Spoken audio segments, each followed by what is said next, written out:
pharmacokinetic recruitment procedures and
Hello. Check.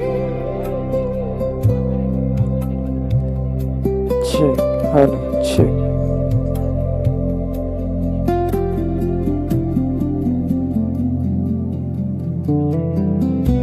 Check. Hello. Check.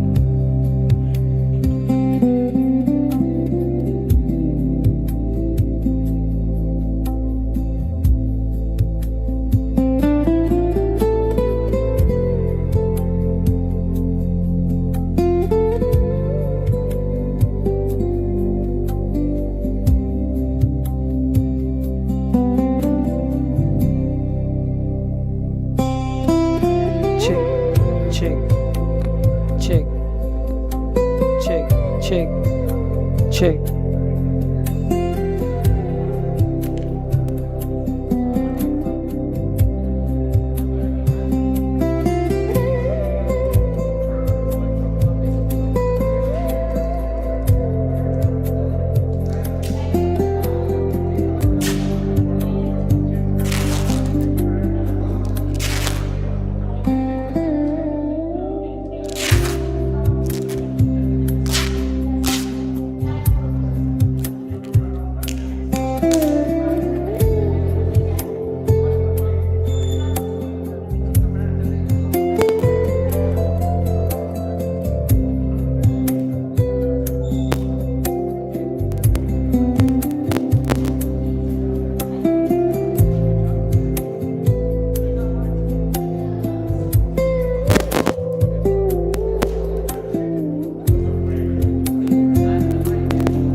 Check. Check, hello, check.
check, check, hello,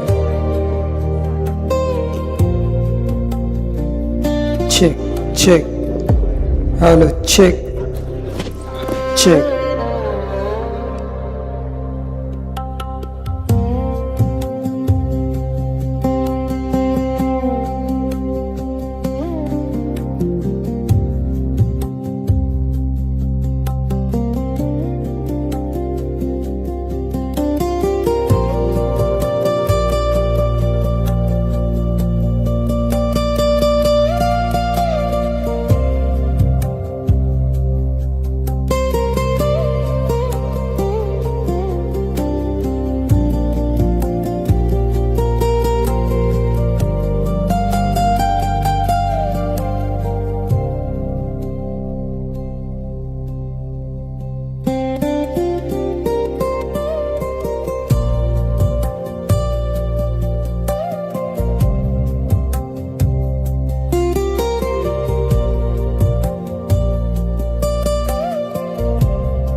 Good morning, everyone.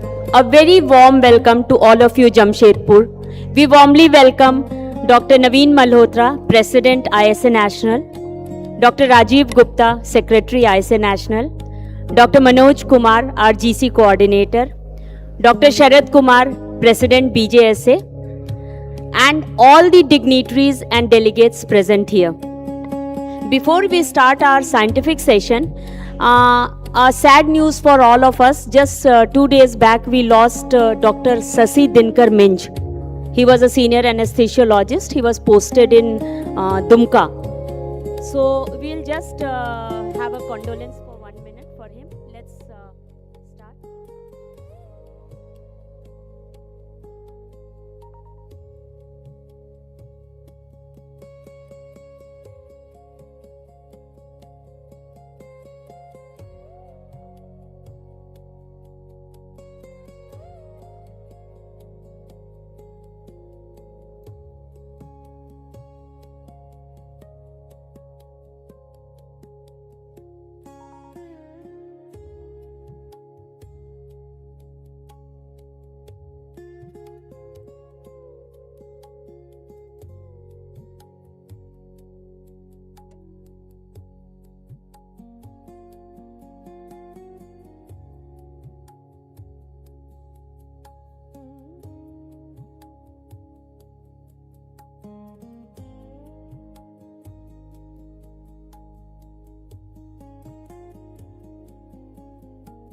We sincerely pray for the departed soul. So we start with the first session of our academic extravaganza. And for the first session, the session in charges are Dr. Bjsa Murthy and Dr. Surabhi. Please come and start the session.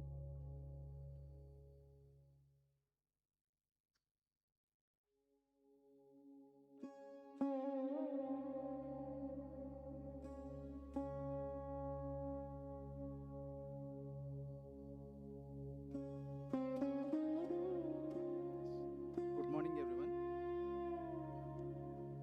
I welcome Dr. Vikas Bansal, Associate Professor, AIMS Devgar, Dr. Umesh Prasad, Head of the Department, Ramanand Narayana, Dr. Swastika Chakravarti, Head of the Department, Anesthesia Department, Tata Motors, to chair the session on newer concepts in airway management and introduce the speakers. Thank you.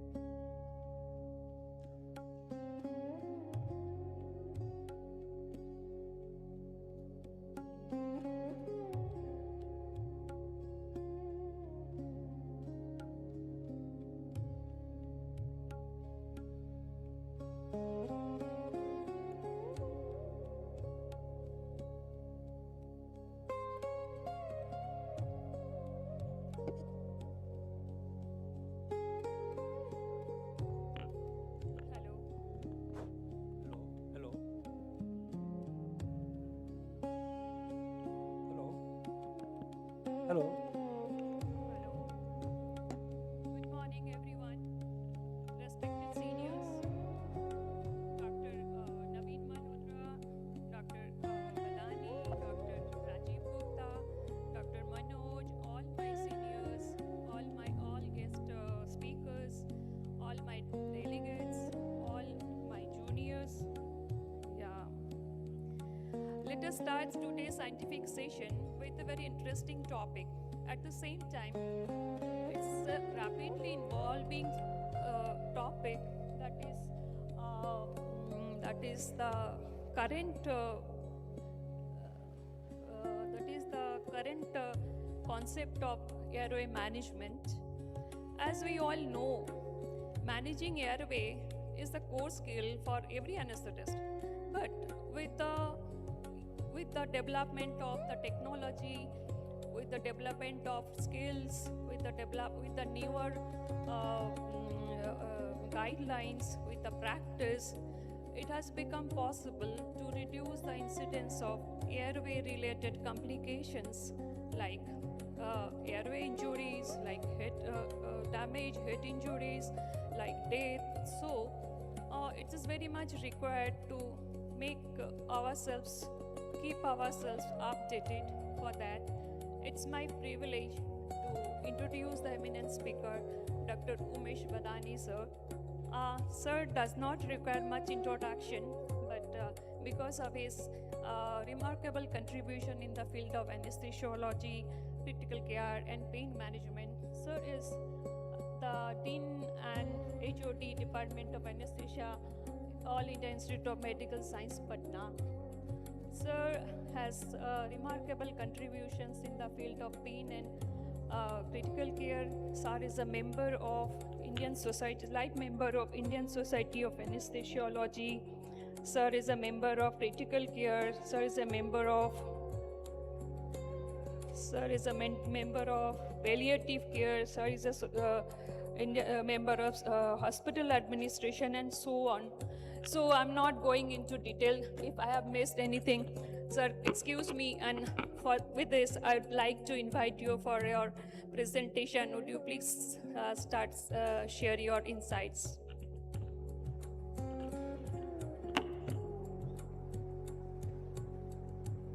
Good morning. Morning is always good. Your presence is making it better. And my topic is airway. Air means हवा और way means उसका जाने का रास्ता. I will start with small 2 lines. हवाओं पे लिख दो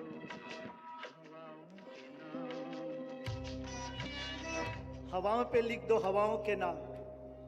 आपको नाम लिखना है तो हवाओं पे लिखिए. जहां भी हवा जाएगी आपका नाम जाएगा. पत्थरों पे सब लोग लिखते हैं. और हमारा सारा कुछ जो है एयरवे, हमारी सारी कमाई इस एयरवे के कारण है. अगर ये ठीक नहीं रहेगा तो ना हमारा एनेस्थेसिया रहेगा, ना हमारा जॉब रहेगा, ना उस पेशेंट की जिंदगी रहेगी. सो एयरवे, अच्छा मेरे को चेंज कहाँ से करना? आप चेंज करोगे या मैं चेंज करूँ? ठीक है, इंटर करो.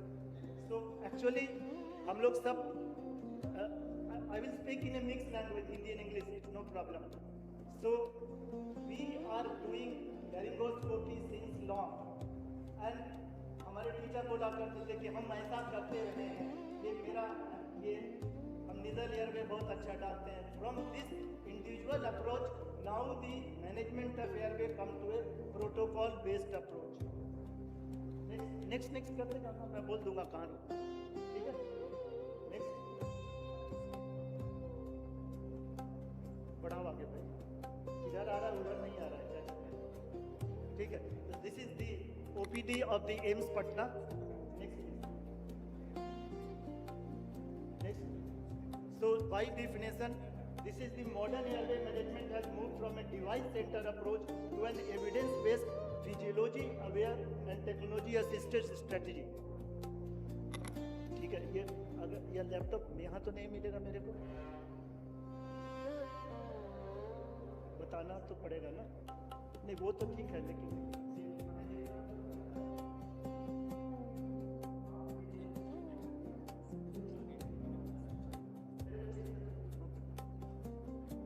ठीक है.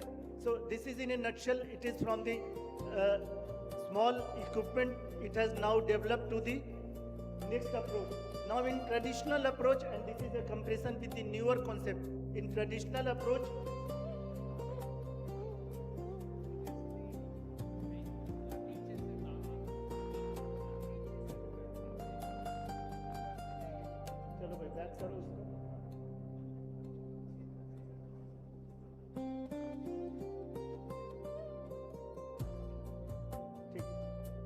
so what we were doing since today, we were using traditional approach, and now in newer concept we were thinking that we can make 3 attempt or 4 attempt. In the newer concept, your first attempt should be the final attempt. So now where from the change from normal laryngoscopy to video laryngoscopy, because it gives you an added advantage of visibility of the things in a limited airway if it is present. Then there are two guidelines.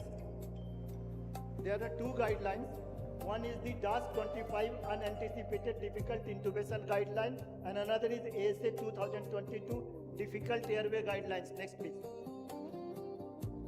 Next, please. So in DAS guideline, what is the change? It is a linear algorithm, plan A to D. Plan A is tracheal intubation with video laryngoscopy. Previously, it was with the direct laryngoscopy. Favored where available. So we have to make a video laryngoscope. I think almost all institution has got video laryngoscope. Then if plan A fails, we have to go with the plan B. In plan B, second generation supraglottic comes in the way.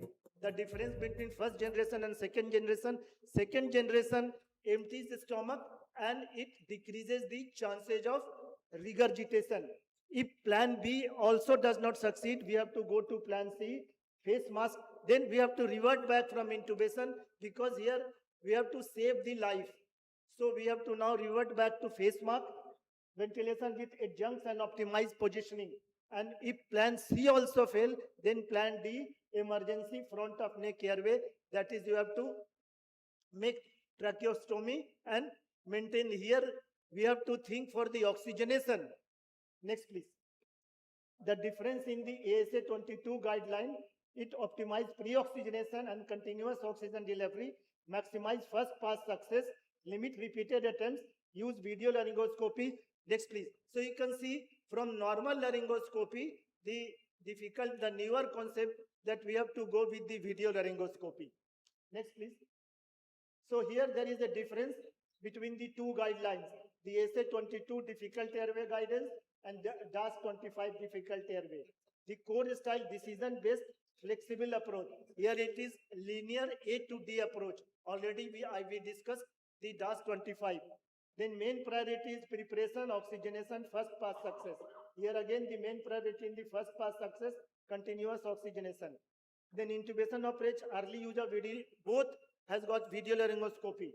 Then the last point, the human factors is the teamwork, planning and situational awareness. And here in the DAS, it is strong emphasis on human factors and training. Next, please. So there is a concept of, previously we used to think of anatomical airway. Now there is a concept of physiological airway. How it differs? In anatomical airway, we see malampatti, we see neck movement, we see, but when we intubate in ICU, even if everything is good, but the patient is suffering from 3 or 4 systemic problems. He has got hypertension, he has got coronary artery disease. Now here, if you try to intubate 4 times, 3 times, take time, by the time there is a cardiac arrest. So there a concept of physiological airway came where you not only see the anatomical aspect, you see the patient as a whole, what he is suffering from, how much time he will give to you to intubate or maintain the airway. So this is the concept of physiological airway. Beyond malampatti, here clinician now assess hypoxemia risk, shock acidosis, RV strain and low reserve that can precipitate peri-intubation collapse. So previously we were thinking on only anatomical part of the airway. Now we have to combine with the physiological aspect also, and this is defined as physiological airway.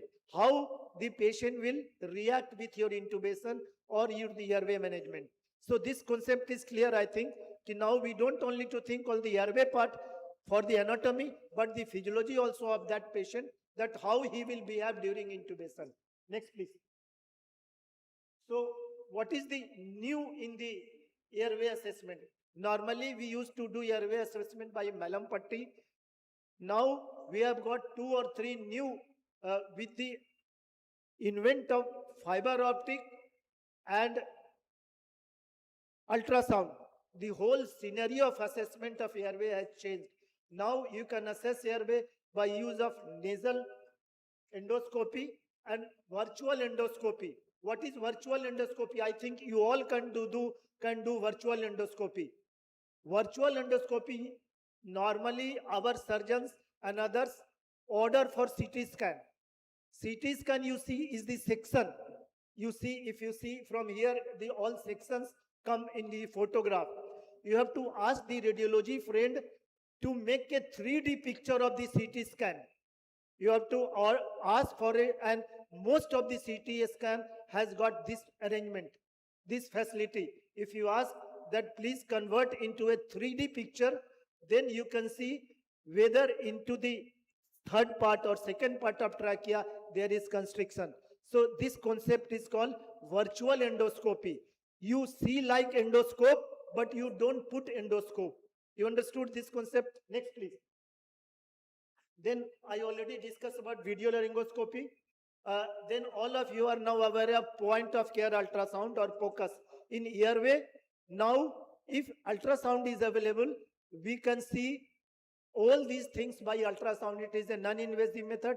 We can see trachea, we can see esophagus, we can see presence of tube into the ultrasound. So if there is ultrasound, we have to use this method also for the assessment of airway. Next, please. Then what is newer? The airway ultrasound is newer. All of us are talking about AI, artificial intelligence. Then video laryngoscope, second and third generation supraglottic, Thrive and high flow. With the COVID, this HFNC come a very long way. Now I suggest most of my PG that while you are intubating, why don't put HFNC in the nose? This will decrease the apnea hypoxia interval because HFNO will keep the oxygenation going on. The problem is now not respiration. We have to take care of oxygenation. Next, please. Next, please. This all, I am just, next, please. Next, please. So here we, many a time which we cannot see by eye. When we do the nasal endoscopes are available. You can see in the ENT department, they are using it very thoroughly. We can use that endoscope for our anesthesia part also. If you think in the onco anesthesia and other ENT surgery, we can go for the nasal endoscopy and see there is a tumor or obstruction, so we can plan accordingly. Next, please. And thus now I told about the virtual endoscopy. You can see here this section was taken, and when the 3D thing was made in from the CT scan, you can see the airway in a 3D manner. So if there is obstruction in the after epiglottis or after glottis, we had got one patient where there were trachea constriction due to thyroid about 2 centimeter below glottis.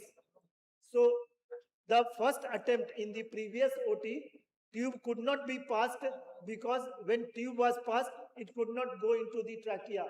So then I asked for the virtual endoscopy, and then we can see that in a good adult patient, we can only pass 6 number of tube. So that was the constriction. So if you do virtual endoscopy, you can know the airway from mouth up to the, you can see carina.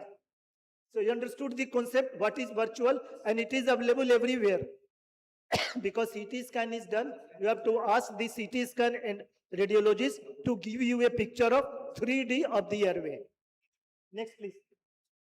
Next, please. So all of you are aware that this is the ultrasound of the airway. By ultrasound, you can see the thickness of the tongue, all these structures where you can see the cricoid cartilage, you can see the interface, and whether your tube has gone into the trachea or esophagus. This is now only unfortunate thing that anesthesiologists cannot purchase ultrasound. Still, our country requires that you have to purchase ultrasound, you have to take permission. But yes, if you pursue, you can purchase. Our department has got 4 ultrasound. Yes, we have taken help of our radiologist people. So wherever if you don't have ultrasound, this is not now a luxury. Ultrasound is a necessity now. You understood? So Department of Anesthesia, most of our regional blocks are due to ultrasound. So, and Dr. Nishant is sitting here, his very fond topic is ultrasound of airway. Wherever in OT, he always tried to teach our PG students to how to see airway in ultrasound. And it is a non-invasive procedure. So this is my topic is advancement in airway. The things are there, only thing that we have to train ourselves to use those things. Next, please. So all of us know the classification of, this is one discovery, or you can say invention, which has changed the life of anesthesiologist. Our hospital in last 10 years must be 32, means 10 to 12, 20,000 of laparoscopic surgery has been done. And all laparoscopic surgery, gallbladder, even obstetrics gynecology in our institute is being done by the supraglottic airway. Most of our PG is taking laparoscopic surgery with the difficult place, and we till now I have not seen any complication, any regurgitation. So it is, and most of the eye cases is now pediatrics is being done with the LMA. So, and now I am telling the normal ward people, medicine, surgery, obs gynae, please keep at least 1 or 2 supraglottic in your ward, because they call our PG that sir aake intubate kar dijiye. And yes, the intubation in the OT and intubation in ward or emergency is always difficult. So their difficulty is not with the airway, difficulty is that is called soft skill. We have to train ourselves to deal, to take care of the airway in when 10 people are seeing you. So we have to learn the soft skill also, like how to make arrangement. One of where I was working in Dharan, we lost one patient because her tracheostomy was, she took out the tracheostomy and I could not intubate because sister has taken the key of the laryngoscope, Almira, with her to the next ward. So you have got only 3 minutes. So keeping everything ready, and that is called soft skill. So in the modern things, your supraglottic, ultrasound, video laryngoscope, these are the 3 equipment which you should have at your place of work. And none of these, except ultrasound, none of these are very costly. So even video laryngoscope is available in 50,000, 1 lakh, even like that. And most of the company are now making video laryngoscope. Next, please. So next, so we can see, our institute has got almost all types of supraglottic airway, starting from classical airway to the protractor. It has got 3 openings. And the best thing, the moment new PG comes, some of us give a new topic with the supraglottic to the postgraduate student. Comparison. My last PG had got the comparison of blockbuster and video laryngoscope. How much time it takes. Next, please. So another thing is in recent artificial intelligence.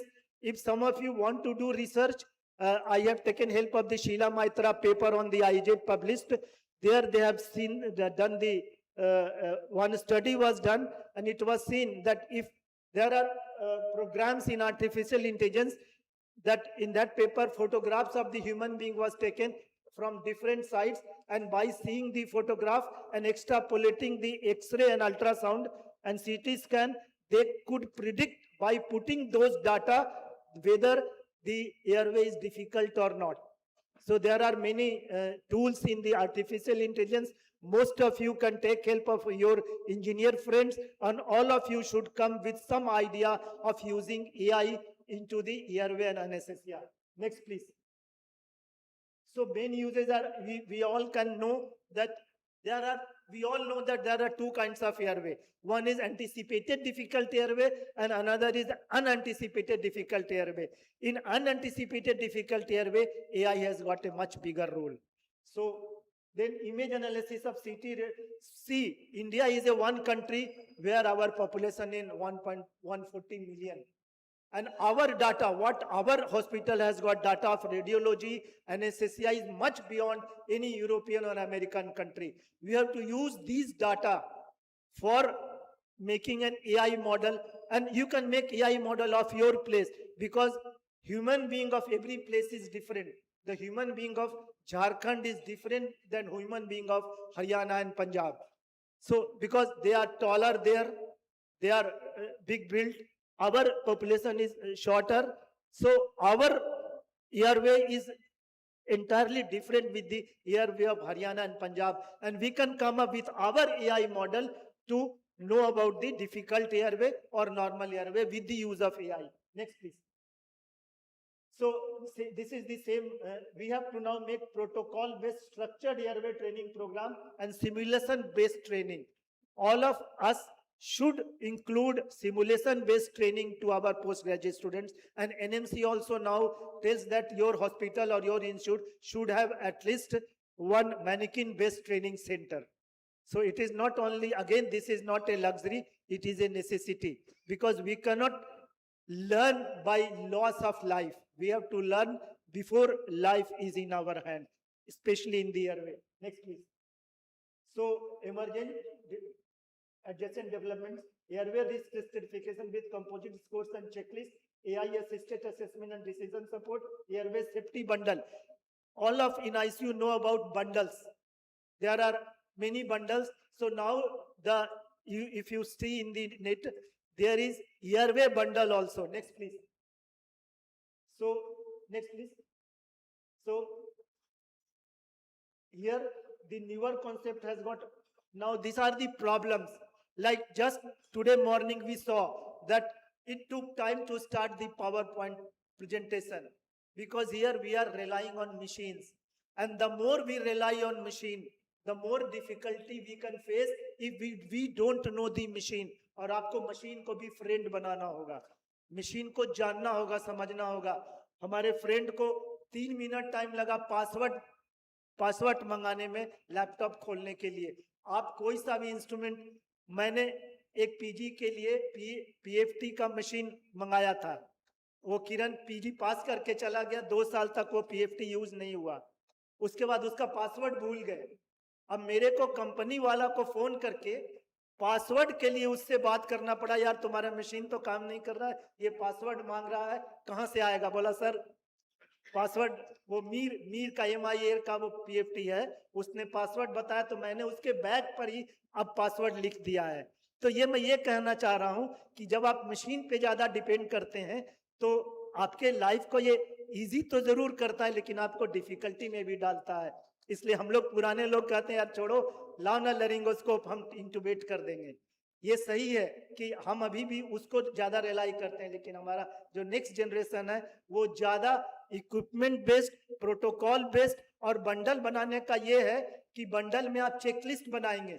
पहला चीज checklist में रहेगा कि किस patient को intubate करना है, उसका सब नाम होना चाहिए, कौन सा डिजीज है, कौन सा बेड में है, कंसेंट लिया है कि नहीं, एयरवे इक्विपमेंट है कि नहीं, वो कौन कौन डिजीज से सफर कर रहा है, हाइपरटेंशन है, डायबिटीज है, CAD का पेशेंट है, उसका बीपी कितना है, सेप्सिस का पेशेंट है, उसका लास्ट ABG क्या था. वो जब आप ठीक करेंगे तब आप देखेंगे कि इक्विपमेंट फंक्शनल है कि नहीं, एक्स्ट्रा बैटरी है कि नहीं, लैरिंगोस्कोप काम कर रहा है कि नहीं. आपका टेक्नीशियन जिसको मालूम है वो सारी चीज, वो उस समय मौजूद है कि नहीं, और आपका नर्सिंग या आप सारा टिक करेगा, तब आप जाकर के इंटुबेट करेंगे. और यहाँ पे पहले हम लोग क्या सोचते थे कि जब 3 बार हम नहीं करेंगे तब हम बोलेंगे फेलियर अटेम्प्ट. अभी हमको 3 बार का नहीं, हमको कोशिश करना है कि फर्स्ट अटेम्प्ट में इंटुबेट करें, और उसके लिए जो भी करना पड़े हम करें. Next please. नेक्स्ट. सो वो मैंने शुरू किया था, हवाओं पे लिख दो हवाओं के नाम. अगर ऐसा एयरवे रहेगा, लेकिन ये तो एयरवे होता है जब डिफिकल्ट एयरवे होता है, और हमें इंट्यूबेशन के लिए ऐसा एयरवे चाहिए, मतलब ऐसा वे चाहिए. सो दिस इज अस, जो अभी न्यूअर जो डेवलपमेंट्स आ गए हैं, मैंने मोटा मोटी आप लोग को बता दिया कि डेवलपमेंट है. और सबसे अच्छी बात है कि मोस्टली आप लोग के पास ये सारे चीज मौजूद हैं, केवल उसको जमा करके रखना है, एक प्रोटोकॉल बेस्ड बनाना है, बंडल बना के काम करना है. HFNC कोविड के बाद लगभग सारे हॉस्पिटल में है, लेकिन हम लोग OT में उसको यूज नहीं कर रहे हैं, हम लोग ICU में यूज करते हैं. आप OT में भी उसको यूज कीजिए, वीडियो लैरिंगोस्कोप यूज कीजिए. फाइबर ऑप्टिक का जरूरत बहुत बाद में पड़ता है, लेकिन अगर किसी पेशेंट में फाइबर ऑप्टिक यूज करना है तो प्लान A में फाइबर ऑप्टिक रखिए, ना कि हम इडिमा करा के करेंगे. Thank you very much for patient listening. और मैं धन्यवाद देना चाहूंगा जमशेदपुर सोसाइटी को और झारखंड सोसाइटी को कि सुबह तो बहुत मजा आया, हम लोगों ने इतने पेड़ लगाए. तो वो पेड़ लगाने का सबसे बड़ा फायदा क्या है ना, हम अपना कर्ज उतार रहे हैं. हम जिंदा हैं ऑक्सीजन के कारण, और ऑक्सीजन को हवा में बनाए रखने के लिए हमें पेड़ लगाना होगा. तो Indian society of anaesthesiologist airway में केवल इंटुबेशन के लिए ही नहीं सोच रहा है, ऑक्सीजनेशन के लिए सोच रहा है। और ऑक्सीजनेशन केवल बॉडी के लिए ही नहीं चाहिए, हम सारे संसार के लिए ऑक्सीजनेशन चाहते हैं। तो हमारे सारे जो यहाँ के हमारे फ्रेंड्स हैं, उनको धन्यवाद आज सुबह को और ऑक्सीजन से एनरिच करने के लिए, और शाम को ऑक्सीजन के बाद जो बिहार में नहीं मिलता उससे हम लोग को एनरिच करने के लिए। Thank you very much. Thank you, Dayani sir, for excellent presentation on area management. Now, few question allowed from the audience because Questions, time is limited. so I will be like to answer. Yes, Dr. Any doubts? Thank you. In nutshell, you have tried to cover a vast topic, and I think rightly so. The gap breaching between the old generation thought and new generation thought, you have tried to make that also. Yes, you have said that anatomical difficulty of the airway, then physiological difficulty airway, one should know. You have also told that there should be one attempt, aim is to prevent hypoxemia. If, nasal oxygenation also to prevent apneic hypoxemia. One thing in obese patient, snorers, obstructive sleep apnea history, in those patients, there is chance of upper air obstruction above the uvula, because now interest is there on the velopharynx, because that is the area which is responsible for the upper airway obstruction in the dynamic situations. So any takeaway how to prevent that, particularly dynamic airway obstruction? Actually, last week only, I had an opportunity. I just forgot to tell about, now we don't have to only think about the intubation. We have to think about extubation. I think all of you can see this photograph. If you can see, there is a fat lady. This was an pulmonology case. The case was done, means EBUS has to be performed. When I took out the tube, the patient again could not take respiration. There was paradoxical respiration, and she could not maintain the relaxant. Reversal was given. So where was the problem? She had got again so much, and she was a patient of sleep apnea.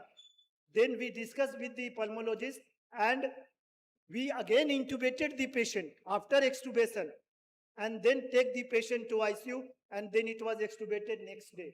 So the thing is, now in modern airway management, you have not only to think intubation, you have to think extubation also. Yes, we were doing those things in thyroid surgery and others. Another thing I tell, whenever you see SpO2, always think of PaO2, especially in emergency. That is physiological airway. Whenever you think see SpO2, you think PaO2 in your brain. If SpO2 is 82, how much is the PaO2? 60. And the moment you will do apnea, the curve, now the hemoglobin dissociation curve falls like this. और इसीलिए हमारे PG casualty में जाके intubate करते हैं, arrest हो जाता है, क्योंकि वो 82 को 92 नहीं करते हैं और सोचते हैं कि हम तो बहुत इंटुबेशन कर लिए हैं, अभी हम इंटुबेट कर देंगे, और 1 मिनट में वो 82 सीधे 25 पहुंचता और अरेस्ट हो जाता है. That is physiological airway, where you have to think physiology of the person, not only anatomy of the person. ये मैं समराइज करने की कोशिश की हूँ.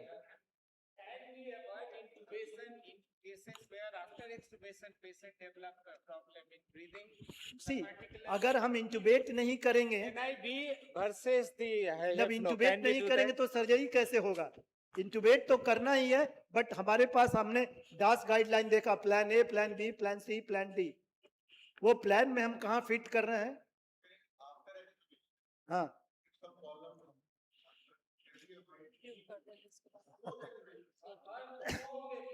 देखिए अब ये तो at that moment you have to take the decision.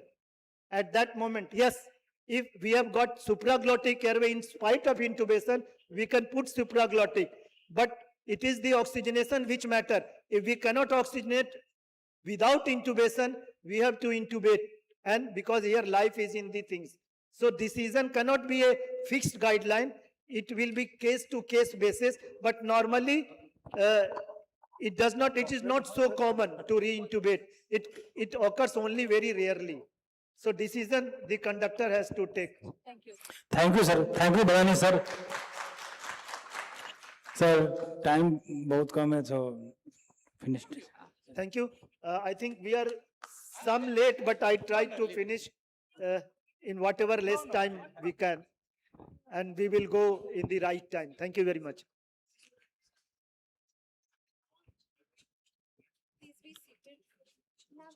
Ma'am.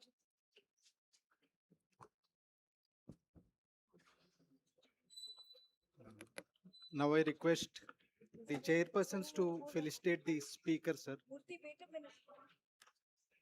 Murthy, wait a minute. वो felicitation ही कर.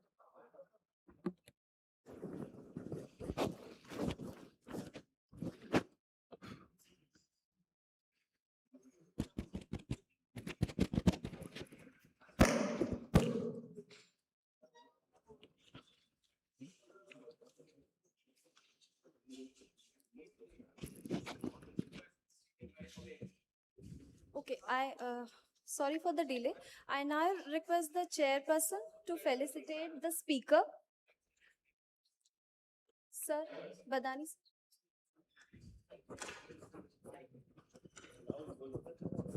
Sir.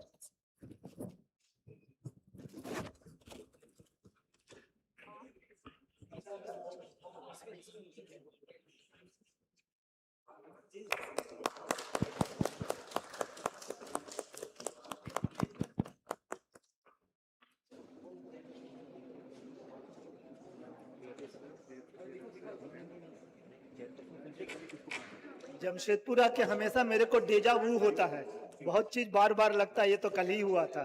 Thank you very much. Now I invite Dr. Umesh Kumar Singh to please felicitate Dr. Vikas Bansal. Chairpersons, please stay back. Dr. Umesh Kumar Singh, please come to the stage, sir.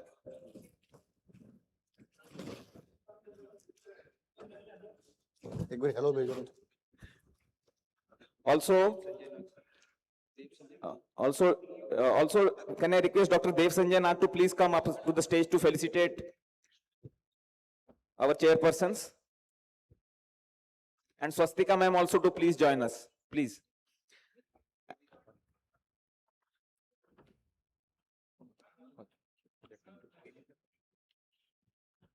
Vinita Panigri ma'am to felicitate Dr. Swastika.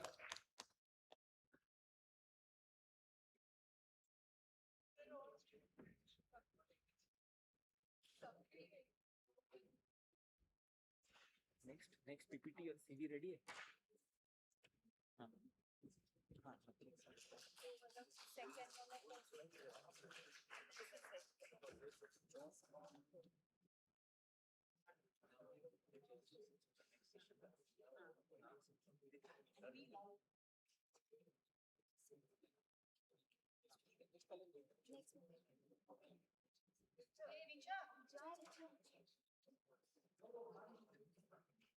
I now request Dev Sanjay Nag sir to felicitate Dr. Umesh sir.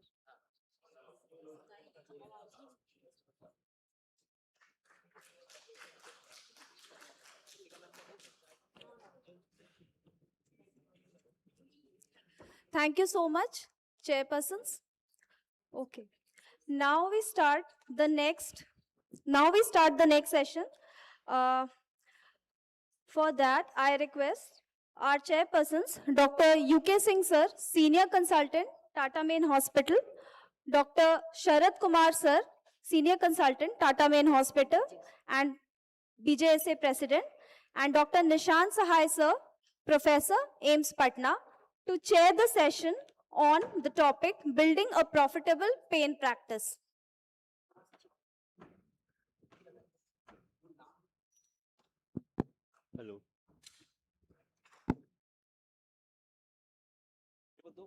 Hello. Hello.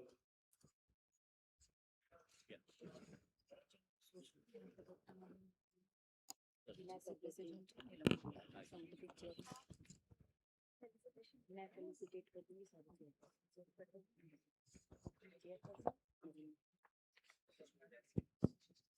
welcome Dr. Naveen Malhotra sir for his lecture. He's the chief guest of this occasion, and we all know Naveen Malhotra sir since many years. He was very much attached with the BJS since 5 to 10 years. But it is my duty to introduce Dr. Naveen Malhotra. He is the former head. First of all, he is the ISA National President, and he was the former head Pain Management Center, PGI MS Rohtak. He has 243 publications in his name with 565 presentations, commendable. And he is the National President, Indian Society of Anesthesiologists at present. He is also the National President of RSACP, that is the Research Society of Anesthesiology, Clinical Pharmacology. He is the National President-elect of the Indian Society of Study of Pain. Honorary Secretary, he was the Honorary Secretary of ISA National from 18 to 22. He was the Honorary Secretary of the SARC AA 2022 to 26. And he is going to be the chair of Asian Australian regional sections of WFSA from this year to 2030. And he is the chief advisor of the 70th ISACon. He was the 2023 Gurgaon, Haryana. And with this, I welcome Dr. Naveen Malhotra to the Pavan Dhati of Bhagwan Bjsa Munda. And sir, we have great relation with you, and we know you are an expert in the field of pain. So we are going to hear from you, and we will learn from you. Thank you, sir. Welcome. Thank you, Dr. Thank you, Dr. Sharad. And it's a pleasure to have Nishant and Dr. UK Singh as chairperson. And thank you, Dr. Neelam, for allowing me to speak on this topic. Profitable pain practice. It's not only monetary, but yes, economics and finances are also an important aspect of your pain practice.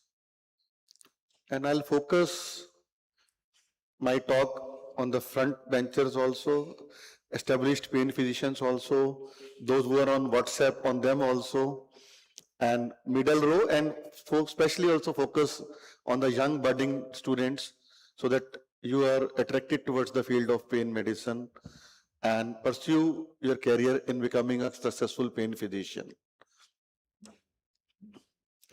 Whatever I will be talking is not my work, it's a teamwork where I am ably supported by my team at APMC, AS Pain Management Center, Rohtak, Haryana. My friend and my wife, Dr. Rakhi Malhotra, who is a gynecologist, Dr. Amit and Dr. Neha, who are pain physicians with me. Now, when we talk of profitability, it depends upon these three important pillars: patience, a sustainable pain practice, and quality. Now, when I talk of patience, you should have patience, but patient should also be able to assess you. मैंने बहुत बारी सुना है कि sir हम pain clinic चलाते हैं, OT में केस करवा रहे हैं, जब पेशेंट आता है तब हम पेन क्लिनिक में चले जाते हैं. पेन प्रैक्टिस ऐसे नहीं चलती. If you are doing a pain practice, please request your HOD, whether in the corporate sector, whether in a government sector, and even if you are a freelancer, patients को पता होना चाहिए कि doctor प्रीति Monday और Thursday को 10 से लेकर 2 बजे तक इस रूम में इस फ्लोर के ऊपर मिलेंगे. उस वक्त डॉक्टर प्रीति को ओटी में अगर वो केस करवा रही हैं और सिस्टर को कह रही हैं कि जब पेशेंट आए मुझे बुला लेना, पेशेंट आएगा ही नहीं. I can tell you in my own experience. Suppose I have to reach OPD at 9 o'clock, I reach at 9:30, OPD is empty. But as soon as you reach 9:30, the reception is full. So universe का ये law है. So patient should be able to assess you at a given time, at a given, आप चाहे 4 hours दो, morning दो, evening दो, alternate days दो, twice a week दो, डेली दो, but you have to be sustainable and quality. Now, when I talk of quality, that means quality history, quality examination, quality investigations, quality multimodal anesthesia, quality MIPSI, quality post procedure follow up. Then it will become a profitable pain practice. I'll go one by one. First is having a clinical excellence. That means educate, teaching and training with strong clinical outcomes. Unfortunately, जितना MBBS में anaesthesia पढ़ाया जाता है, उतना ही MD के अंदर pen पढ़ाया जाता है.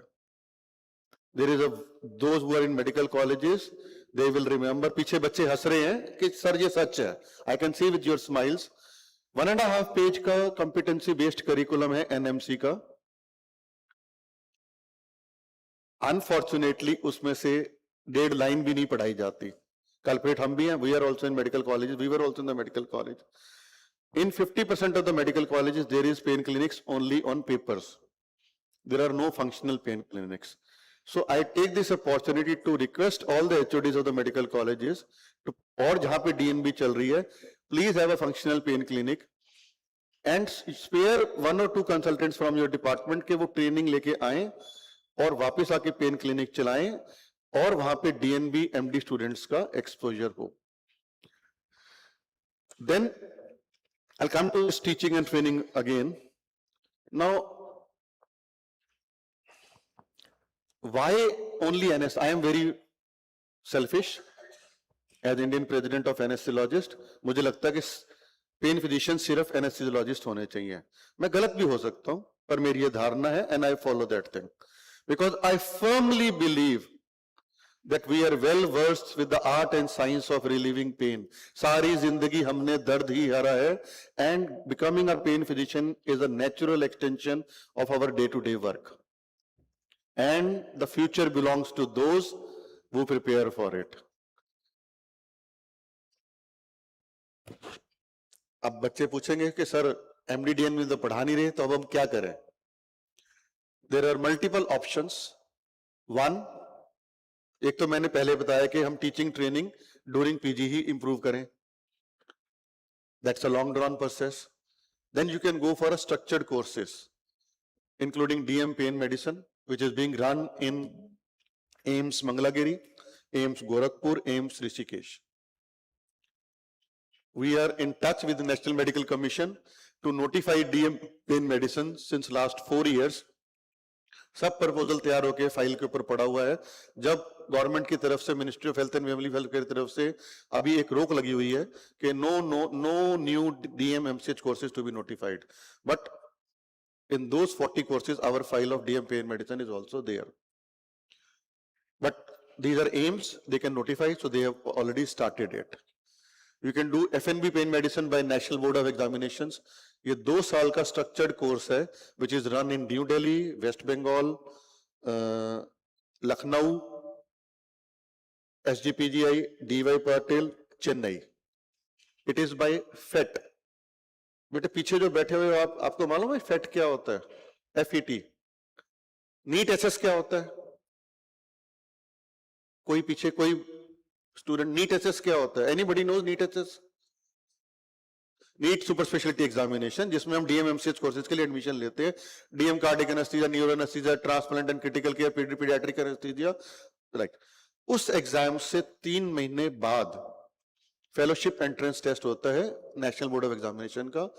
And FNB pain medicine is a 2-year structured course for MD, DNB, DA residents based on entrance exam.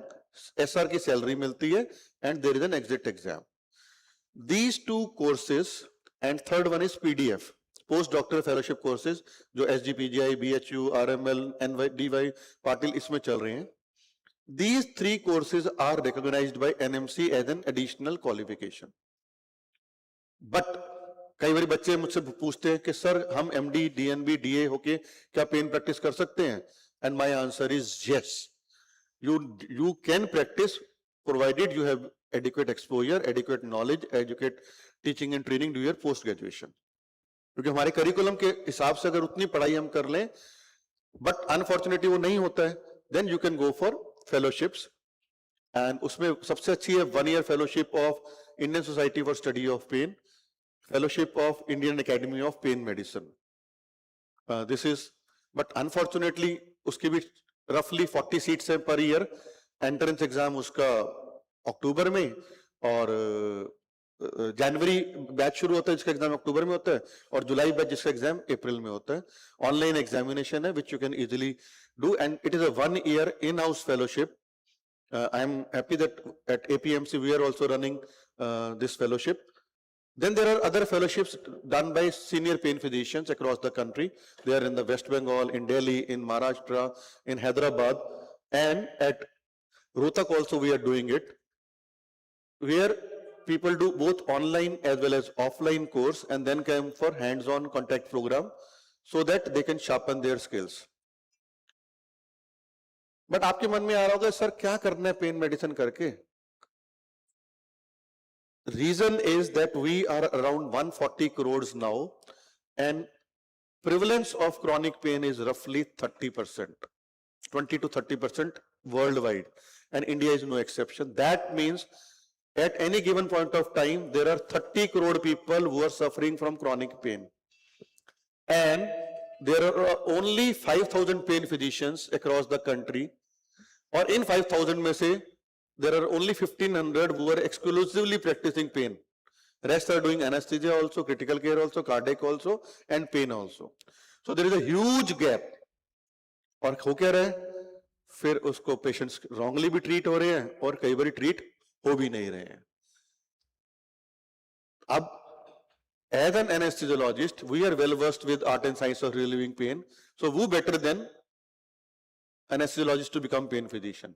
तो आप नीड भी है, आप उसके लिए तैयार भी हैं, सिर्फ टीचिंग एंड ट्रेनिंग करनी है. And you have to ensure that as a policy maker that production of pain physicians across the country has to increase. Whatever way you follow, it will take 1 year to become a pain physician. There are no shortcuts कि मैं हफ्ते में 15 दिन में pain physician बन जाऊंगा, नहीं. It will take 1 year to become a pain physician. वो 1 year चाहे आज शुरू कर लो और चाहे 5 साल के बाद शुरू कर लो. Yesterday only we had a fellowship awarding certificate, and I was very happy. उसमें एक one gentleman was of 54 years of age, one was 45 years of age, one was 35 years of age. So there is, ऐसा नहीं है. Right now अभी batch चल रहा है जिसके अंदर there is a lady who is senior to me, 65 years of old. तो मैंने भी पूछा मैडम इस उम्र में पेन, कहती जब जागो तब सवेरा. मैंने कहा जी most welcome. So there is no age where you can start planning, but ultimate aim ये होना चाहिए कि एनेस्थीसिया के बाद, एनेस्थीसिया के साथ साथ और फिर exclusively we will do pain practice. These are the pictures of the fellows who do both boys and girls. So dear ones were sitting at the back, those who want to start career, and even the senior one also. Time is like a river. You cannot touch the same water twice, because the flow that has passed will never pass again. So enjoy every moment of life, learning pain, treating pain, and becoming a successful pain physician. And for that, my simple advice is follow 3 mantras in life: honesty, sincerity, and work very hard. And whatever project you will take, you are bound to be successful. Follow these 3 mantras in life. For the youngsters, my request and suggestion is that please complete the training as early as possible, especially the ladies, within 1 to 2 years of your post graduation. उसके बाद क्या होता है, marriage, pregnancy, अब if you have a baby, बच्चा कभी बड़ा होता ही नहीं मदर के लिए. अभी और स्पेशली फॉर फर्स्ट 2 years, तो she cannot go out and for training, and during antenatal period she will be restricted to the OT because आपको fluoroscope exposure से बचना है. You can only do USG guided interventions. So please try to do the training as early as possible. And don't compare yourself to others. ये मत सोचो कि sir pen physician है, मैं कब शुरू करूंगी. I started 25 years ago, but don't compare yourself with others. Be your sun, be your moon, and shine when it is your time. And make 2026 your own year. Believe that 2026 is your year and you are going to become a successful pain physician. Then, anaesthesiologist pain physician बन सकते हैं, requirement है, हम teaching training भी कर लेंगे. अब investment nature क्या है, हम किसी नर्सिंग होम में जाते हैं, वेपोराइजर मिलेगा, एनेस्थीसिया मशीन मिलेगी, हेलोथिन मिलेगा, स्पाइनल नीडल मिलेगी, बुपिवाकेन मिलेगा, ग्लव्स मिलेंगे, बीटाडिन स्पिरिट मिलेगी, अपने चार्जेस लेके वापस आ जाएंगे. इन्वेस्ट करने की नेचर ही भूल जाते हैं. When radiologist can invest, when gynecologist can invest, when surgeons can invest, why not anesthesiologist? अगर ये assurance है कि return of investment ROI will occur within 1 year, absolutely no issues. So you have to be prepared for some investment also, because you need a setup, an OPD, you need an OT also. And in OT, you need a fluoroscope also, a USG also, because you have to perform minimally invasive pain and spine interventions. So, tie up with the hospital. अब suppose आप training करके आ गए या आप training करने जा रहे हैं, उसी दिन से सोचना शुरू कर दीजिए कि मैं अपनी ओपीडी आके कहां चलाऊंगा. पेशेंट्स ओटी में नहीं आते हैं, पेशेंट्स पहले ओपीडी में आते हैं और आप उनको ओपीडी से ओटी में ले जाते हैं. तो you should have a OPD space, tie up with the hospitals जिसमें ओटी पहले है, ताकि when you come back OPD में बहुत बड़ी इन्वेस्टमेंट नहीं लगती. Room, a table chair, some models, x-ray view box, couch, sister and a receptionist. Your OPD starts. If the hospital has pharmacy, pharmacy support is there. If hospital has got lab, lab support is there. Radiologically, MRI, CT, X-ray, you can get it done easily. Tie-up is there. Now comes the OT. If you are sitting in a hospital where OT is there, then you can use that OT space, especially if there is already a fluoroscope. Your investment goes down. उसमें simple rule है, if you are using any hospital OT, 30-70, you can start from 20-80 and go to 40-60. Whatever patient bill is there, 30% goes to the hospital, 70% remains with you for utilizing their beds and their OT space. But yes, you will need a fluoroscope. A good fluoroscope costs somewhere around 15 to 18 lakh rupees, which you can save this investment by tying up with the hospital जहाँ पे already urology, neurosurgery, orthopedics चल रही है, तो you can use that fluoroscope. You need no license, because जब वो fluoroscope आया होगा तो AERB का license, Atomic Energy Regulatory Board का license उस hospital ने पहले ही purchase कर लिया होगा. Please use for USG. You need to add a PCPDT license के अंदर you have to add your name. Doctor बढ़ानी अभी बात कर रहे थे कि as an anesthesiologist, सर ने कहा 4 machines हैं, बिल्कुल ठीक है. When I was in PGI Rohtak anesthesia department, 4 machines, my name was there. I shifted to cardiac anesthesia, those names were deleted. From 4 machines, TE probe and 2 TE machines, my name was added. When I took voluntary retirement, now I am at my own center, we have got 2 machines, our name is there. So you as an anesthesiologist, you can get your name enrolled in PCPDT license. आपको please ये request मत करना कि हमने कौन सा secretary मिनिशन करना है, हमें पीसीपीडीटी लाइसेंस लेने की क्या जरूरत है. नहीं, ऐसे काम नहीं चलेगा. You have to fill that form कि no sex determination will be done. You have to give an affidavit that you will be doing it as a therapeutic aid for giving nerve blocks, vascular access, point of care ultrasound, and you will not be doing it for diagnostic purposes. कोई report बना के नहीं देंगे हम इसको कि ये इसको कोलिलिथियासिस है, इसका इजेक्शन फ्रैक्शन इतना है. We are not doing it for diagnostic purpose but as an therapeutic aid. So you need a C arm, you need a USG machine, you need a RF machine. There are costly RF machines also which are cooled and there is conventional also. So roughly investment, this you can do after 6 to 8 months of your practice. This will also cost between 14 to 28 lakh rupees. PRP machine, it is now everybody should have it, because only in the regenerative medicine PRP is approved by ICMR, and it is really very, very effective in majority of the patients. Grade 3 osteoarthritis, rotator cuff tears, plantar fasciitis, tendo-Achilles, and within 1 to 2 years, I think it will replace majority of the back procedures also, and people will stop using steroids and putting platelet-rich plasma there.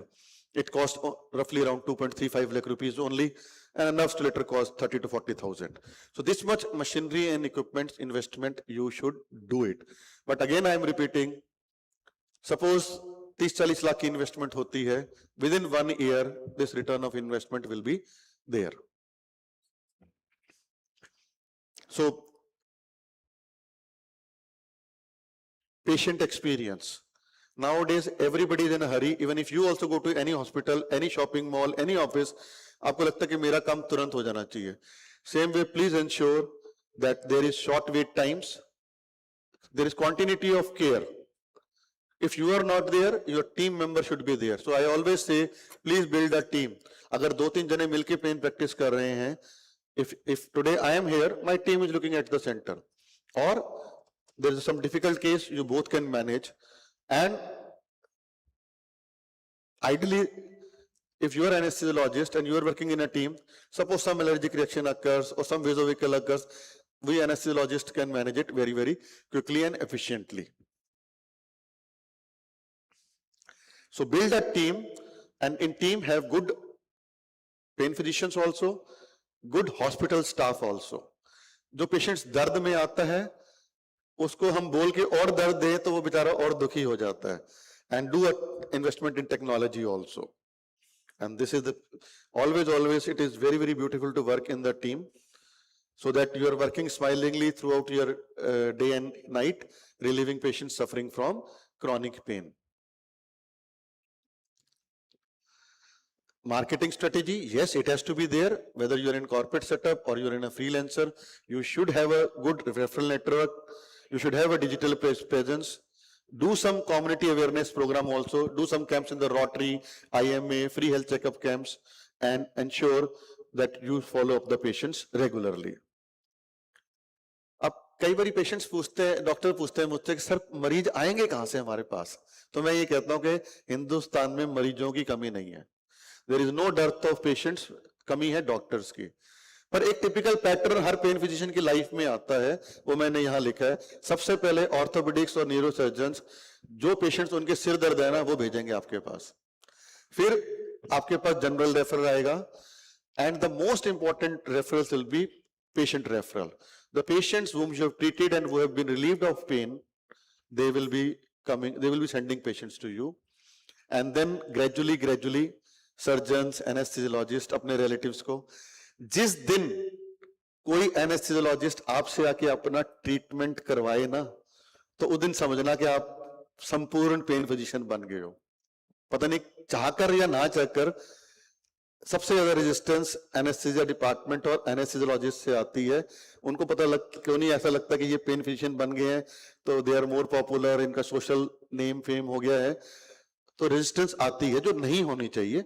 But जिस दिन कोई anaesthesiologist आके आपसे treatment करवा ले, तब समझना कि आप संपूर्ण पेन फिजिशियन हैं. Definitely, we have to focus on quality also. NABH accreditation, important for your TPAs and Ayushmans. Do regular audits. Have a good medico-legal safe grounds. At least 1 CR PI should be there. Professional indemnity of 1 CR should be there. And take precautions for radiation exposure. Lead-free aprons or at least 0.5 mm thyroid guards, hair shields also, and cover all shields also. And please do ethical practice. Avoid unnecessary interventions. मैंने बहुत सारे trainees देखे हैं, sir इसको कौन सा injection लगाएंगे, इसको कौन सी मिप्सी करेंगे, इसको कौन सा ब्लॉक लगाएंगे. तो मैं उनको यही कहता हूं, कोई मिप्सी देने से पहले ये सोच लेना कि अगर ये आपकी चाची, ताई, बुआ होती तो आप इसको कैसे ट्रीट करते. You will get the answer. because worldwide 70 to 80% of the patients will do well with pharmacological and non-pharmacological treatment. But those 20 to 30% who will require MIPSI, don't delay it, fine. But every patient of chronic pain will not require intervention. So do a timely intervention, do an ethical practice. Do not speak foul about your colleagues or surgeons. बहुत बारी आते हैं, sir उन्होंने मुझे injection लगा दिया. मैंने कहा अच्छा, डॉक्टर साहब आए थे 4 जनों के साथ, आपको घर से पकड़ के ले गए अपने नर्सिंग होम में? नहीं सर, हम ही गए थे. तो मैं टिपिकल आंसर होता है कि हर डॉक्टर चाहता है कि मेरा पेशेंट ठीक हो जाए. उन्होंने भी कोशिश करी, उन्होंने भी इंटरवेंशन करी. ये मेरी खुशकिस्मती है भगवान की दया से कि मेरे हाथ से आप ठीक हो गए. सो कई बार क्या होता है कि सर्जरी हो गई, पेन फिर भी रह गया, तो भी कहना कि उन्होंने सर्जरी तो बहुत अच्छी कर रखी है, आपका पेन नहीं गया, कोई बात नहीं, हम देखते हैं क्या कर सकते हैं. कई बार साइड इफेक्ट हो जाता है, कोई छोटा मोटा इन्फेक्शन हो गया, कोई बात नहीं, मैनेज हो जाएगा. So support your colleagues, don't say any wrong things if a side effect or complication occurs.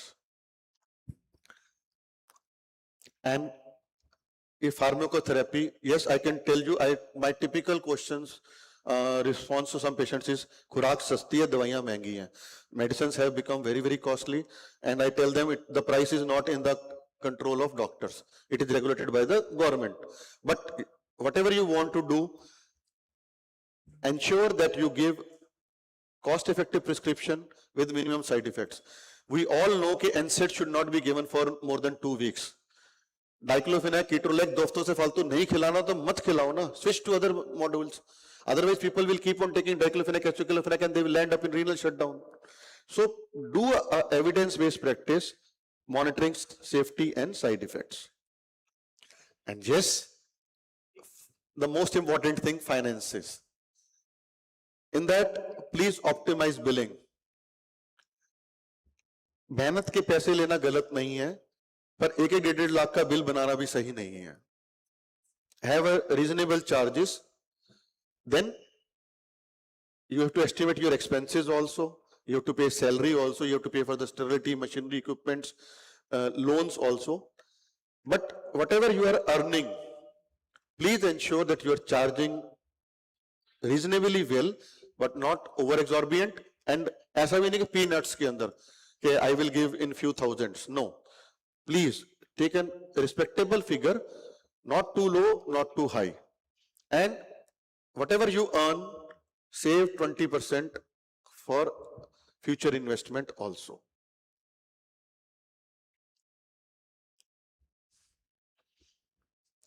So, profitable pain clinic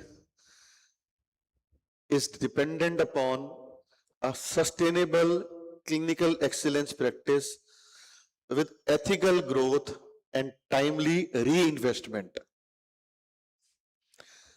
To summarize, with working in pain medicine, being a pain physician, you will get lots and lots of clinical satisfaction because you will be seeing patients with good financial returns. एक के बाद जितनी zero लगानी है उतनी लगा लो. You can earn with ethical practice. You can do academics, teaching, training programs which you can run. You can do research also. Very important for anesthesiologists, you get social recognition. People start recognizing you in society. Very few emergencies. ऐसा नहीं है कि बच्चे का birthday cake काट रहे हो और सिजेरियन की कॉल आ गई, या पीटीएम में गए हो और इमरजेंसी लेप्रोटमी की कॉल आ गई. क्रॉनिक पेन के अंदर there are very very rare medical emergencies. So जो थीम थी work life balance, very very good work life balance. Doctor Amlak बात कर रहे थे वर्क लाइफ बैलेंस के ऊपर, और भी करेंगे. तो पेन फिजिशियंस का वर्क लाइफ बैलेंस बहुत अच्छा होता है. You are not dependent upon anybody. You not depend आज केस आएगा कि नहीं आएगा, कॉल आएगी कि नहीं आएगी. You are self dependent. And above all, you get tons and tons of blessings of patients whom you relieve of chronic pain. और उन patients की दुआओं के कारण आपके ऊपर आने वाली मुसीबतें कम हो जाती हैं. आपको इतना आशीर्वाद मिलता है कि वो 1 का 10 बनता है and you grow in your life. So blessings of patience is very very important. ये मैं खासकर पीछे वाले बच्चों को कह रहा हूं. आगे वाले हमारी जो जनरेशन है ना, ये पेशेंट से गुस्सा कम होती है. आपको भी मैं यही रिक्वेस्ट करूंगा कि पेशेंट से जितना प्यार से बात कर सकते हैं वो कर लीजिए. ठीक है, ये नहीं कि पेशेंट थोड़ा शोर मचा रहा है, चलो थोड़ा मेडिसिन और दे दो, थोड़ी सी डेक्समेटाबोलिन दे दो. उसको पूछो उसको क्या प्रॉब्लम है और उस प्रॉब्लम को दूर करो. ऐसी ही एक ब्लेसिंग है, ये वर्ड्स पेशेंट्स के ही हैं. You are pious as the name of God, you are the journey to our destination. How will we forget you dear doctor, you are just like breaths for us. आप हमारे आते जाते सांस की तरह हैं, तो हम आपको कैसे भूलेंगे. तो जो पेशेंट्स ठीक होते हैं, they really feel obliged also. So I repeat once again, there are 3 mantras for successful practice: honesty, sincerity, and hard work. And this is my favorite slide. I always quote, सामने हो मंजिल तो रास्ता ना मोड़ना. आपके सामने मंजिल है क्रॉनिक पेन फिजिशियन बनने की. Don't turn your face towards other side. सामने हो मंजिल तो रास्ता ना मोड़ना, जो मन में हो ख्वाब उसे ना तोड़ना. हाँ सर, मैं भी पेन प्रैक्टिस करना चाहता था, या मैं भी पेन फिजिशियन बनना चाहता हूं. बनना चाहते हो तो बनो. सामने हो मंजिल तो रास्ता ना मोड़ना, जो मन में हो ख्वाब उसे ना तोड़ना. हर कदम पे मिलेगी कामयाबी तुम्हें, बस सितारों को छूने के लिए कभी जमीन को ना छोड़ना, कभी जमीन को ना छोड़ना. Thank you very much. Thank you so much, sir, for that insightful talk. I now request our chairpersons to felicitate our speaker, Dr. Naveen Malhotra, sir. Chairperson कुछ कहना चाहते हो, उन्हें बोलने दो ना. We are big late. Yes, sir, you can. Hello. I'm audible. It is true, sir.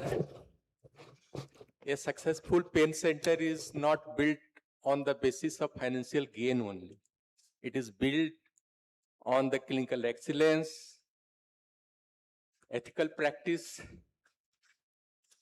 patient trust, multidisciplinary collaboration, and overall efficient pain management. आप जितना आसानी से सर बता रहे हैं, पेन सेंटर डेवलप करना या पेन क्लिनिक में प्रैक्टिस करना रियली उतना आसान नहीं है. You are truly inspirational for us, specially for the beginners. I have tried many times, many years, but you need a specific acumen to develop a pain medicine practitioner. Sir, only 1-2 question I need to know on the behalf of the beginners. What is, in your opinion, what is the most important step for an anesthesiologist to start a pain center? Second, what are the pain practices which are sustainable in initial days to become a successful, to develop a successful pain center? The question is absolutely wonderful. शुरू में क्या करना चाहिए? I'll say, in the morning, look into the mirror, look into your own eyes. अपने आप से बात करो. What I want to do? क्या मैं पेन फिजिशियन बनना चाहता हूं? And you'll get the answer. People ask me, sir, आप पेन में कैसे आए? I did everything in critical care. I worked in cardiac anesthesia. I worked in other specialties also. For critical care, मुझे समझ में आया कि you need to have a setup, you need to have ventilators, you have to monitors, you need to have a team, you need to have a radiology backup, biochemistry backup, nurses, sweeper, everything has to be there. So you need a big team. In cardiac anesthesia, results are more dependent upon surgeons. अगर उनका anastomosis CABG के अंदर ढंग से नहीं हुआ या wall stuck हो रहा है, if I'm a good anesthetist, I'll take out the patient with low inotrops. If I'm a bad cardiac anesthetist, inotrops will be on a higher side. But in pain, you are master of yourself. अगर फिर भी answer ना मिले and you believe in God, मंदिर में जाओ, बैठो, आपको आंसर मिल जाएगा. So once you get this answer, जो स्टेप है शुरू के अंदर सबसे इंपॉर्टेंट है पढ़ाई लिखाई, teaching and training, and don't shy. हम भी जब गए थे at that time I was तब लेक्चरर होता था जिसको आज असिस्टेंट प्रोफेसर कहते हैं, and we were learning from our juniors also. तो सीखने की कोई उम्र नहीं होती है. Get proper teaching and training. बहुत मुश्किल होता है घर बार छोड़ के फैमिली एडजस्ट करके सीखने जाना. तो utilise the technology also, do some online courses with contact programme. Once you got teaching and training, next step is जब टीचिंग ट्रेनिंग करने जाओ एक ओपीडी फिक्स करके जाओ. I'll confess in front of you, when my first OPD, there were 4 patients 25 years ago.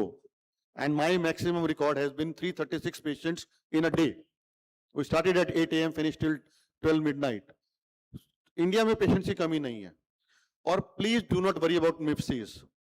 वो learning curve होता है. You can start with basic and then go to advanced. But 2 things which I'll like to say again is, पहले अपने आप से बात करो, अपने ईश्वर से बात करो. आंसर मिल जाता है, yes, pain medicine is my cup of tea, please join. 2, get adequate teaching and training, and immediately thereafter set up the pain OPD. Rest things will start falling in place. क्योंकि वो एक जो कहावत है ना कि अगर आप किसी चीज को शिद्दत से चाहो तो सारी कायनात आपको उससे मिलाने की कोशिश में लग जाती है. तो प्लीज हर वक्त मैनिफेस्ट करो कि I am going to become a successful pain physician. Manifest करो and it will become a reality. परसों ओपीडी में एक फेलो बैठा हुआ था, कहते सर शोल्डर के ब्लॉक 2 दिन से नहीं देखे, and within 2 hours 4 patients of shoulder मिप्सी केम. Manifest yourself. आप लोग सोचना चाहते हैं कि हम यहां पहुंचे, ये कॉलर पहने, मैनिफेस्ट करो, पहुंचोगे एक दिन. आप सोचते हो कि मुझे एचओडी बनना है, आप मैनिफेस्ट करो, आप एचओडी बनोगे. प्रधानमंत्री बनने की मत सोचना बस. Thank you very much.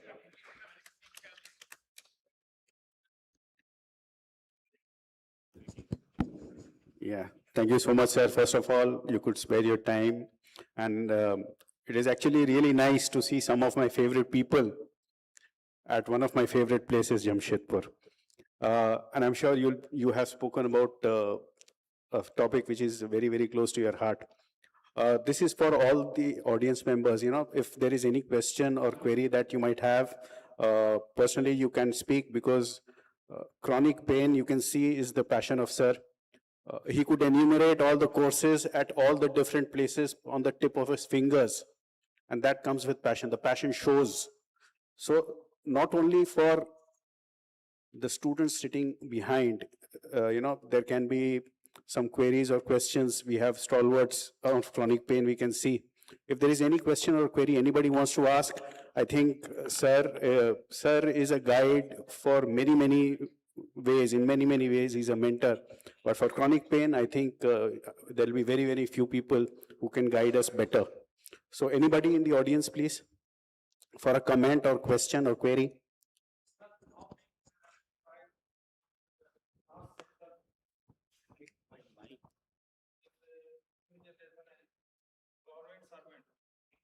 Government servant, yeah, new generation anesthesiologist, how can I apply in your center us People for from fellowship? people from government sector also come to us at Rohtak for fellowship. We offer online and hybrid mode. Initially, I always say, because you have to prime yourself with chronic pain. So attend those 5 months, 6 months of online fellowship, and then come for on-site contact program, where you sit with us in the OPD, see the patients, how we talk to the patients, how we examine, what drugs we advise, which investigations we advise and interpret them, and flow with us in the OT, see the procedures, and do hands-on on the fluorocompatible mannequins and USG on volunteers. So that will give you both theoretical knowledge as well as clinical knowledge, and leaves, we can assist you in giving the required papers. And our aim is to ensure that we produce pain physicians who can serve our country, and they should be anesthesiologists only. We do not take I will request some neurosurgeons, orthopedicians, physicians, psychiatrists, anatomy, but we only take anesthesiologists. So rest paper formalities you can discuss with me personally also. Thank you. Thank you, Doctor. Thank you, Doctor. Thank you, Dr. Naveen, for wonderful insight on how to become a pain physician. But one thing, how he became a wonderful pain physician is his patience. So as it is required in all the clinicians, you must have patience. And particularly when you are a pain physician, a patient comes, it doesn't come to you directly. He comes to you after consulting so many physicians, orthopedicians, neurosurgeons, neurophysicians. So you should have patience to listen to them. They have many, many stories to tell you that I have been to this place, he gave me this medicine, this medicine. So one very good thing in Dr. Naveen is patience. He listens to the patients very patiently. And that is how he became a good pain physician nowadays. So my advice is, if you want to be a pain physician, have patience so that you can listen to patient and you can treat the patient. Thank you. Thank you, Dr. Rajiv. Naveen sir, thank you very much for very informative lecture. Lots of things to things if you want to become a pain physician and start thinking from now onwards. This will definitely going to motivate lots of younger generation as well as the person who are senior, as you said. So we can start from any day, but we have to have some motivation, and you have given that. Thank you very much. Thank you so much, sir. I now request our chairpersons to felicitate Dr. and Professor Naveen Malhotra, sir.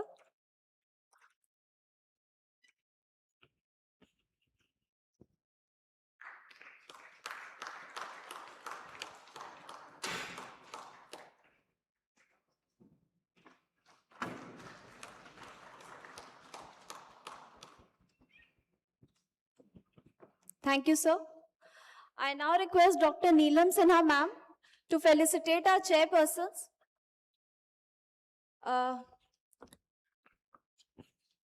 Starting with Dr. UK Singh, sir.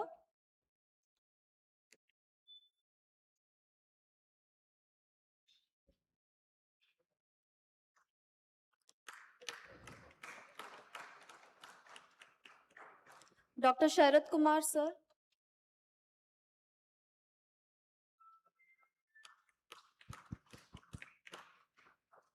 Dr. Nishant Sahai, sir.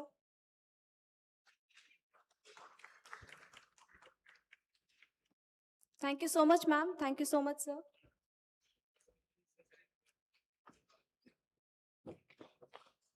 We now proceed for the next session. I would now like to invite Dr. Koshi Varghese, sir, ex-director, MTMH Jamshedpur. Dr. Vineet Kumar, sir, assistant professor, SNMCH Dhanbad. Dr. Binita Panigraha, ma'am, HOD Emergency Medicine, Tata Main Hospital, to chair the session on the topic End of Life Care.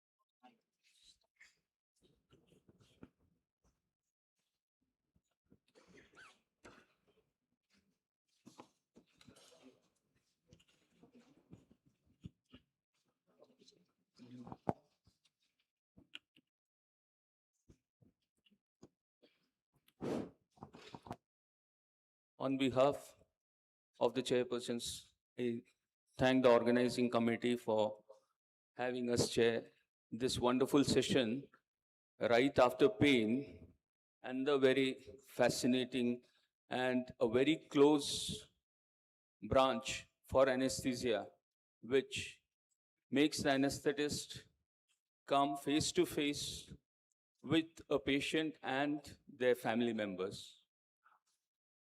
And Dr. Malhotra, the last slide, what he had written, which I had just taken a picture. सामने हो मंजिल तो रास्ता ना मोड़ना, जो मन में हो वो ख्वाब ना तोड़ना. I think the next speaker, Professor Dr. Abhijit Dam, the flamboyant young anesthesiologist from Kolkata who went all the way to AIMS and then after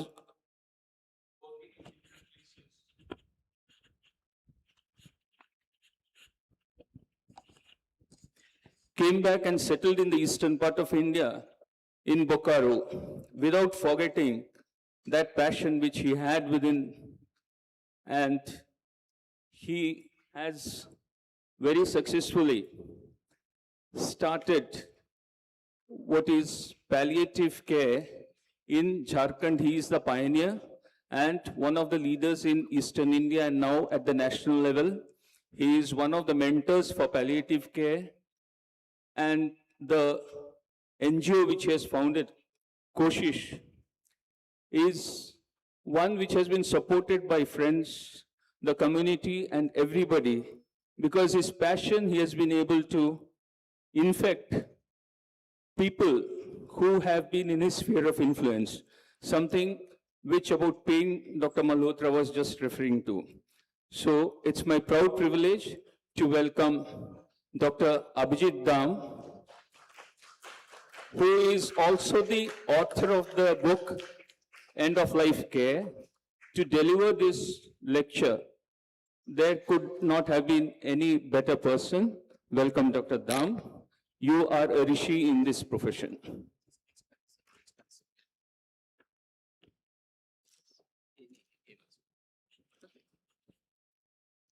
Good morning, everybody, and thanks a lot. I don't know whether I deserve all that praise or not.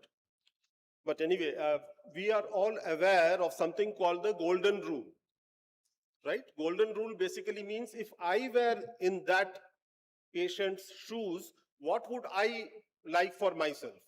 So that is one standard. But then if you go a step further, then comes the platinum rule. Platinum rule basically means if the patient had a choice, what would the patient had preferred for himself or herself? Patient ka choice. That is the platinum rule. It is not all about ourselves. It is all about the patient. So somewhere, you know, what I believe is that our medical system is somewhat flawed in many places. This is just an example. Here you can see this gentleman. He was my guru in palliative care, Professor Uchak from Poland. And I had gone to train out there. So the first thing which I had to undergo was to de-learn. I had to de-learn and then learn again. Because I remember during our clinical rounds in MBBS and all, our professors never allowed us to sit on the patient's bed. But here, Professor Uchak actually taught us something. He actually made us sit very close to the patient, touch the patient, talk to the patient very softly. You know, that subtle spiritual connection with the patient. So that was something very important which I learned. Death, the way I see it now, is physiology. I don't see death as pathology, because that is what we were taught in our whole curriculum, that death is pathology, that we have to maut ko harana hai. But then at some point, you know, death is physiology. We all have to die, isn't it? So the focus, agar hum log wo focus apna thoda sa shift karte hain, rather than just trying to keep the patient alive by whatever means, we try to make the last few days or hours of his life very comfortable. That becomes a game changer. That is so important because all of us are going to die, isn't it? We all have some standards set out. सोचे भी हैं, सोचे भी नहीं है, बहुत लोग तो सोचे भी नहीं है. And then you die in sorrow, then you die in regret कि काश मैं वो कर लेता. We need to have some standards or some steps or some choices laid out for our own selves.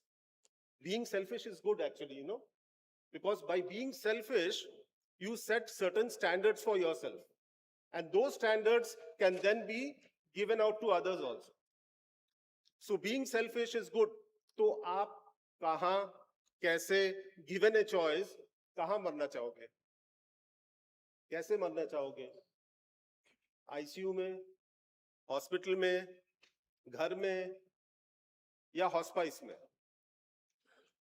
Have you ever thought of it? There is something called the Advanced Medical Directive, which the Supreme Court has given its stamp now. It is legal. You can lay down certain choices which you want about how and where would you like to die. So that is empowerment. So dying is the most important event after birth.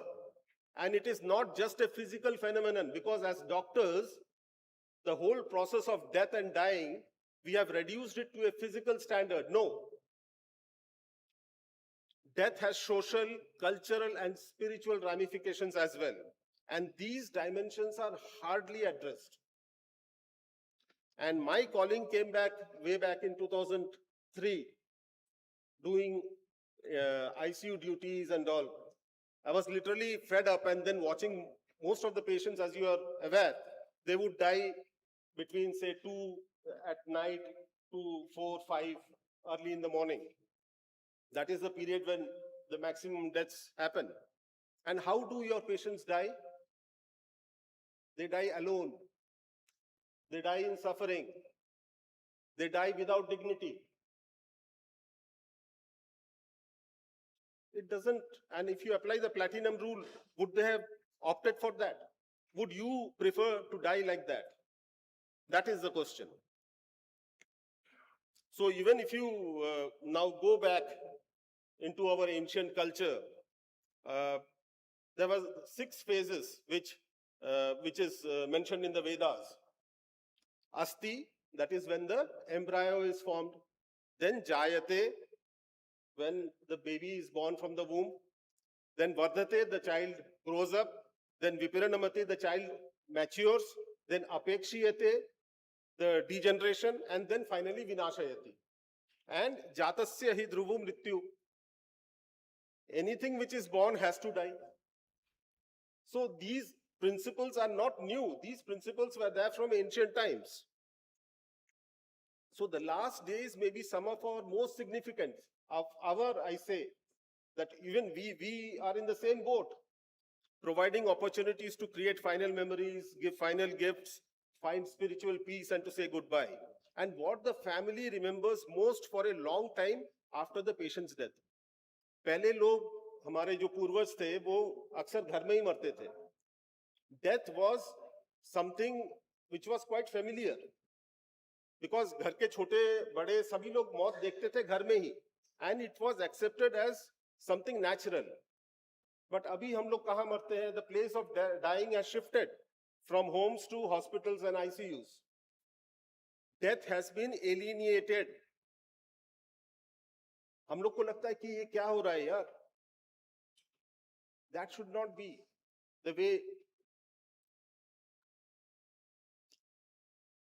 So end of life care, as the General Medical Council in UK defines it, approaching the end of life as when a person is likely to die within the next 12 months. If you think that this person is going to die within the next 12 months, then whatever you do should be the end of life care.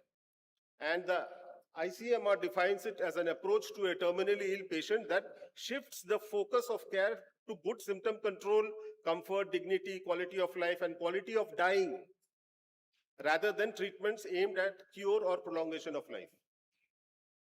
Right? If you go to Mumbai, TMH Mumbai, you just go to the wards, talk to any 10 random patients, ask them, would you like to go home? Just one simple question. And they will literally grab your hand and say, please, ghar leke chalo mujhe. But the family members keep them there, wahi rakhte hain, chemo pe chemo, radio pe radio therapy is going on. And the ultimate outcome, all of us know. So death is inevitable. So what can we do coming to the last days of life? See, it is all about changing gears also. आप जब highway पे गाड़ी चलाते हैं, you drive in the top gear, 5th gear, 6th gear, if you have the 6th gear. But जब आप जमशेदपुर की गलियां में गाड़ी चलाते हैं, then you have to go in the 2nd gear, maximum 3rd gear. So it is all about changing your gears. So ICU care is different from end of life care. When you are focusing on end of life care, you have to change your gears. You have to slow down. Unnecessary medications band kijiye, unnecessary interventions band kijiye. That tablet of B complex or that tablet of calcium doesn't matter anymore. What matters is are good painkillers or drugs aimed at reducing suffering. What matters is your human connection at that particular point of time. Now, compassion is a big thing. Compassion cannot always be taught. The principles of good compassion and good communication can be taught. But padhane se ki that you will become a compassionate human being, वैसा नहीं होता है. You cannot always, make a monkey jump. So compassion is a great human quality which one needs to cultivate.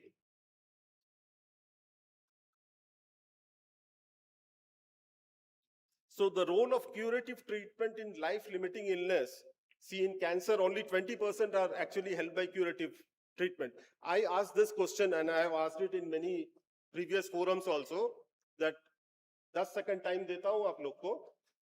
3 example दीजिए बीमारियों का of non-surgical and non-infective origin which has a cure.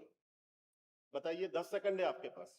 3 example दीजिए कोई 3 बीमारियों का non-infective cause and non-surgical cause का which is curable.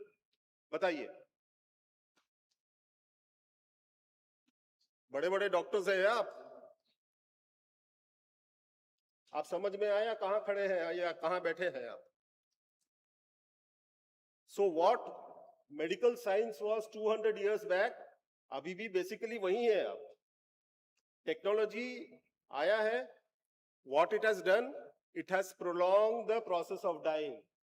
It has made the process of dying more undignified, more costly. पहले आप घर में मरते थे, अभी हॉस्पिटल में मरते हैं. End of life care. This was published in the Lancet. Despite several reports and guidelines over the past few years on the importance of managing end of life care, knowledge and confidence among hospital doctors is still far from ideal when looking after those in the last few days, weeks, months, or even years of life. So we need to change. The gear needs to change. So then there are some things called the trajectories of dying, the graphical forms. This is sudden death. आपका quality of life, आपका बढ़िया है, आप सब कुछ कर रहे हैं, suddenly you have an accident and you die suddenly. So very good death. Tension नहीं है इसमें. But how many people would die this way? Hardly 2%. Next is terminal illness. सब कुछ ठीक चल रहा है, then you're diagnosed with a life-limiting condition, say cancer, and then gradually the graph comes down. So yahan the scope of palliative care, hospice referral, everything is there. Next is organ failure. Chronic liver failure or chronic renal failure. So the graph goes down slowly but steadily, and then you have certain dips. acute exacerbation हो गया, say asthmatic है, acute exacerbation of asthma हो गया, then you recover again, then but the graph is going down steadily. So this is another trajectory. And then this is the final, like debility, failure to thrive, that sort of conditions jahan hota hai, the quality of life is low right from the beginning, and then it keeps on dwindling, that dwindling type of death. So these are the various trajectories which you can see in the end of life. This is one more, a catastrophic event, elderly person, सब कुछ ठीक ठाक चल रहा था, अचानक fracture नेक femur हुआ, he becomes bedridden, bed sores, secondary infections, finally he passes away. So this I talked about, this was the shifting gears, and then there is a surprise question. Surprise question क्या है? आप अपने आप से पूछ लीजिए कि would I be surprised if this patient lived for another 6 months? आपको अगर लगता है कि ये तो 6 महीना भी नहीं बचेगा, so that is the time you start end of life care. That is the time you focus on more important things of life. I remember my mom was diagnosed with advanced cancer way back in 2011. मैंने उसका surgery कराया. I remember it was the 1st of January. तो surgery हुआ. It was basically a palliative surgery to relieve the obstruction. And then she said कि मुझे तो घूमना है. And I brought her tickets, the whole family, first AC में गाड़ी, we booked our tickets, and then she had a grand time. For around 7 to 8 months, वो घूमी free, उसके मन में जो करने का इच्छा था वो सब कुछ.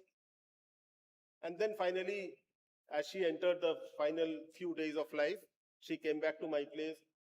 She passed away at my house. घर पे ही मरी.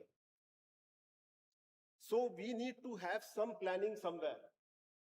That is so very important. This is our hospice. End of life. This patient has just passed away. And ये जो लड़कियां बैठे हैं, these are the trainees. ये गांव की लड़कियां हैं जिन लोग को हम अपने सेंटर पे रखते हैं for 6 months. We train them how to look after a bedridden patient. 6 months का कोर्स हमने डेवलप किया, and this has been running since 2001. Sorry, 2021. So what are they doing during this period is focusing and being with the dying person. Would you like to die alone? Would you like to die alone? Anybody who likes to die alone? तो क्या guarantee है कि आपका बेटा, बेटी या बहू या your husband will be by your side when you're dying? Is there any guarantee? So we need somebody, no? We train these people how to stay vigil. This is staying vigil. How to be there at the bedside. Their presence is so very important. ये dying person जब आखिरी बार अपना आँख खोलती है ना, तो उसको दिखता है कि कोई बैठा हुआ है. That is important. And of course, there are so many other things which is beyond the scope of this lecture, because I do believe in existence of consciousness beyond death. So that is a totally different area where I'm not going into now. So being by the side, most important thing is maintain the identity and dignity of a person. Give death a chance. भाई मौत को भी थोड़ा सा chance दे दीजिए. जबरदस्ती वो CPR आप कुदाकुदी हरदम, it is not warranted exactly. We have no right or duty, legal or ethical, to prescribe a lingering death. This is again those girls whom we train, and they go door to door. We cover 28 villages around our center. So वहाँ के जो बूढ़े बूढ़ी लोग हैं, those who cannot come to the center, उन लोग को घर घर जाके आश्वासन देना. Most important is giving them company. See, the dying know we are not God. all they ask is that we do not desert them. वही चाहते हैं. When a terminally ill patient comes to you, ना, वो आके he knows कि कुछ नहीं होने वाला है, but he wants to talk, he wants to share his suffering with you. तो सुन लीजिए.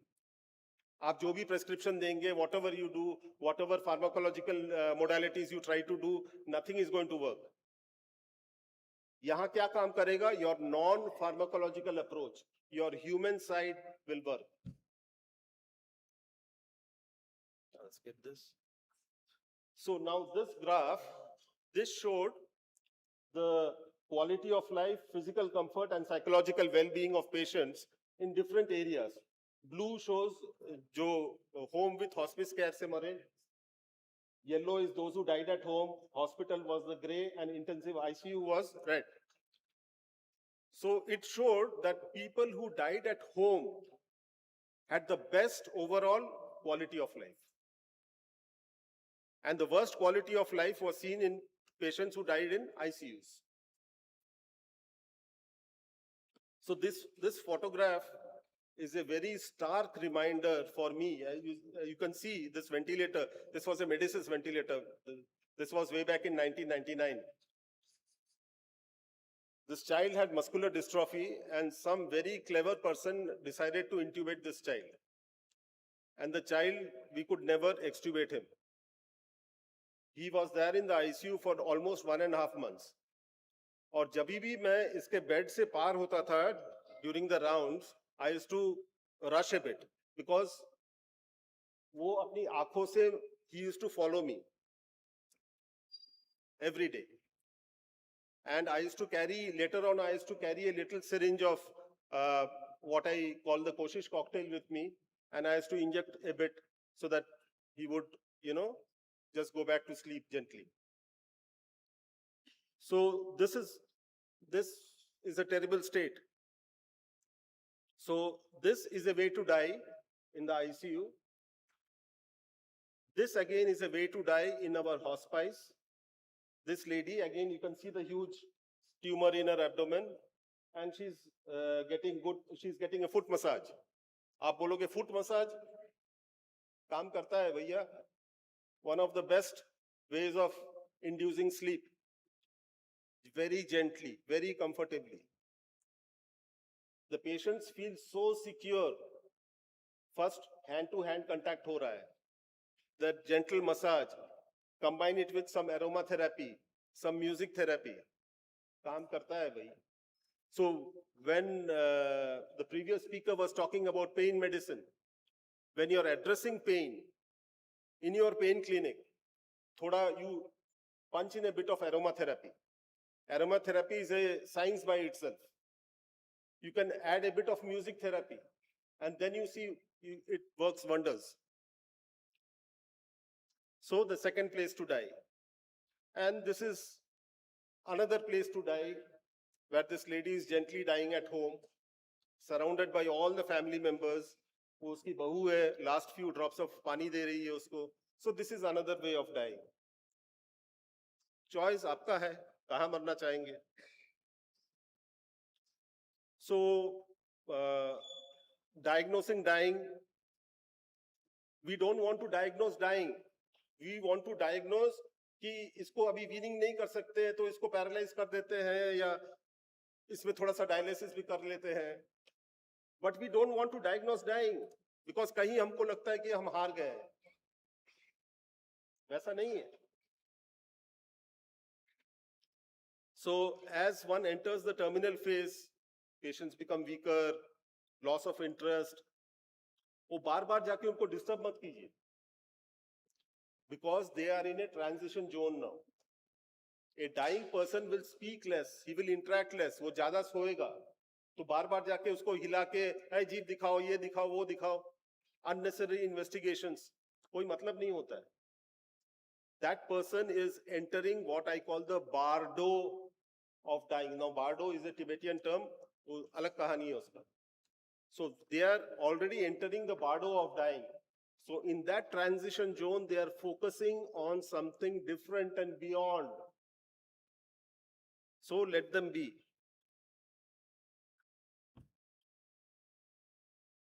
So this study, I had talked about this study in many of my previous lectures. So this was done in the last symptoms in the last 48 hours of life. This particular hospital, they randomly chose 200 patients who were dying and they noted down the symptoms in the last 48 hours of life.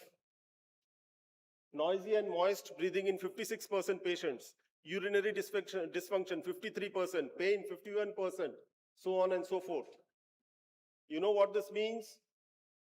This means that every alternate person sitting in this room will either die of dyspnea or die in pain, or there will be loss of dignity. You will pass your urine or feces in your own bed before dying.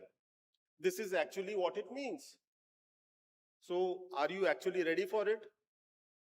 If you're not ready, then what have you thought about it? तो इसका समाधान क्या है? I'll skip. How am I doing about time?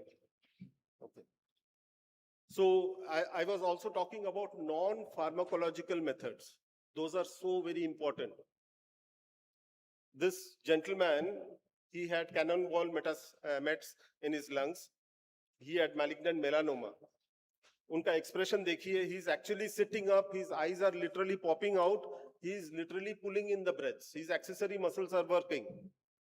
बगल में खड़ा है उसका बेटा. उसका बेटा क्या कर रहा है? He's just rubbing his hands gently in between the shoulder blades. The presence of the sun, the gentle touch means a lot for a person with terminal dyspnea. आपका दवा वगैरह तो बाद में आएगा. Status asthmaticus, the moment you leave that patient alone, the cycle kicks in even more. Simple things, एक खिड़की खोलिए, थोड़ा पंखा चालू कीजिए, reassurance दीजिए, ये सब हम लोग नहीं करते. Concept of a good death, आप सभी का होमवर्क है आजकल. आप करो तो अच्छी बात है, नहीं करो आपका लॉस है, बिकॉज मरोगे तो सभी है या नहीं. तो आप व्हाट डू यू थिंक, आप कैसा मरना चाहते हो? What are your criteria? Like the previous speaker said that you think about a thing, manifest karo usko. What he said was not wrong. Quantum physics says so. Quantum physics says that if you manifest something, if you think about a thing, that will manifest. So, how exactly do you want to die? What do you have in your mind? कहाँ, कब, कौन रहेगा? Plan it out. This was one of my very early patients when I just started off palliative care way back. This was in 2001, I believe. And when I went inside that house, ये उसकी बहू है. This is the patient, CA gallbladder. She was tossing and turning, and वो बहू was actually holding her down, holding down the patient. पकड़ के रखी थी. The first thing which we did was give a painkiller, and 15 minutes later we started talking. So treating pain is very important. This I have shown in many places, but जिन्होंने नहीं सुना, this was a lady, विधवा, CA cervix with pyometra. She didn't have pain. बेटा रोज हमारे पास आके बोलता था कि मेरी माँ सो नहीं पाती है. तो what would you do? What would you do? What would you advise? We actually went down to her house, and then we saw the cause of her insomnia. Unless you go down to the patient's place, you cannot find out. In your own clinic, आप तो boss है ना clinic के, तो you are in your best mask. Patient also comes with a mask. But जब आप patient के घर जाते हो, there is no mask. Then you can write a prescription based on the patient's actual needs, the social needs, the psychological needs, the cultural needs. What is accessible, what is acceptable, what is affordable. That is what matters. Your prescription is incomplete if you write some drugs which are not even affordable or accessible or available.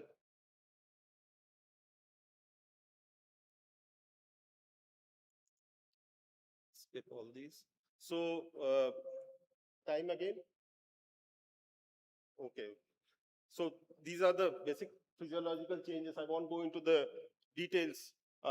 One source of distress as the patient approaches the end of life, उनका intake कम हो जाता है. So at that time the family पीछे पड़ जाएगा आपका कि कुछ खा ही नहीं रहा है, rinse tube डालिए या पानी चढ़ाइए and this and that. But then you have to refrain as far as possible because the needs of the patient are decreased. The physiology, the basal metabolic rate is reduced. So the needs are reduced. Of course, there are pros and cons, and this by itself is a big topic.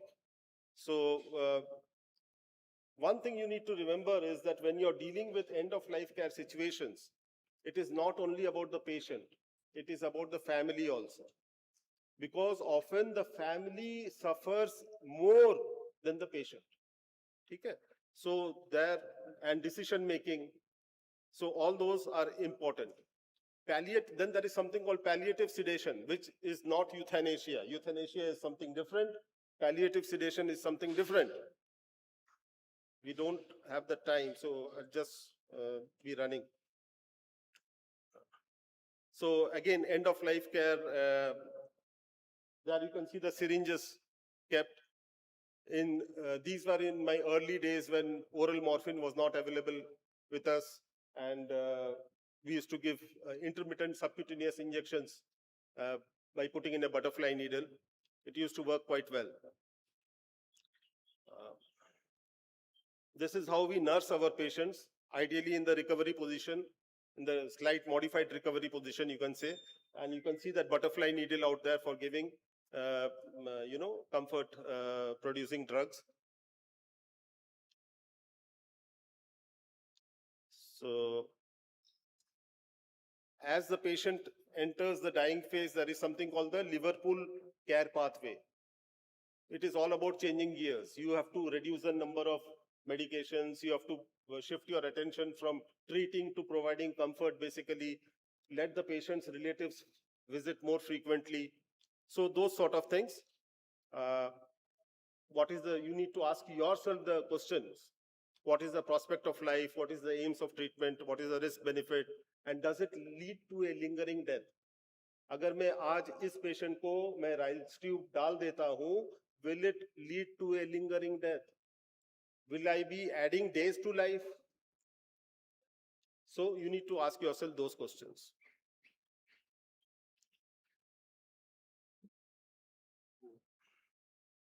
The family is very important. This was when I had gone to Tata Memorial Hospital in Mumbai.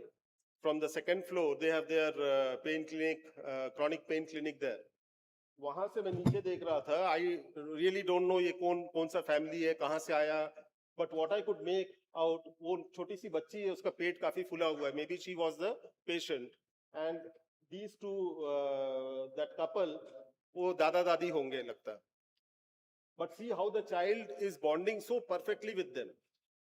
और इसी बच्चा को लेके आप उन लोग को दूर हटा के इसको जैसे ही एडमिट कर दोगे, then you change this whole beauty of this game. Right? So focus on the caregivers also. ये पूरा जो मूवी है ना, इसमें हीरो कौन है? हीरो है पेशेंट. हीरोइन कौन है? Relatives. You are just the joker. आपका रोल बहुत कम है, कॉमेडियन है आप. बीच बीच में आएंगे, थोड़ा सा करेंगे, वापस चले जाएंगे. बट हीरो और हीरोइन, इन लोग, they are important. ठीक है? Remember that. You should not try to be the hero in that movie. So this again is continuous subcutaneous injections to keep the patient comfortable in the last days of life. वो syringe pumps है, syringe drivers, basically. बकवास है. India में काम नहीं करते हैं. ठीक है? In hot humid conditions, वो jam हो जाता है syringe drivers. So if you, these were donated by a hospice in Scotland to me, but I just used them hardly for a week and then I stopped using them. So it's better that you use intermittent subcutaneous injections by empowering the family members. That makes more sense. Emotions are very important. This gentleman from northern Bihar, everything has a reason. Northern Bihar थोड़ा सा conservative ज्यादा है. ये उसकी wife है, एक ही पैर है, ऑस्टियोसार्कोमा था, मेटास्टेसिस ऑलरेडी हो चुका था, एंड ये फोटो लेने के हार्डली 30 सेकंड पहले हम लोगों ने उसके हस्बैंड को बताया कि नाउ योर वाइफ अब ज्यादा टाइम नहीं है. एंड यू सी पीछे उसकी बहू खड़ी है. जैसे हमने ये मैसेज दिया, सीधा हस्बैंड का हाथ कहाँ गया? वाइफ के पैर पे. वो कभी करेगा जिंदगी में बाहर के लोगों के सामने वाइफ का पैर छुएगा? कभी नहीं छुएगा. But he did it out of an instinct of protection. जैसे ही हमने बोला that your wife doesn't have that much time, may be just a couple of months, उसका हाथ वहां पहुंच गया कि नहीं जाने दो. These little, see the expression on his face. So we need to respect these beautiful moments also. These moments of suffering. These moments so that we can support them in a better fashion. Music therapy, I just talked about music therapy. Music में बहुत दम है. Right? Music therapy is not only about playing music or listening to music. Music therapy is a lot more than that. Again, a piece of advice, integrate music therapy and aromatherapy with your pain practice. और फिर देखिए कहां से कहां पहुंचता है. Addressing religious concerns, so very important. Religion is so very important. Spirituality is so very important. Simple things like वो गंगा जल पिलाना, आपको लगता है मजाक है. वो धागा बांधना चाहता है, आपको लगता है मजाक है. But उनके लिए मायने है. Let them do it. We hardly know anything. यहाँ in this crowd, how many of you have actually studied your own religion? हाथ ऊपर. So hardly 4 people. जरूरी है, बहुत जरूरी है, बहुत जरूरी है. Science is not everything.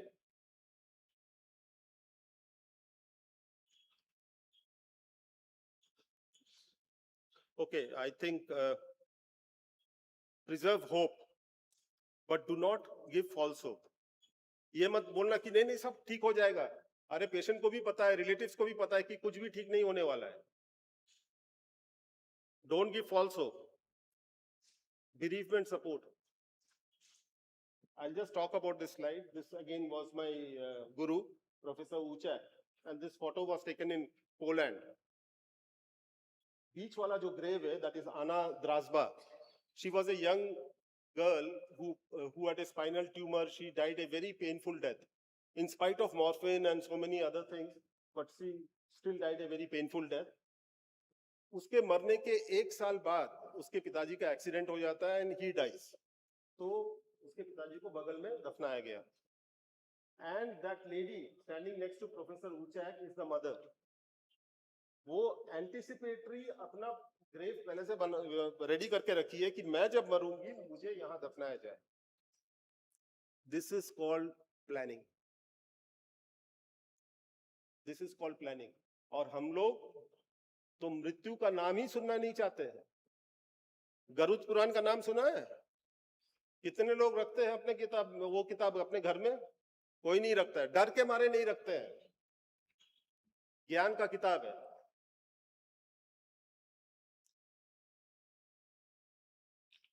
Life insurance और डेथ इंश्योरेंस सभी लोग तो इन्वेस्ट किए हैं ना पैसा, स्टॉक्स ये वो सब जगह. अपने मृत्यु पे एक पैसा नहीं लगाया आप लोग. That is death insurance, and death insurance is basically good palliative care, good end of life care.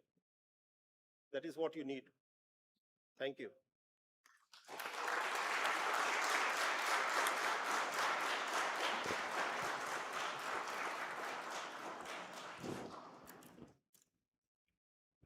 Dr. Dham, it was an eye opener. I would say it's a game changer talk that I have heard till now. What you have said certainly makes sense, and that is actually the way we should be looking at our lives. But all that you have said is preparing a family for the ultimate death of the hero, who is the patient. What should we do for that hero? Because you see, everybody is afraid of death. So when so much of paraphernalia is happening, the hero also knows that he is going to die. So what are we doing to allay that fear and to prepare him to accept death? So the hero also knows that he is in the process of death and dying. So this is where, this is the point, at this point of time, what we can do is, one is very good symptom control. Very good symptom control, like pain, nausea, vomiting, or if he has intestinal obstruction, then taking care of that. If there are areas of bleeding or pressure sores or maggots, we can take very good care of that with good palliative care principles. But more important than that is addressing the spiritual and religious concerns, if there are any. And that is why I asked the audience that question, that how many of you are aware of your own religion? Because these issues, the spiritual issues and the religious issues, become so very important as we, approach our end of life.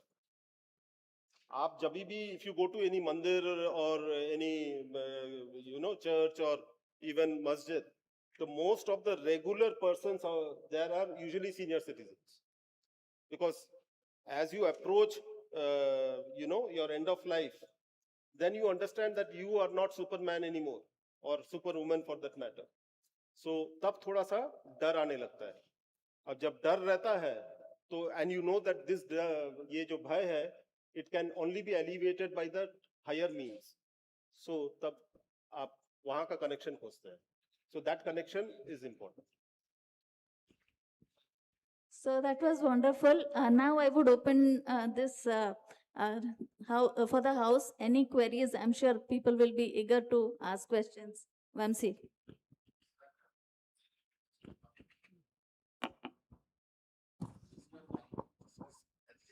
That is something which everyone knows. The hero knows, the family knows, everyone knows. So in some countries, we practice euthanasia. And in India also, I'm sure that you must be aware, in some parts of Tamil Nadu and all, there is a practice where they allow the person to go to a natural death. They give him, that's called Thai Kutam. So as on today, in 2026, within India, in palliative medicine, so what are the rules? Or in euthanasia, is it supported, or where are we in terms of euthanasia? So when I began my journey into the field of palliative care, I never supported euthanasia. But today, I support euthanasia because it is a choice. It is a choice. Of course, there are so many criteria. Now, passive euthanasia, that withdrawing or withholding of life support, that has been supported by the Government of India now. The Supreme Court has passed a legislation. And certain religious practices like Santhara in Jainism. Now, Santhara has a legal sanction. You can do, I mean, it is permitted legally. So there are certain religious, where religion comes in with certain practices of, death, dying, or allowing natural death. So that has a legal support from the government as well. Dr. Dham, I think it was an eye-opener for many of us who are not seeing this and who are practicing also. I want to ask you one practical question. It's related to coalition, with the people knowing that party doesn't want to declare the disease to the patient. And patient, even though knows that I am suffering with something very serious, what is your take? Somehow, if patient wants to know what is going on with him, Dr. Saab, क्या बीमारी है मुझे, तो उसकी journey और easy होगी what is your take on it? Whether we should try to solve this problem or keep that delusion with the patient that whatever party is saying is the right? No, as I said, see, in this movie, I said the patient is the hero. So hero always comes first. It is if the patient is not aware of his condition or terminality of his condition, or if he wants to get more information, provided he is in a lucid state, then you are bound to divulge everything to him in a phased manner.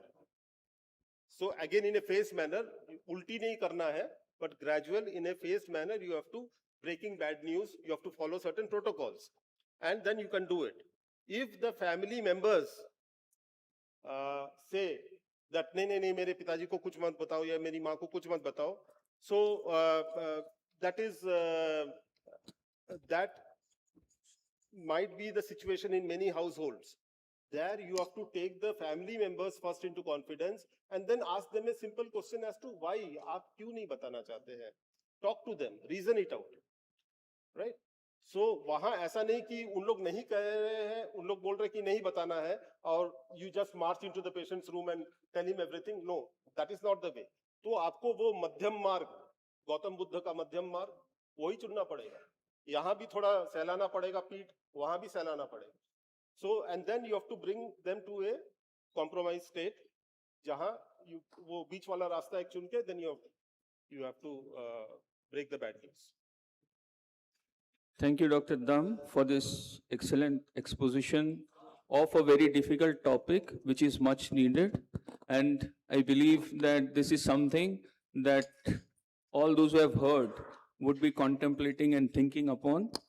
There are many aspects to it which he could not touch, I know, because of the lack of time, like collusion, management, denial, and all those things. But at the end, the way he has brought this difficult topic into a forum like this, what is needed today is that, like we speak on all these subjects to the community, I believe that the palliative reach to the community in the form of small educational this thing of how to approach death or a event which is terminal in itself is something which should start a conversation, and that is the only method by which we can deal with end of life care in the corporatized hospitals, because otherwise your clientele will never understand what is death, and you may be forced to do things which you, in your own belief or what is right for the patient, even many a times the patient also doesn't want, but it is forced upon them, which is called medicalization of death. So I think this conversation should start, and I thank the organizers for choosing this topic and Dr. Dam for speaking from his experience. Thank you, sir.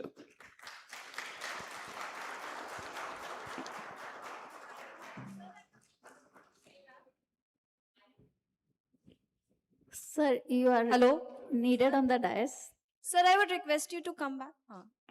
Now I request our chairpersons to felicitate the speaker, Dr. Abhijit Dam, sir.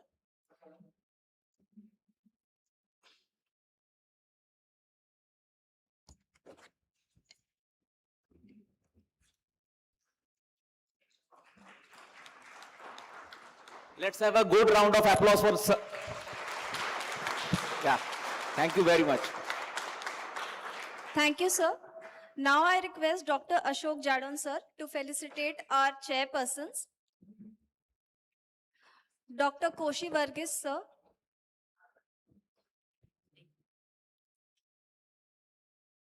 Dr. Binita Panigri, ma'am.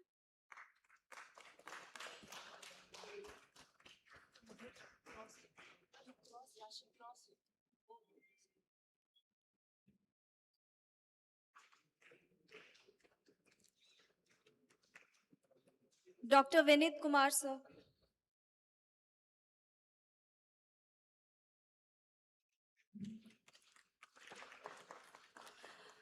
Thank you so much. Now we come to the end of the session. I would request everyone to move to the Chaupal for the quick tea break till we resume for the inauguration. Thank you so much.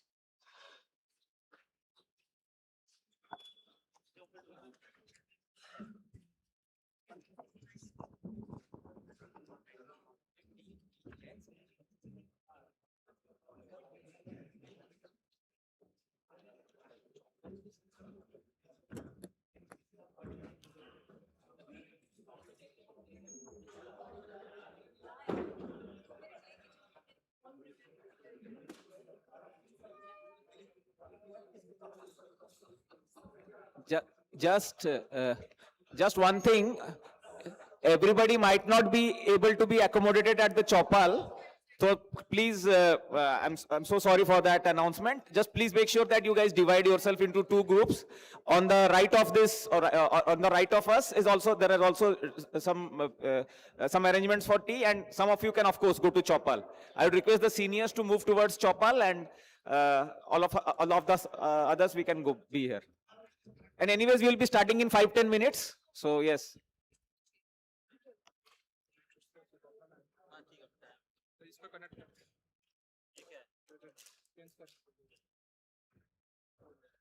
हम भी आएंगे नहीं मतलब slide change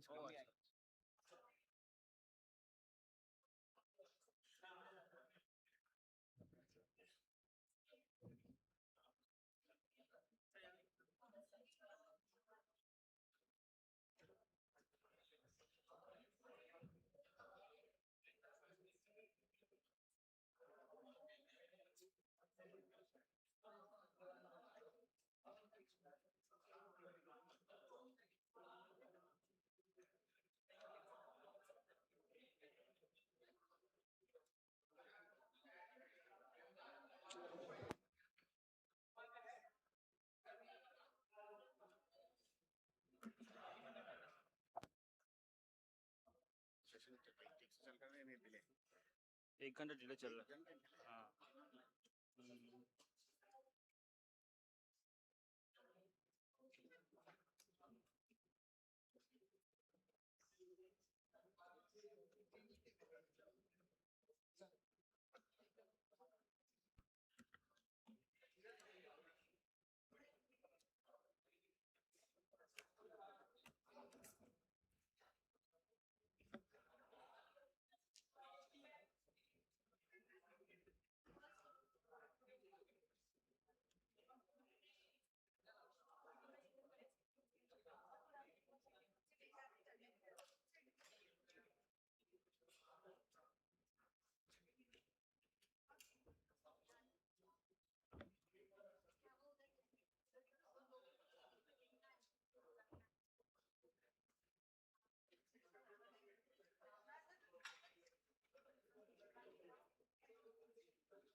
Yeah. We will be starting the inauguration pretty soon. I would request everybody to please take the seats. The tea is a bit tardy, so please bear with us. Please take your seats. I'm sure you guys would have had your caffeine intake till now. I'm so sorry for the problem. Please, T नहीं है. आ जाइए, वापिस आ जाइए. वो tea break, वो actually खाली break बोलना था, वो टी ब्रेक हो गया. We will arrange for something. Running tea हम लोग arrange करेंगे. Please, हम लोग inauguration के लिए आ जाइए, please.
For health reasons, tea break has been converted to a water break, hydration break. With the World Cup going on, we are worried about dehydration. Hence, the tea break has been converted to a water break, hydration break. Please bear with us.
I request Dr. Pratul and Dr. Roshanlal Gop to please take their seats, and also others to please follow, so that we can start with the much awaited inauguration of today's CME program. I request everybody to please take their seats.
Good morning, everyone.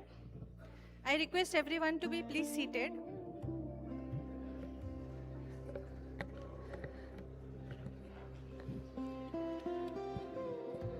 Good morning, distinguished guests, senior faculty, and dear colleagues. It is a pleasure to welcome you all to this ISA-sponsored CME in our Steel City, Jamshedpur. Before we begin, please pay attention to the safety announcements. The hall is fitted with smoke detectors. There is one exit on my left side, 3 on my right side, and one exit at the back of the hall. In case of any exigency, please do not panic. Please walk out in a single file and assemble at the assembly points just outside near the flag hoisting point. Please keep your phones on silent mode during the session. We shall now begin with inviting our dignitaries on stage, accompanied by our home members, to please facilitate their arrival. First, I would request Dr. Bhupinder Singh to please escort our chief guest, Dr. Naveen Malhotra, President ISA National, onto the stage.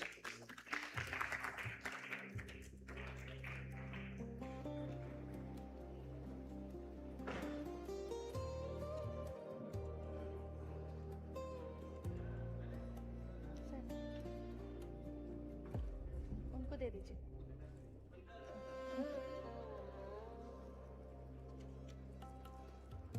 Next, I would request Dr. Amit Kumar to escort our guest of honor, Dr. Rajiv Gupta, Honorary Secretary, ISA National, onto the stage.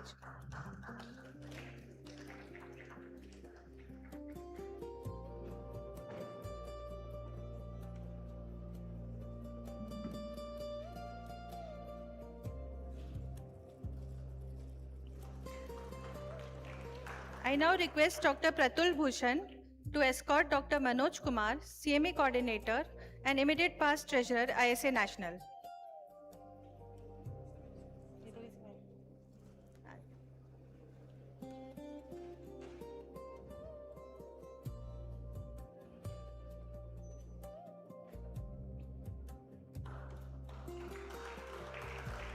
I request Dr. Bapaditya Pal to escort Dr. Sujata Ghosh Madam, ISA National GC member.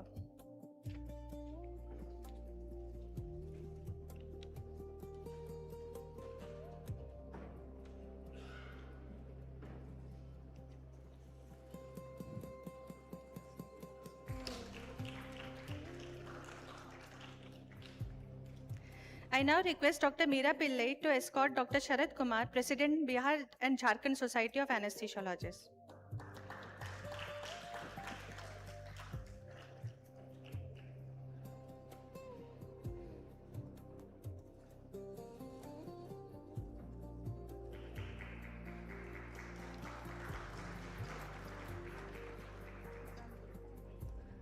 I request Dr. Krishnakant Ranjan to escort Dr. Alok Jha, Honorary Secretary, Bihar Jharkhand Society of Anesthesiologists.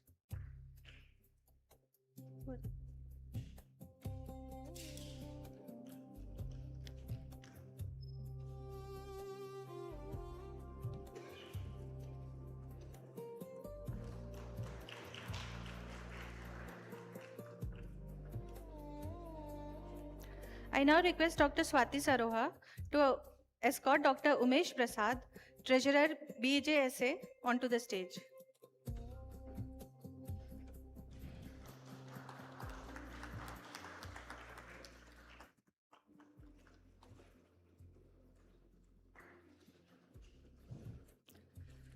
I request Dr. Surbhi to kindly escort our organizing chairperson, Dr. Deb Sanjay Nag, onto the stage.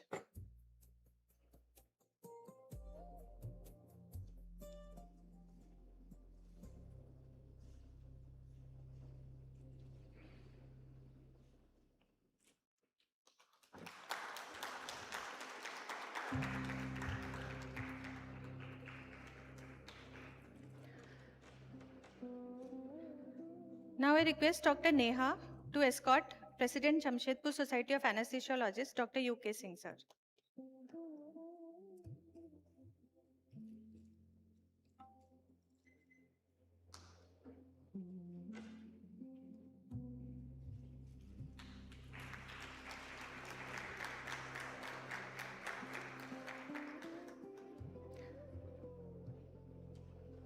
I request Dr.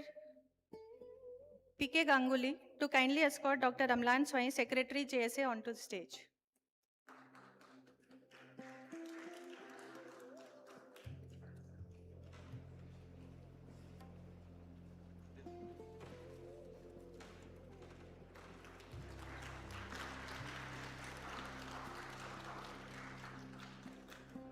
Now I request Dr. Murari Bharadwaj to kindly escort Dr. Preeti Gehlot, Treasury, Jamshedpur Society of Anesthesiologists.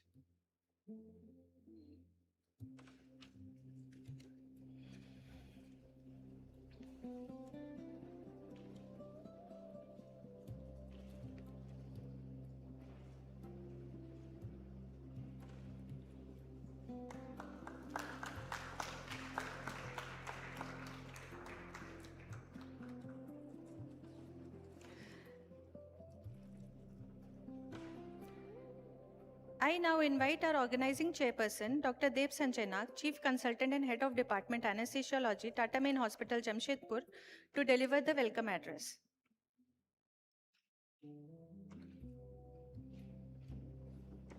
So, good morning to everybody. And I don't think any function or event in Jamshedpur can start without actually mentioning about the very ethos and the very people who started with the House of Tatas, Jamshedji Nashrawanji Tata, who was actually instrumental in forming this city and whatever we see over here. And what has been given is not only to Jamshedpur, it is across the country. So I'll just have a small quote from him. In a free enterprise, the community is not just another stakeholder in business, but is in fact the very purpose of its existence. In fact, if we relate it to what we have done since the morning, right from the walkathon to create awareness about calls, to the plantation, adding to the green cover of the city, all of it is actually giving back to the community in what we have started in the today morning. So with that, I'll start.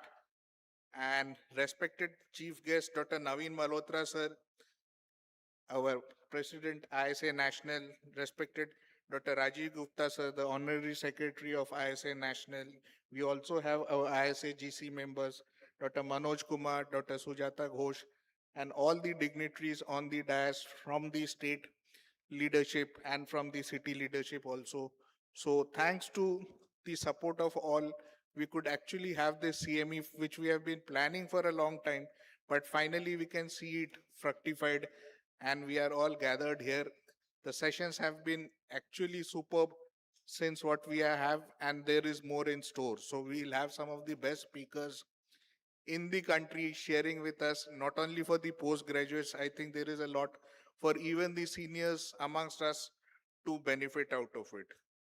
So, as I said, Jamshedpur is a city built on the vision of Jamshedji Nachavanji Tata, who dreamt in an industrial township and a place of well-being for the people at the very heart of it. So the message actually continues through delivery of care. We saw compassion, we saw the palliative part of it, all of it being delivered through the same vision and the ethos on which this city, this township, this area of the country has been founded. So we are actually deeply honored to have the National President, Dr. Naveen Malhotra, sir. Thanks for coming all the way and blessing this CME and the support, sir. You have always been instrumental in guiding us and providing us the support whenever we needed. And under your leadership, ISA has actually gone leaps and bounds. And it is a much more scientific and a robust society today. Thanks to our National Secretary, Dr. Rajiv, we are actually every step.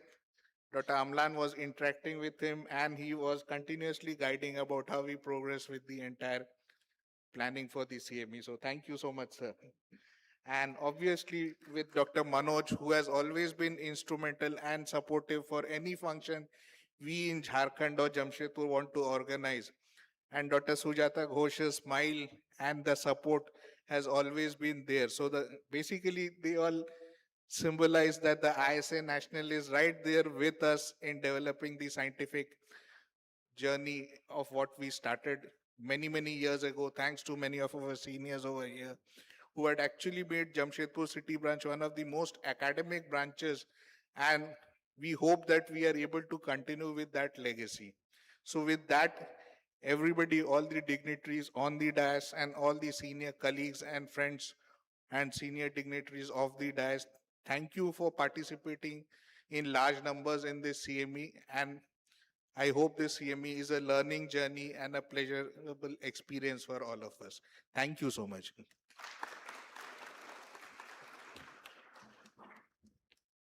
Thank you, sir. Shubham karoti kalyanam arogyam dhana sampada shruta buddhi vinashaya deepa jyotir namostute.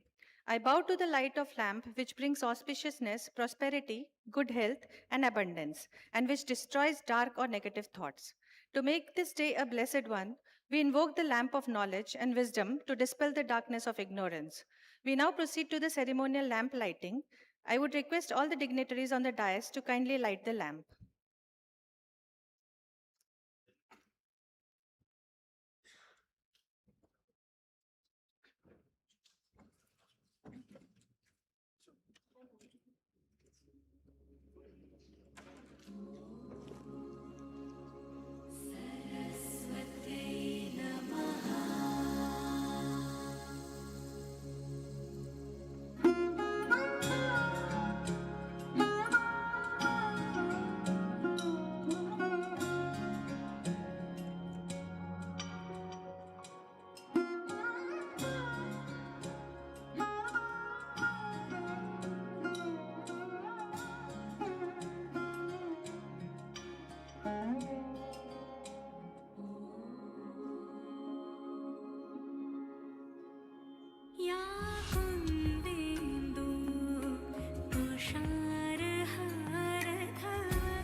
Thank you, everyone.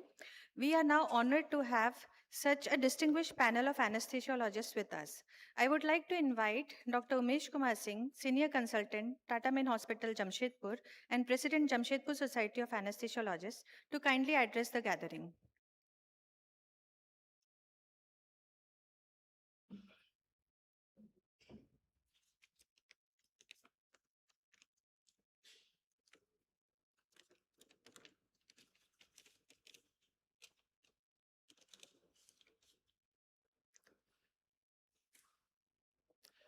Respected Chief Guest, Dr. Naveen Malhotra ji, National President, Indian Society of Anesthesiologists, respected guest of honor, Dr. Raju Gupta ji, Honorary Secretary, ISA National, respected Dr. Sujata Ghosh, Governing Council Member, ISA National, respected GC Coordinator, ISA Sponsored CME Jamshedpur, Dr. Manoj Kumar ji,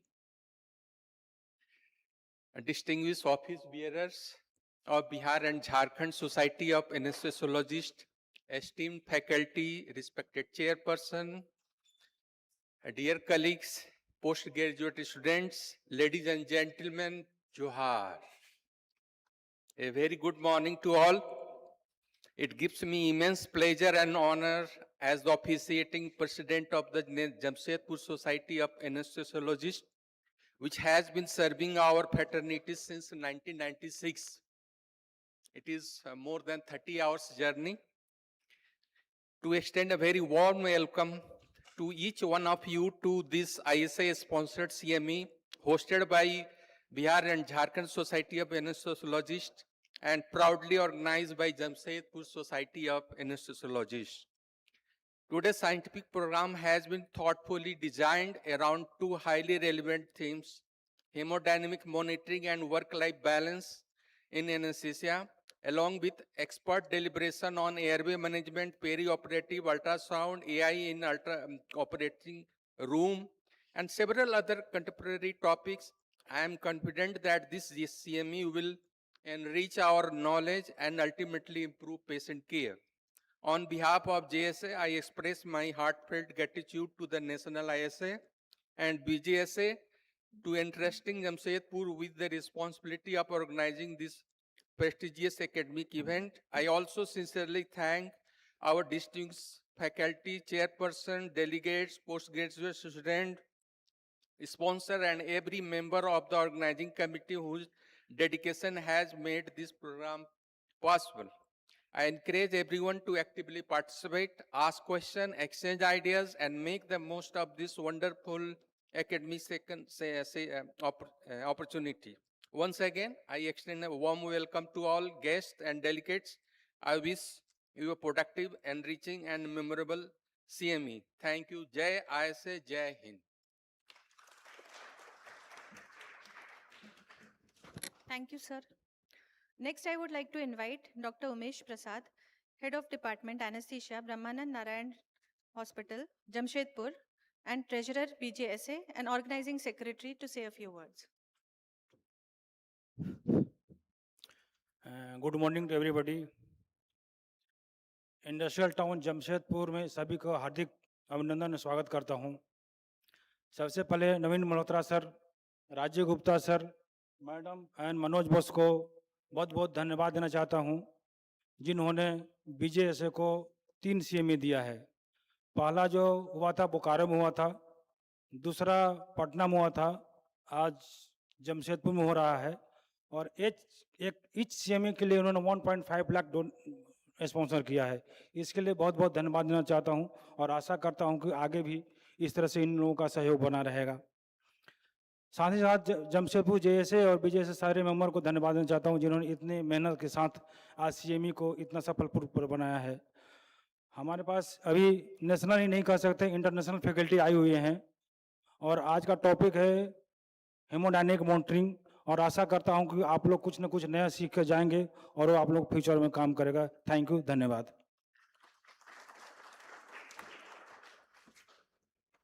Thank you, sir. Our next address is by Dr. Alok Jha, Consultant, KM Memorial Hospital and Research Center, Bokaro, and Honorary Secretary, Bihar and Jharkhand Society of Anesthesiologists. Sir, kindly say a few words.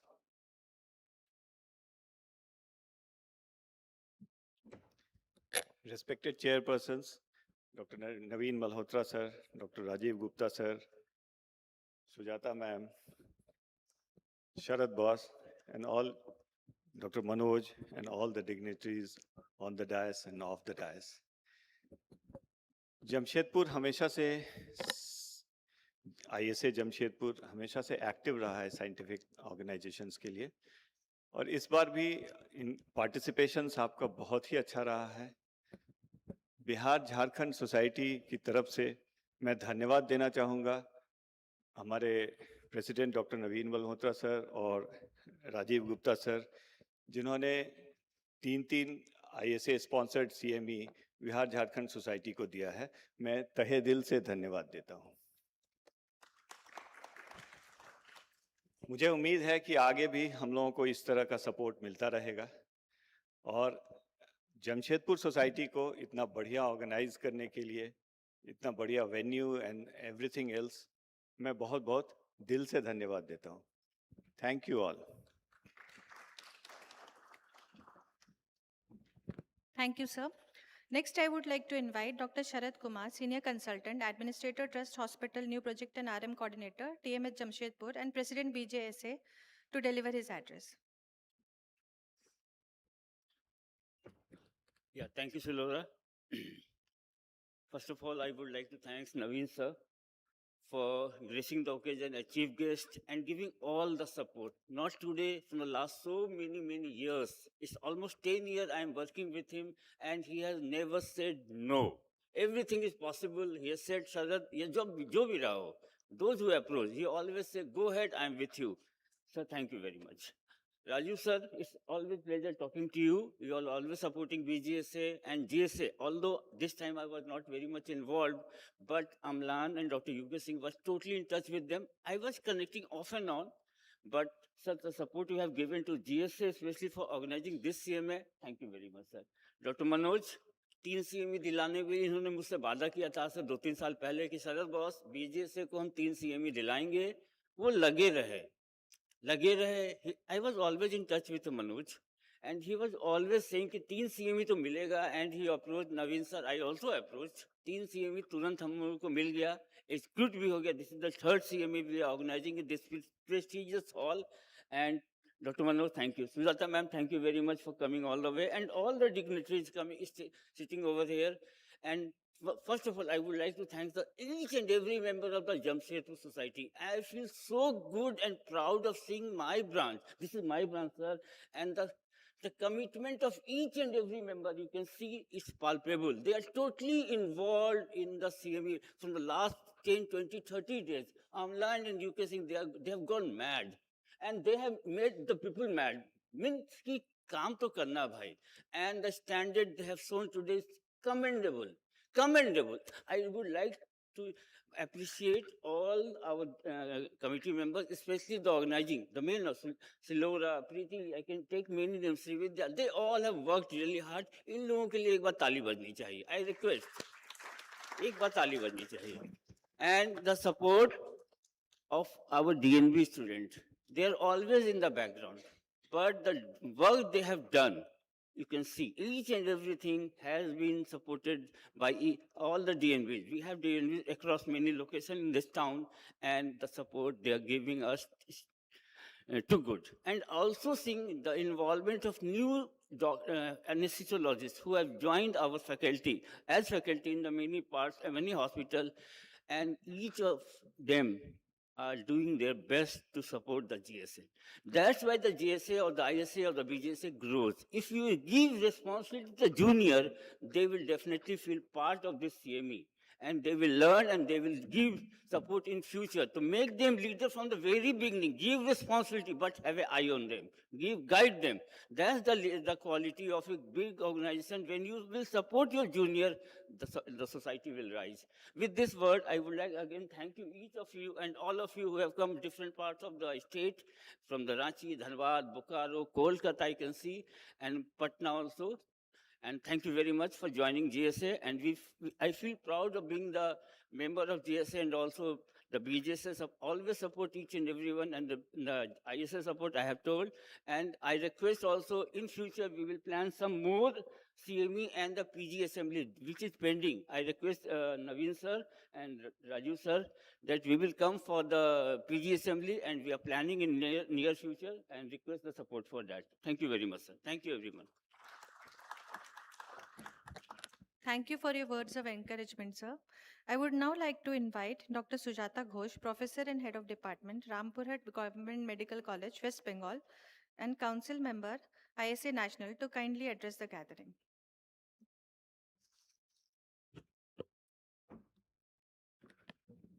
A very good afternoon, President Naveen Malhotra sir, our Honorary Secretary Rajiv Gupta sir, and all the dignitaries on the dais and off the dais. I heartily congratulate the organizers for organizing such a wonderfully curated CME in this fantastic ambience. I think each and every one of us who have attended the CME are feeling happy and hope that education continues in a very nice and amicable manner. Thank you so much. Thank you, ma'am. I would like to invite Dr. Manoj Kumar, Bhagwan Mahavir Institute of Medical Sciences, Pawapuri, and Governing Council CME Coordinator and immediate past Treasurer, ISA National, to kindly address the gathering. Johar Jharkhand. So, respected Naveen sir, our national president, our honorary secretary, Dr. Rajiv Gupta sir, and our president, Bihar Jharkhand, Dr. Sarad sir, Dr. Alok Jha as a secretary, Bihar Jharkhand, and all the office bearer of Jamshedpur city branch and ISA Bihar Jharkhand branch, all the active member and member of the different city of the Bihar Jharkhand, and our invited guest speaker. Very good afternoon to all of you. So, national जब governing council बने तो बहुत सा CME करवाए। As a treasurer हमारे यहाँ सबसे पहला बात कि मैं जमशेदपुर ब्रांच को बहुत थैंकफुल हूँ कि यहाँ कभी भी जब नेशनल और स्टेट लेवल पे भी कोई कॉन्फ्रेंस रहा तो बिहार झारखंड से जब भी स्पीकर मांगा गया है तो सबसे पहले जो मेरे दिमाग में आया वो जमशेदपुर सोसाइटी ऑफ एनेस्थेसियोलॉजिस्ट के स्पीकर्स का नाम आया, क्योंकि यहाँ ज़्यादा मात्रा में स्पीकर हमको मिल जाते थे। सब लोग के अंदर भूख था प्रेजेंट करने का और एकेडमिक में, तो ऐसे बिहार झारखंड और नेशनल भी इस बात को जानता था। तो ज़्यादा लोग आई थिंक इन 10-15 साल में ज़्यादा लोग हमको लगता है कि बिहार झारखंड से जमशेदपुर ब्रांच प्रेजेंट किए, और इसीलिए उनको ना कि एकेडमिक, इन्होंने बहुत सा नॉन एकेडमिक प्रोग्राम भी किए जो बीच बीच में हम लोग रिपोर्ट करते हैं नेशनल को।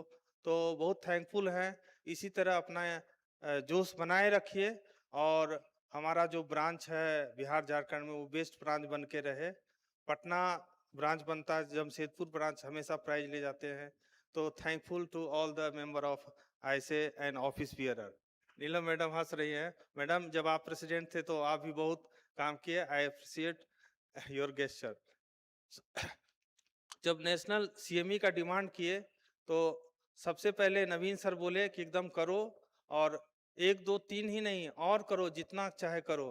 तो सर फोल्डेड हैंड कि हम चाह रहे हैं कि सर 2-3 सीएमई और दे दीजिएगा अपने आप टेन्योर में। टेन्योर तो सर अभी आपका बहुत दिन है, मतलब एज ए प्रेसिडेंट है, उसके बाद as a past immediate president आप एकेडमिक चेयर रहेंगे। तो हम चाहते हैं, हमारा ड्रीम है कि जो भी हमारा 12 ब्रांच है including Saharsa and Deoghar Santhal society, सबको मिले एक सीएमई कम से कम। और अभी तो रांची और दरभंगा को दे दिए सर, और पेंडिंग है हमारा रांची का पीजी असेंबली। तो हम तो सर बिहार झारखंड के लिए फाइट करेंगे। पहला काम तो मेरा यही है, फिर बाद में हम नेशनल के तरफ बोलेंगे sir. Thank you so much. Thank you, sir. It is now my privilege to invite our guest of honor, Dr. Rajiv Gupta, Honorary Secretary, ISA National, to kindly address the gathering.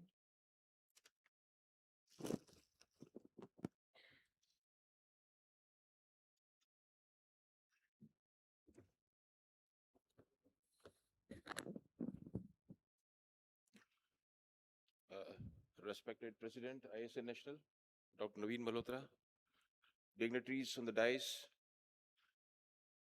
senior faculty, and the young dynamic force, Dr. Amlan, Dr. Preeti, Dr. Vamsi, आप सभी को national headquarters की तरफ से अभिनंदन, सभी का वंदन। It gives me an immense pleasure to be present here with you today at this ISA sponsored CME, which is a beautiful and industrious place, Jamshedpur. At the outset, I bring my warm greetings from the national headquarters of ISA and convey the best wishes of our national president, office bearers, governing council, and the entire ISA family to you. I congratulate the organizing committee and the ISA Jharkhand state branch for conceptualizing an excellent academic program on the two subjects, hemodynamic monitoring and work-life balance. These are not merely the CME topics, they represent two pillars. One for our profession and another for self. As an anesthesiologist, we are the guardians of physiology. Every minute, physiological changes anticipated complications, and make a critical decision that directly influences the patient outcomes. Advances in hemodynamic monitoring have transformed our specialty from reactive management to proactive decisions. Today's technology allows us to understand not only what is happening, but also why it is happening, and enabling us to intervene earlier and more effectively. However, while we are meticulously monitor our patients, we often forget to monitor ourselves. Our profession demands long hours, emergency calls, emotional challenges, situations, and constant vigilance. We work silently behind the scene, often without recognition, yet with enormous responsibility.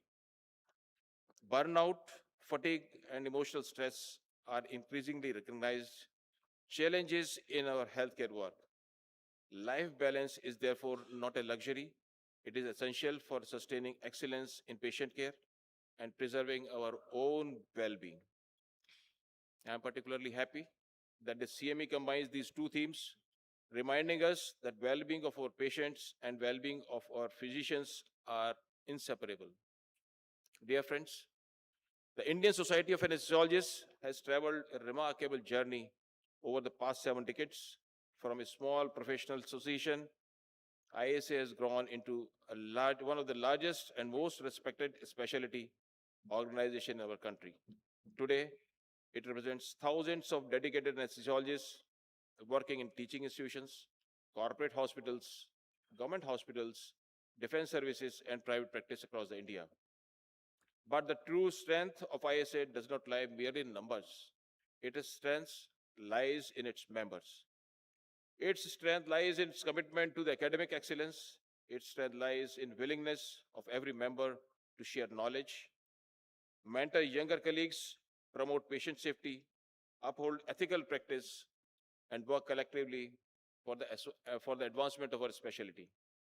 As Honorary Secretary, I firmly believe that every member of ISA should feel connected to the organization, not only during the annual conferences, but throughout the year. That is why ISA National continues to focus on CMEs, faculty development and research promotions, digital learning, simulation-based learning, young anesthesiologist initiatives, member welfare, leadership development, and programs that strengthen professional body across the country. Knowledge has no boundaries, and neither should collaboration. Every excuse me, every ISA-sponsored CME, such as today's program, reflects our commitment to bringing quality academic activities closer to our members. Learning should not be restricted to our national conferences alone. It should reach every city, every branch, and every anesthesiologist. I particularly welcome our postgraduate students and young consultants. You are the future of Indian Society of Anesthesiologists. Attending scientific sessions with curiosity, question established concepts, learn from your teachers, present your research, publish your work, participate actively in ISA activities. Remember, today's participant is tomorrow's faculty, organizer, researcher, and national leader. I also wish to acknowledge the tremendous contribution of our state and city branches. ISA derives its strength from active grassroots participation. Vibrant branches organizes quality academic programs, encourage fellowships, and create opportunities for the professional growth. The national headquarters remains committed to supporting each and every branch in achieving these objectives. Before I conclude, I would like to express my sincere appreciation to the organizing committee, the faculty members who have traveled to share their expertise, our industry partners for supporting academic initiatives responsibly, and even participants who has taken time away from their busy clinical schedule to invest in lifelong learning. Let us use this CME not only to update our knowledge, but also to renew our commitment to excellence, patient safety, continuous learning, collegiality, and personal well-being. Together, let's continue to strengthen our profession and ensure that Indian anesthesiology remains recognized globally for its clinical excellence. academic contribution, innovation, and compassionate care. I wish the CME every success and hope that every participant returns with a new knowledge, renewed enthusiasm, and long-lasting relationships. Thank you. Long live ISA. Jai Hind. Thank you, sir. It is my distinct honor to invite our chief guest, Dr. Naveen Malhotra, President ISA National, to please enlighten us with his words of wisdom.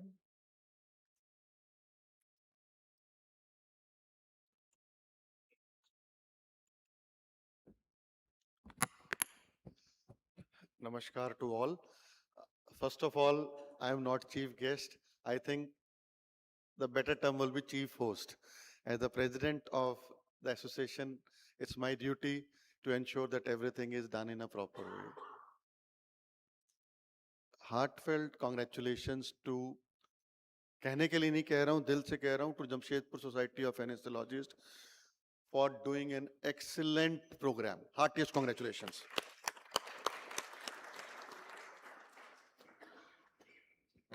मैंने आज यहाँ नहीं आना था क्योंकि मैं 2022 में जमशेदपुर आया हुआ हूँ. सिर्फ एक बंदे का प्यार, डॉक्टर शरद कुमार. इन्होंने इतने प्यार से बुलाया कि सर आप आइए. मैं ना नहीं कर पाया.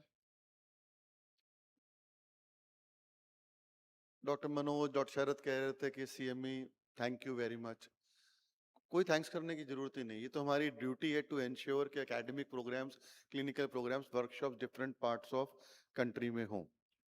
हाँ, पर मैं ये जरूर आपको याद दिलाना चाहूंगा, जब मैं नेशनल सेक्रेटरी था, डॉक्टर शरद सेक्रेटरी थे, उस वक्त पहले भी बिहार में प्रोग्राम्स होते थे, पर कोविड के दौरान हमने ऑनलाइन प्लेटफॉर्म को बहुत अच्छा यूज किया and we did numerous online programmes. उस वक्त आप, doctor Neelam Sinha madam certificate बांटती थी एंड के अंदर, मुझे आज भी याद है. एक रेवोल्यूशन आई थी बिहार के अंदर एकेडमिक्स के अंदर, और उसी को मद्देनजर रखते हुए it was insured that Bihar को आईएएस से नेशनल कॉन्फ्रेंस मिले. बिहार झारखंड को पटना के अंदर जो हुई थी, और उससे मैसेज ये देश के अंदर गया, because that conference was done in a very beautiful venue and the scientific program was very good. So the message went to across the country. Yes, Bihar and Jharkhand is now academically also in the forefront. We did first ever PG assembly that was done in NMCH Patna. और फिर doctor शरद और मैं इकट्ठे president बने. Coincidence है, he is president of state and I am president of national. So they put the request and principally approved. Now also you say anything, it is principally approved pending formal approval by the governing council. That's it. You do it. PG assembly is pending. And if you're doing it Ranchi, I am very, very happy because आपकी झारखंड की एक branch है रांची जहाँ पे activity काफी time से नहीं हुई है. We had a very wonderful CME few months ago in Bokaro. Doctor Alok Prasad और डॉक्टर अमित, वो आज हम बात कर रहे थे कि डॉक्टर उन्होंने अपनी जान लगा दी थी वो सीएमई करने के लिए. And then we had a very good CME in Patna. ताली बजाओ उनके लिए please. See, because he is the secretary of the state branch also and he was ably supported by Amit. कहाँ अभी बैठा हुआ था, कहाँ गया? Yes, big round of applause for him. Similarly, जब हम आज उमेश बहुत हैं, तो जब 2022 में आए थे तब आप प्रेसिडेंट थे डॉक्टर उमेश, जब वो सीएमई हुई थी. It was a wonderful CME. तो वो हिस्ट्री रही है. आज डॉक्टर यूके सिंह प्रेसिडेंट हैं, तो it's a wonderful CME. You do it, you name it and you do it. I will be very happy if PG assembly is done before the national conference in Ranchi. Why delay it further? And if we had a East Zone conference in Devgar also, so that means all branches are doing something. You got so activities are going. So as a national president, we feel happy that all branches are vibrant and they are doing some activities.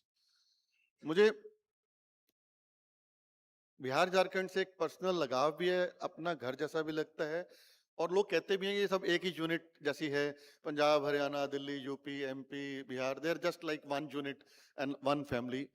I had come numerous times as an NMC assessor, as an examiner, and as secretary and president. So it's always a pleasure to come here and be a part amongst you. और बिहार से हमेशा कुछ ना कुछ किसी ना meeting के अंदर मैं कुछ ना कुछ लेके जाता हूँ. और आज भी मैं आपसे I am very happy to share, जैसे शुरू में हम आए तो Nishant, where is Nishant? Nishant was, पता नहीं चाय पीने गया होगा, तो Nishant was there with me for the ISA online PG classes. We coordinated with him. And then we had Abuddhe, who is still with us with the ISA online quiz. He's a very good quiz master. And we had Madam Srividya in the cultural club, very, very active participant. And Dr. Neelam Sinha and Preeti are very good in the Fit Anesthesiologist campaign. Yesterday, I was discussing with एक पीछे हमारी meeting हुई थी with the two persons, and rather today I got a third one, Dr. Amlan. I'm happy to share with you. Coming Thursday, he will be taking a special master class on ISA Wellness Car. So it's I'm very happy to, a big round of applause for him. He will be talking about work-life balance and so and so forth. And after listening to Dr. Abhijit Dam's talk, that it's my pleasure to formally invite you to take this masterclass next Monday at 6:30 p.m. For the ISA online PG class. It's an ISA online PG class, but it is attended by private practitioners also, corporate people also, teachers also. So on the topic end of life care. I hope you will humbly accept it. Right, big round of applause for him. And I request Dr. Vamsi to be like Dr. Amlam is the national coordinator for the wellness program.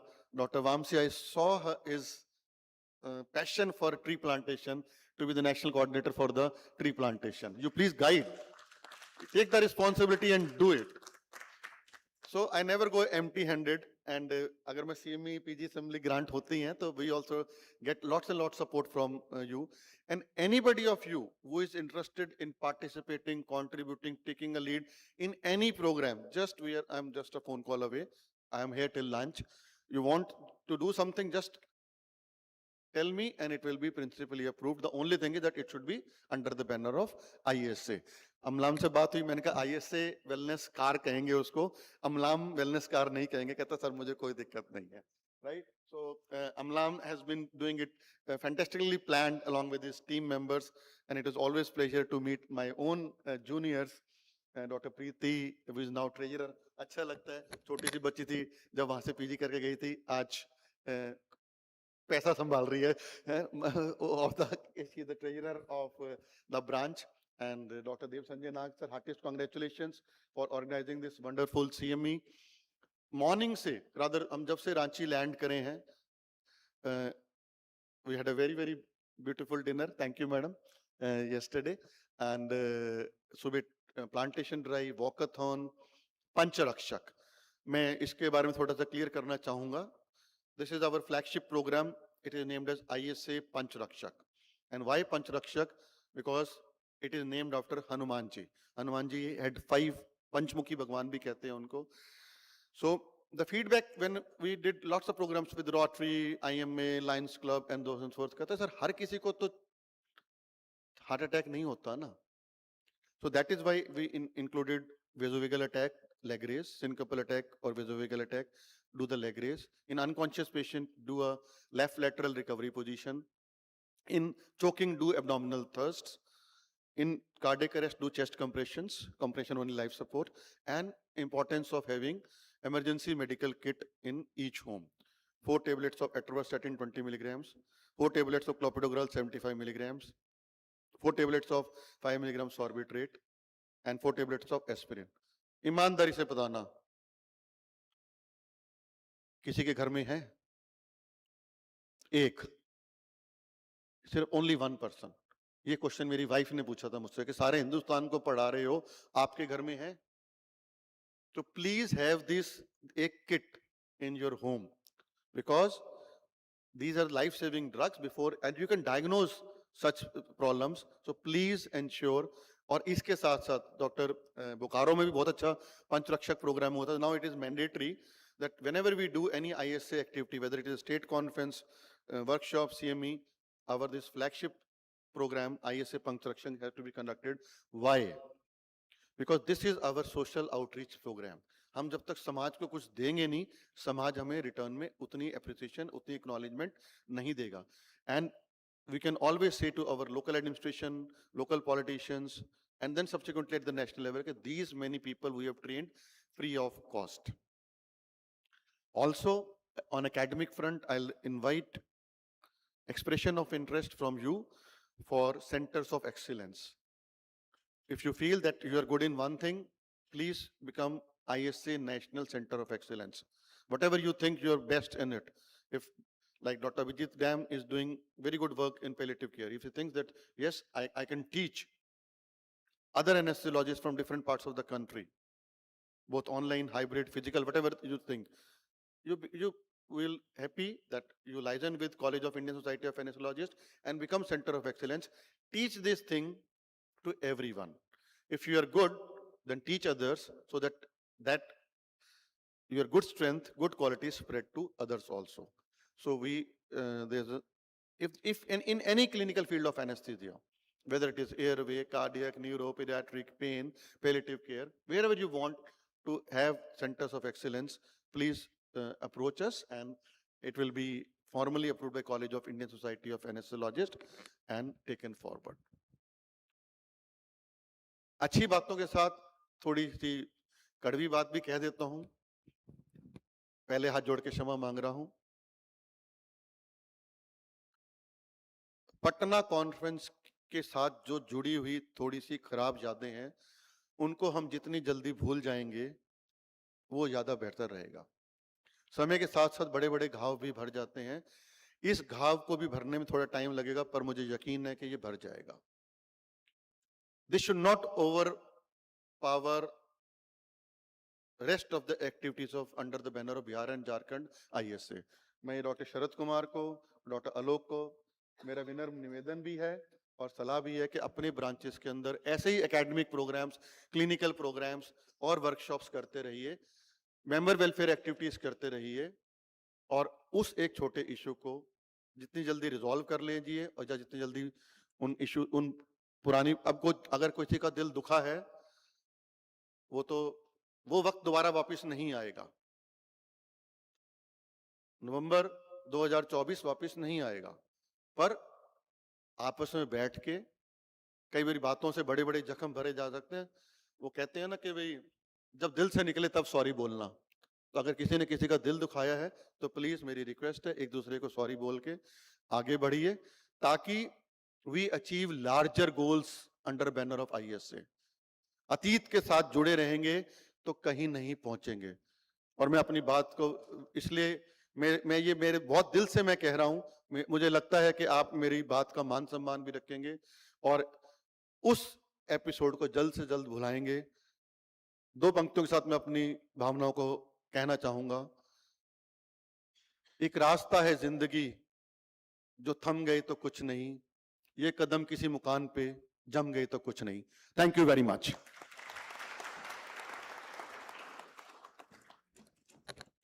Thank you, sir. We are indeed privileged to have you with us today. Now we move on to the felicitations.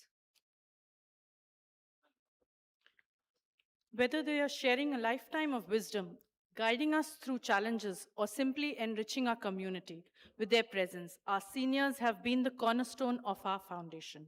Through their hard work, perseverance, and commitment to excellence, they continually set the bar and have inspired everyone around them. On behalf of everyone here, we extend our deepest gratitude for everything you have done and the countless ways you have supported us. I invite Dr. Dev Sanjay Nag, Dr. Preeti Gehlot, and Dr. UK Singh to kindly felicitate our distinguished guests.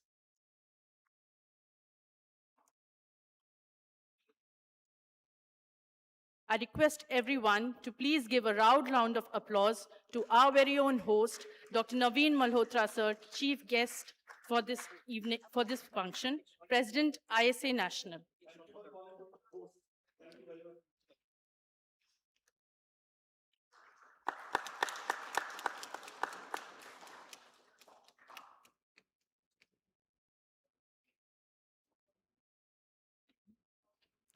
Dr. Rajiv Gupta, sir, our guest of honor for today.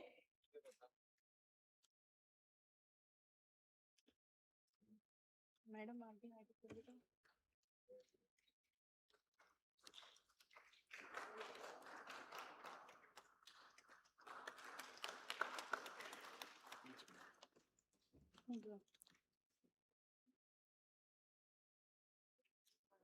नहीं नहीं आप Thank you, sir. Thank you, ma'am.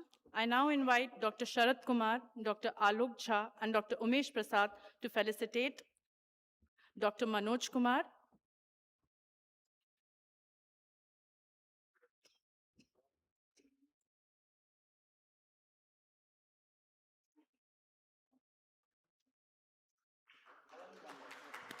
A loud round of applause, everybody. And Sujata Ghosh, madam.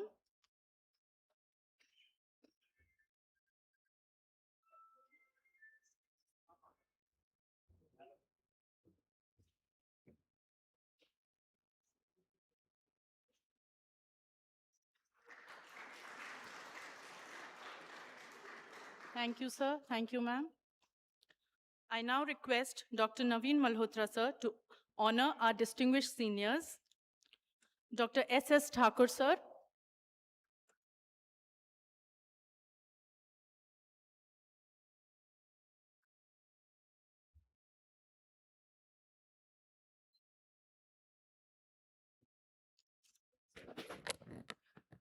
Just a small announcement. Ladies and gentlemen, today Dr. S.S. Thakur is 77 years old. It is his birthday. And what a nice coincidence that today is his birthday and he is here with us. We have got a cake that we'll cut at the end of this ceremony. So please stick around.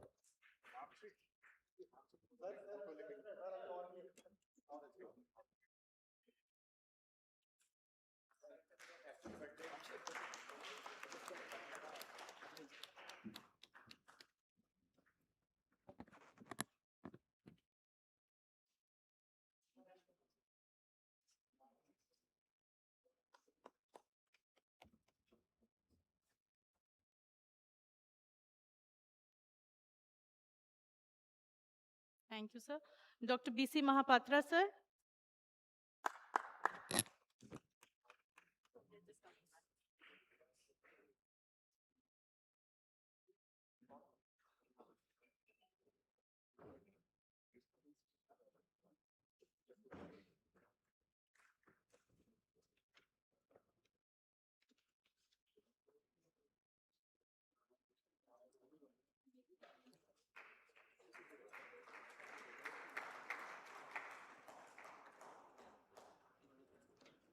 Dr. P.L. Rath, sir.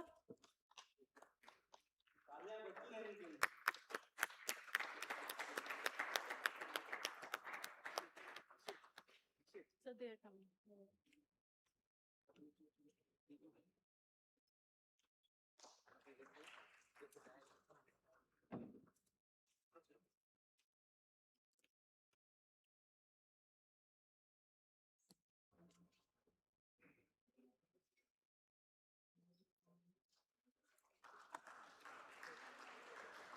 Dr. Ashok Jardin, sir.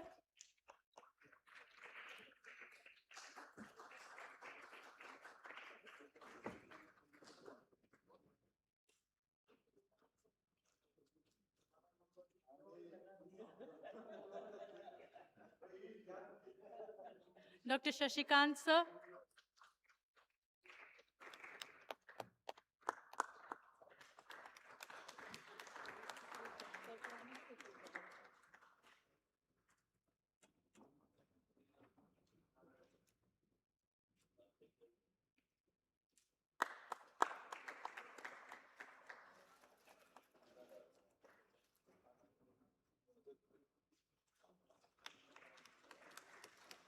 Dr. Rajiv Shukla, sir.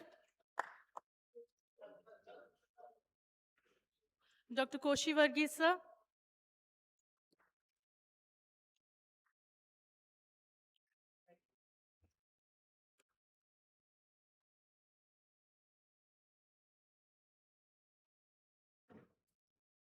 Neelam Sinha, ma'am.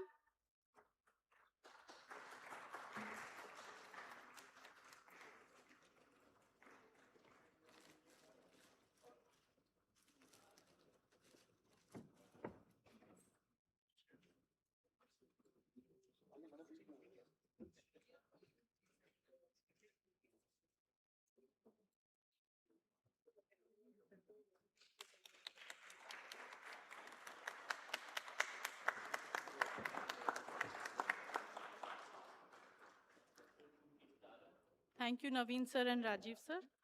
I now request Dr. Umesh Badani sir to honor Dr. Swastika Chakravarti ma'am.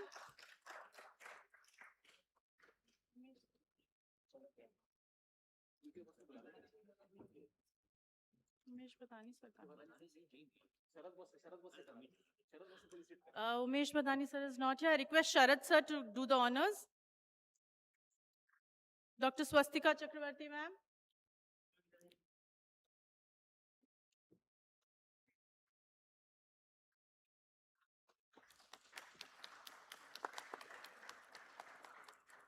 Dr. Srividya ma'am.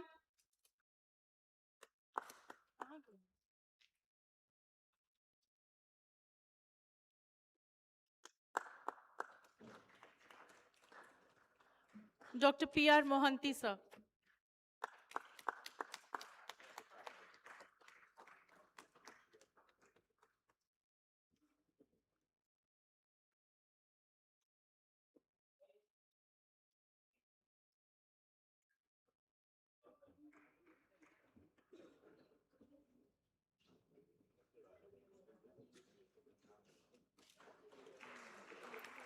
A round of applause, please.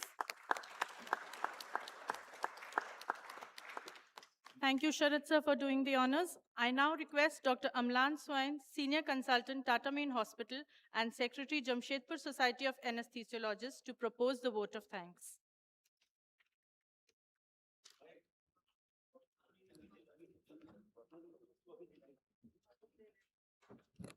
So before I go on to the vote of thanks, we will be doing the physical thanks of people who have been very, very actively involved in the conduct of this CME. And it would be really unfair for all of us to not acknowledge these efforts.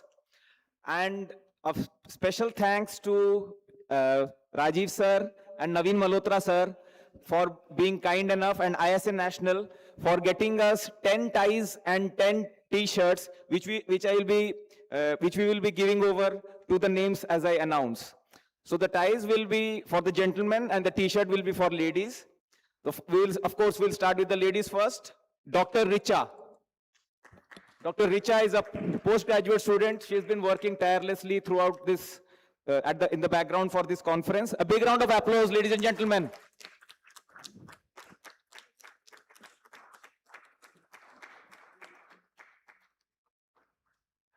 Dr. Rashi, first year DNB student, Tata Main Hospital. I'm sure you would have seen all of them working behind the scenes.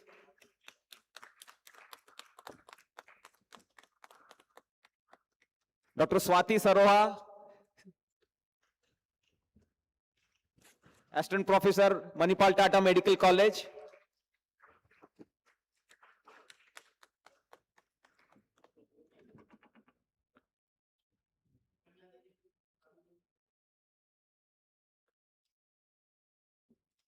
Dr. Surabhi Srivastav, Assistant Professor, Manipal Tata Medical College.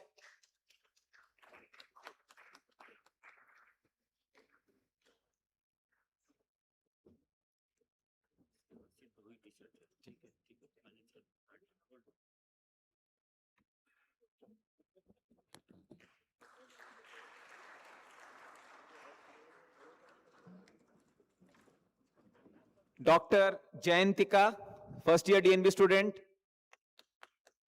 Tata Main Hospital.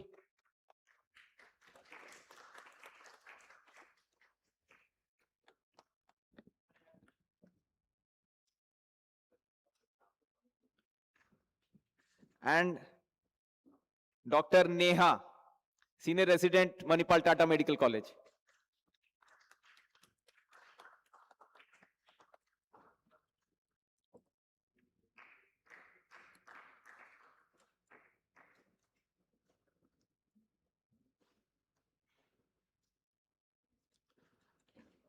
Now, for the ties, I would request the gentlemen, first and foremost, Dr. Abhishek Chatterjee, a part of the scientific committee, and he was really instrumental in getting this scientific committee that all of us are listening. Please, a big round of applause for Dr. Abhishek Chatterjee, please.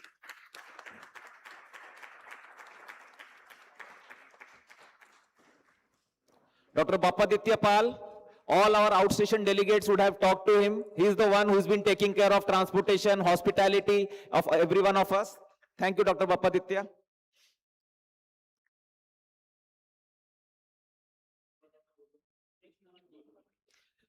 The next name is Dr. Vamshi Uplapatti, the green man of Jamshedpur. Thank you, Dr. Vamshi, for your tireless work in facilitating all these activities that we had in the morning, as well as personally going to Ranchi and receiving President Sir and Secretary Sir. A big round of applause for Dr. Vamshi, please. Doctor Amlan, मैं थोड़ा आपको correct कर देता हूँ. He's not green man of Jamshedpur now. He's green man of ISA now. He is the green man of ISA now. I am so sorry.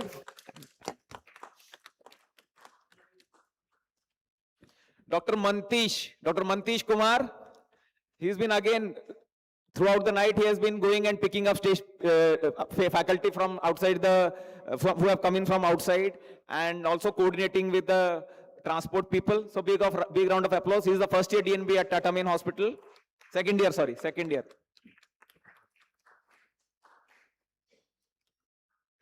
The next person is somebody who has been working tirelessly on the computer with me, has been tolerating my shenanigans for the last 4 weeks. Give it up, ladies and gentlemen, for Dr. Murari Bharadwaj.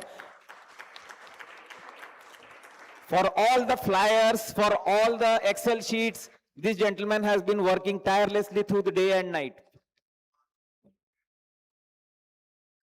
For the person who has been looking after the stage, who's been looking after the audio visuals, again working tirelessly, Dr. Tapas Kumar Burman.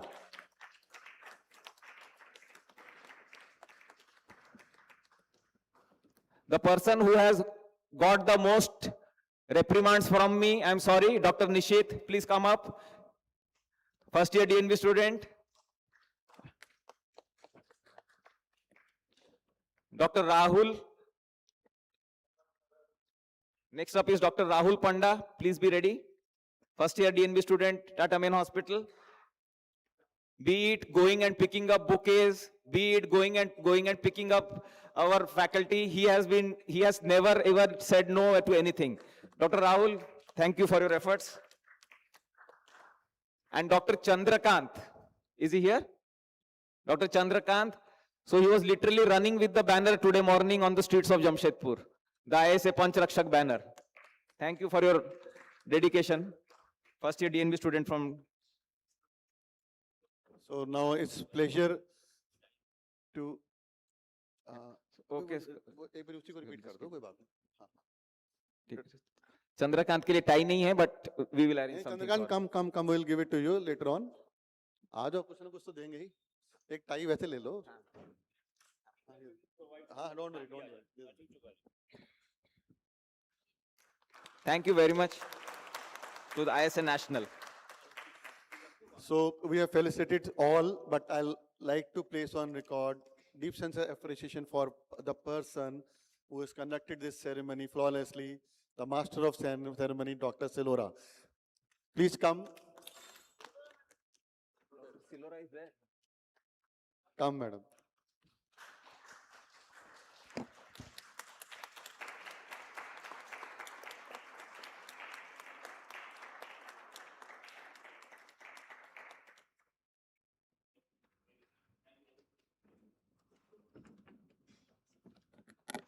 Okay, so many points which I had to cover in the vote of thanks, I have already covered here, and thank you for this opportunity. Again, good afternoon, Jamshedpur. Good afternoon, Jamshedpur. How's the Josh? How's the Josh? How's the Josh? I will not go to the next point till you do not show Josh. How's the Josh? How's the Josh? Last time, how's the Josh? Yeah, okay, we'll make do with that. So everyone on the dais and everyone who is not on the dais but is involved with this CME, a big thank you and a big round of applause for all of you. Thank you. I was asking Preeti, we have 136 registrations, and this is excluding involvement, honorary involvement from other people also. So thank you very much for such a response in such a short time, because we were having time constraints because of elections and also because of some other health issues and a lot of other things. But thank you very much for such a wonderful turnout. Uh, First of all, I would like to give a big sense of gratitude to ISN National. Naveen sir and Rajiv sir are with us, and along with that, the whole ISN national team, the ISA academic headquarters team, everybody who has helped us in planning this and on mentoring us on how to get things right, on how to do this. The Bihar Jharkhand Society of Anesthesiologists, Sharad sir, Alok sir, all the Umesh boss is the treasurer, for showing us the way, for showing support to us when it mattered. And last but not the least, all people from Jamshedpur who actually made it happen, people from Tata Main Hospital, Jamshedpur, Tata Motors, Brahmanand Narayan Hridayalaya, MGM, the Private Practitioners Forum. If I'm forgetting some organization, please forgive me. For dearth of time, I'm also forgetting. But for everybody from Jamshedpur who has helped us, it is a very, very big thing that all of you came forward. And for the outside faculty, for people who have come in from outside, Dr. Dam sir, Dr. Suvendu Sarkar sir, Dr. Sujata Ghosh ma'am, and Dr. Umesh Bhadani sir, all of those, because for everybody there was a travel constraint, time constraint. So to take out the time in today's busy world to come here, Umesh Bhadani sir actually had to come by road from Patna, and today he's going back. So Nishan Sahab was, he has also come, and they are going back today just because they're in the middle of a vacation. They did not get leave. So to just come on a Saturday, do this for us and go back on a Sunday, I think they deserve a round of applause. Similarly, Abhijit Dam sir, Sujata ma'am, they reached today morning 9 o'clock and they will be going at 2:30. So now that speaks volumes of the dedication that they have towards the cause, and thank you ma'am and sir for that. And सबसे जो भयानक है वो शुभेंदु सरकार sir के साथ हुआ है.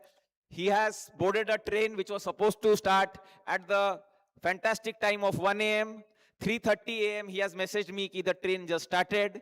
I was then praying to God that God, let this train at least reach before his scheduled session. As it turns out, the session is late, and even though the train was late, so things have evened out. Thank you, sir, for taking all this trouble. And a big round of applause and gratitude to our sponsors, without whom we would not have access to all of this. Mindre, Themis, Neon, Vinayak, Vidhi Developers, Chaganlal Dayalji and Sons. Anybody I am missing out? Of course, Ambu. A big round of applause for them also for supporting us. A big thank you to all the seniors here who kept me, on whose speed dial I was there. Whenever I was in a trouble, I called Nag boss, I called Umesh boss. So they just called up people and they made sure that things fell our way, and thank you for that. And last but not the least, the person without whom none of this would have been possible, the man, the lady with all the money, Dr. Preeti Gehlot, the treasurer of JSA.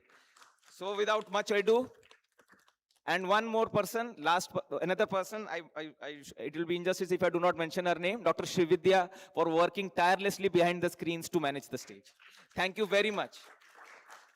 So thank you everybody for making this a success, and even though we are late, we will try to catch up in the subsequent sessions. And because Naveen sir and Rajiv sir have to leave a bit early, anybody who wants to interact with them, please do so at the earliest. Thank you. And I also would, Umesh, UK boss has mentioned to me, I should say a big thank you to Aloka madam also. Aloka madam, please. She is head of the department of Obs and Gynae at Tata Main Hospital, and she is a long-time friend of Dr. Sujata Ghosh ma'am. So she has come to just meet her, and हम लोग उनको आधा पौना घंटा यहाँ पे बिठा दिए हैं. Thank you very much for your patience, ma'am. Thank you very much. Thank you very much. With this, I hand over the session to the. We will have the cake cutting ceremony. Can we get the cake here? और वहीं पे कर दें. Sir Thakur sir को कोई accompany करके sir cake तक ले चलते हैं. सर आप लोग भी. हाँ यहाँ. हाँ Let us close the inaugural.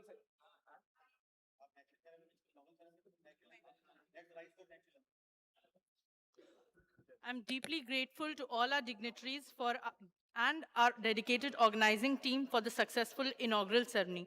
We shall now transition into the scientific part of our CME. I request all dignitaries to join the audience, and everyone please stand for the national anthem.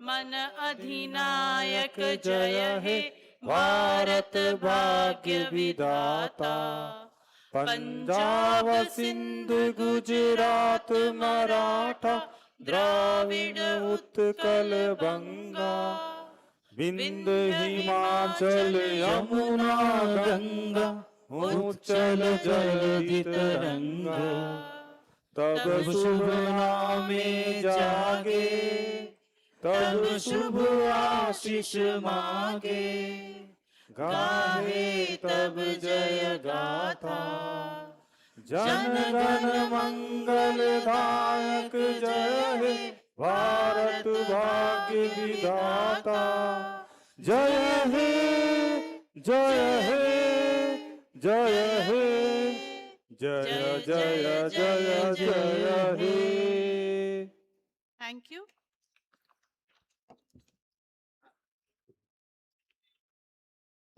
The birthday is of Dr. Shambhu Saran Thakur, as I already mentioned. Sir, please be kind enough to cut the cake. And we were actually informed about this yesterday evening only by his son, who was actually having a ceremony here. और वो बोलने मना किए थे हमको.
Please be seated for the next session.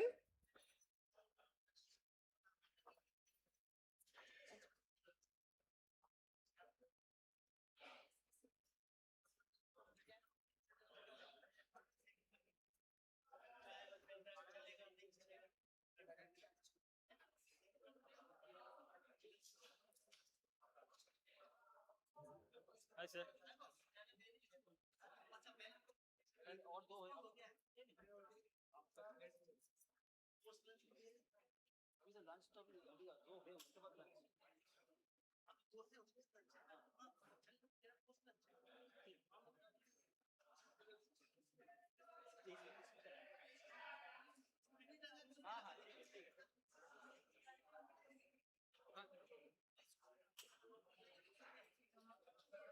डाल दिया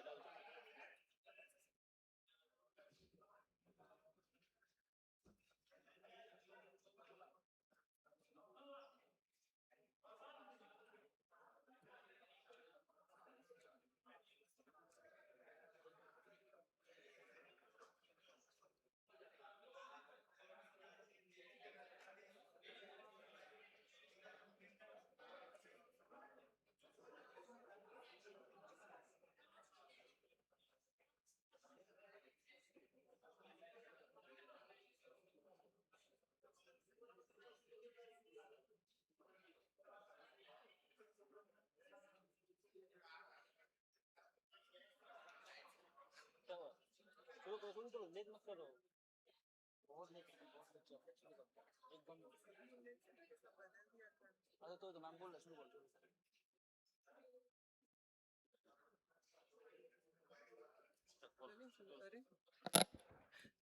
Please be seated for the next session. I now request Dr. Manoj Kumar, GC Coordinator and Immediate Past Treasurer, ISA National, Dr. Alok Jha, Secretary, Bjsa, and Dr. Pallavi Gautam, Senior Anesthetist and Private Practitioner, Jamshedpur, to chair the next session on the topic Consent and Communication in Anesthesia.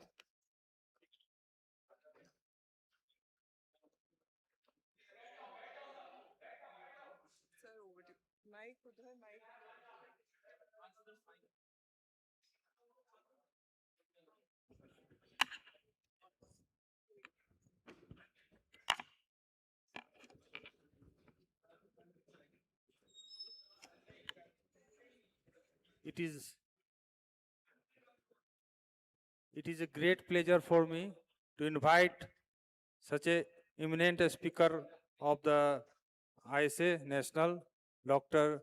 Sujata Ghosh, Madam. She is the governing council member of the ISA and a very active member of the ISA and past president of the West Bengal City Branch and past secretary of West Bengal City Branch. May I request, Madam, to kindly present the topic. Thank you. Thank you, sir. What I must say in the beginning is that I'm seriously afraid, because after those two excellent lectures talking about a relatively drier topic, I don't know whether you will be able to prevent sleep. But anyway, let us talk about communication and consent. Most of the medical legal cases, patient complaints, and litigations are due to communication failure. And this brings us to our topic today about consent and communication, which is the story which is actually beyond a signature. Often enough, we make it the signature, and that is where we fall into a trap. I am Dr. Sujata Ghosh from Rampurhat Government Medical College. And let us see why the patients sue. First and foremost, they feel ignored. They feel, and actually, they are often kept in the dark. There are genuine complications at times, and sometimes they have at the back of their mind sinister drama seen in soap operas, or a friendly lawyer who tells them, sue the doctor, you will get a lot of money. In spite of giving a technically successful anesthesia, you are in a soup. What we say every day, that consent must be voluntary, informed by a competent person, specific, procedure specific, or specialty specific.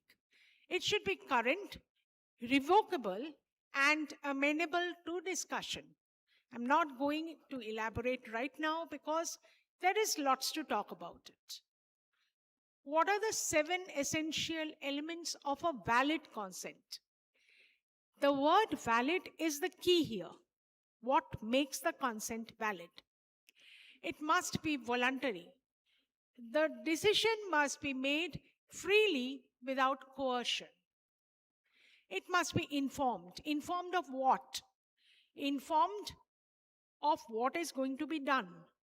The procedure, not only the procedure, especially the invasive procedures, and what are the risk benefit and what are the alternatives.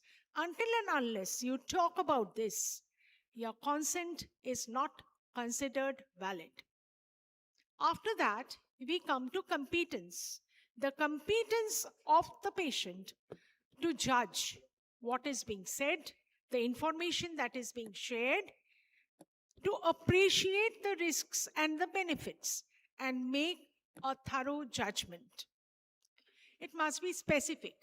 Now, this word specific has 2 arms. One is whether it should be specialty specific, like we are all anesthetists here. Should the anesthesiologist take a separate consent even when the surgeon has taken a generalized consent? Again, we'll come. Or whether it should be procedure specific. Whether you take a consent separately for tracheostomy, separately for an invasive line, separately for other procedures, on and on. Next, it should be current. A consent that is taken weeks before does not remain valid, although that same patient is in your hospital for the next few days. So it is better to take the consent well ahead of the procedure. But then again, there is a catch. Should you take the consent just before inducing the patient?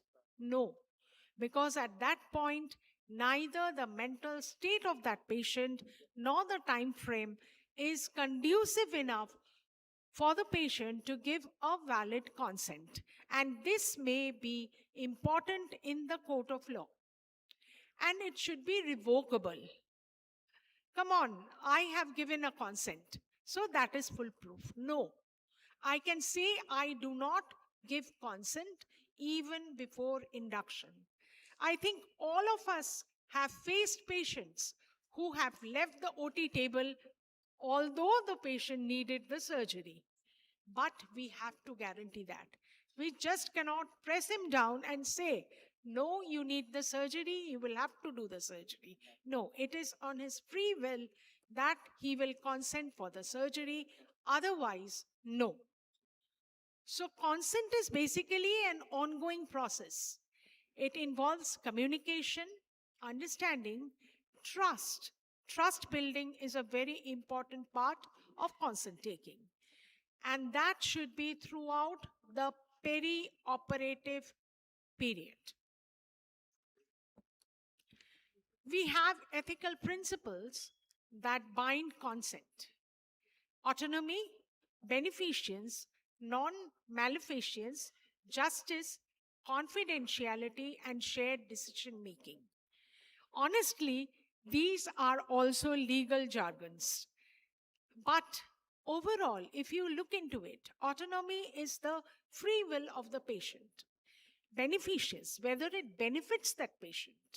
Non-maleficence, that is, do no harm. That is the principle of any consent any procedure.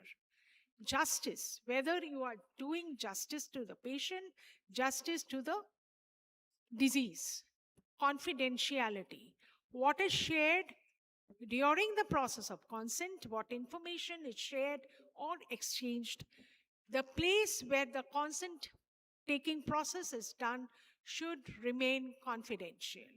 And if the decision of the patient is not to share with the members of the family, in spite of us being parts of the Indian family where everything is shared, it is the duty of the doctor to maintain the confidentiality. And shared decision making, it means that the doctor shares the medical knowledge. And what does the patient share? His beliefs, his values, his requirements. So it ends up in a shared decision making.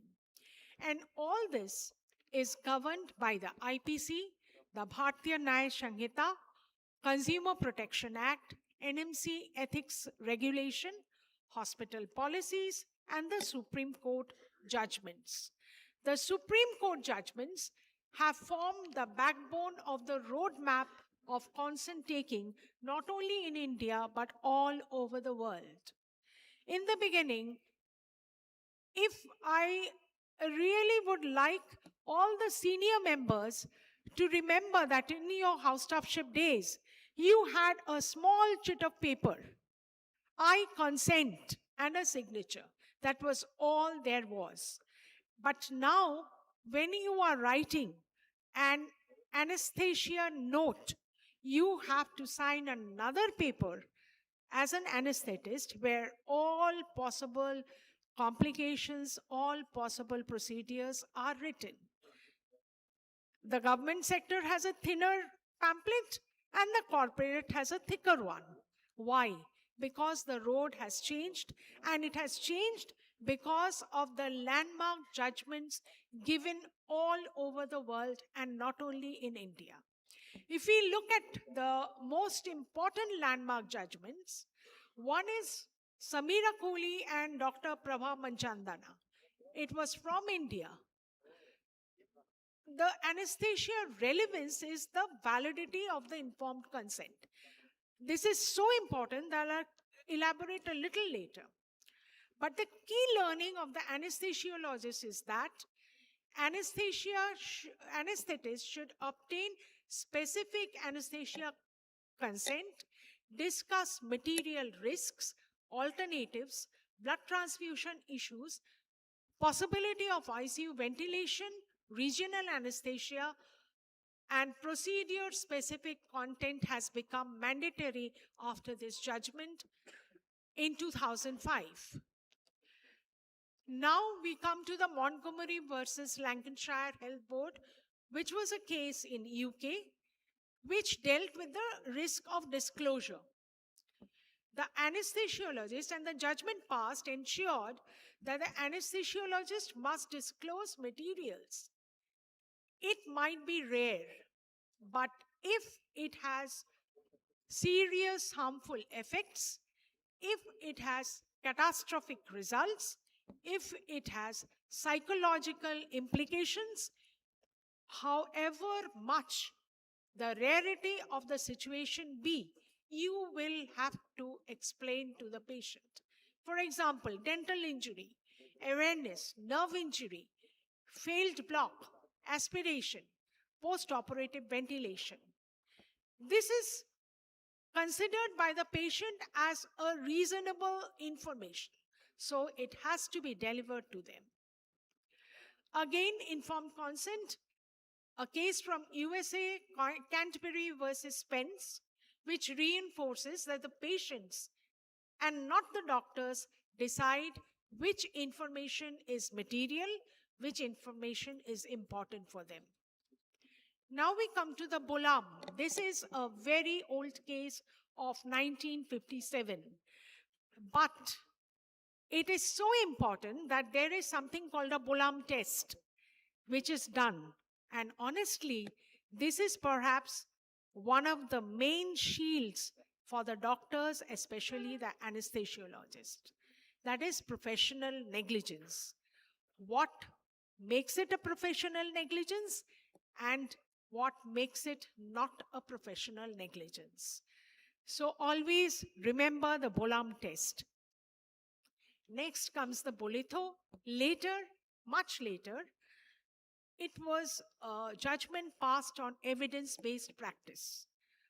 Courts may reject an expert opinion if it is not logical.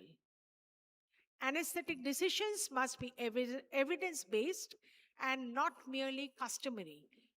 We have seen experts saying that I do it. Or whether if anybody else does or not, doesn't matter. I have been practicing for 30 years and I do it.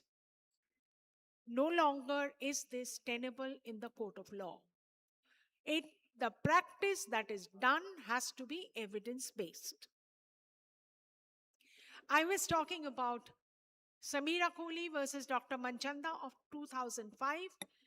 What happened was the patient consented to diagnostic laparoscopy under anesthesia but underwent hysterectomy and bilateral salpingo-oophorectomy without prior consent of the second procedure. So, the final judgment must be real, valid, voluntary, informed, and procedure specific. And if there is a change in the plan of the procedure, you have to take a second consent. The Montgomery case, where a diabetic pregnant woman was not informed of the risk of shoulder dystocia during vaginal delivery, resulting in severe neonatal injury. The judgment came out that the doctors must disclose material risks that a reasonable patient would consider important and discuss reasonable alternatives. There are several other cases which are important. In Roger versus Whittaker case, the issue was failure to disclose an extremely rare complication. Why these are important, why I'm mentioning these, is that the controversy lies on them. The importance of the case is that a complication occurring in about 1 in 14,000 was held. But it was held to be that it was required because the consequences were severe. And as an anesthesiologist, how is it relevant? It supports the discussion of very rare but catastrophic complications. Another case in India, Jacob Matthew versus State of Punjab, where death allegedly occurred because oxygen supply was unable. Familiar, these cases are so familiar to you. You have been listening to similar cases around India, but these are the significant landmark judgments which influence the judgments of today. The importance is that this is India's leading judgment on criminal negligence by doctors. What is the impact on anesthesia? Mere error of judgment is not criminal negligence. However, gross negligence must be proved. Expert medical opinion should ordinarily be obtained before prosecuting doctors. This case remains one of the strongest protection to the anesthesiologists facing criminal allegations. So the next time, God forbid, if we face such a case, we can ask for the Bolam test and the case of Jacob Matthew versus State of Punjab. The Bolam test, why is it important? Because the judgment says that the doctor is not negligent if they have acted in accordance with a practice that is accepted as proper by a responsible body of medical professionals, skilled in that particular field, even if another body thinks differently. If it is a standard procedure, if it is evidence-based, it is fine and it is not criminally negligent. Now, types of consent. It may be implied, written, express, audio-video consent, emergency, and a separate entity altogether, the research consent. What we should avoid are proxy. Somebody else. I am his neighbor. I am his remote relative. No proxy consent. No blanket consent. Verbal consent may be accepted in certain circumstances, and no presumption that, okay, since he has come to me, he has already given consent. No.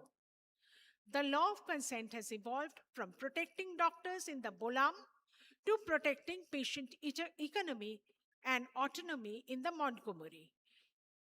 With the Indian Supreme Court in Samira Kohli firmly establishing that consent must be informed, voluntary, and specific to the purpose of the procedure. What we now do is an express consent. And what is that?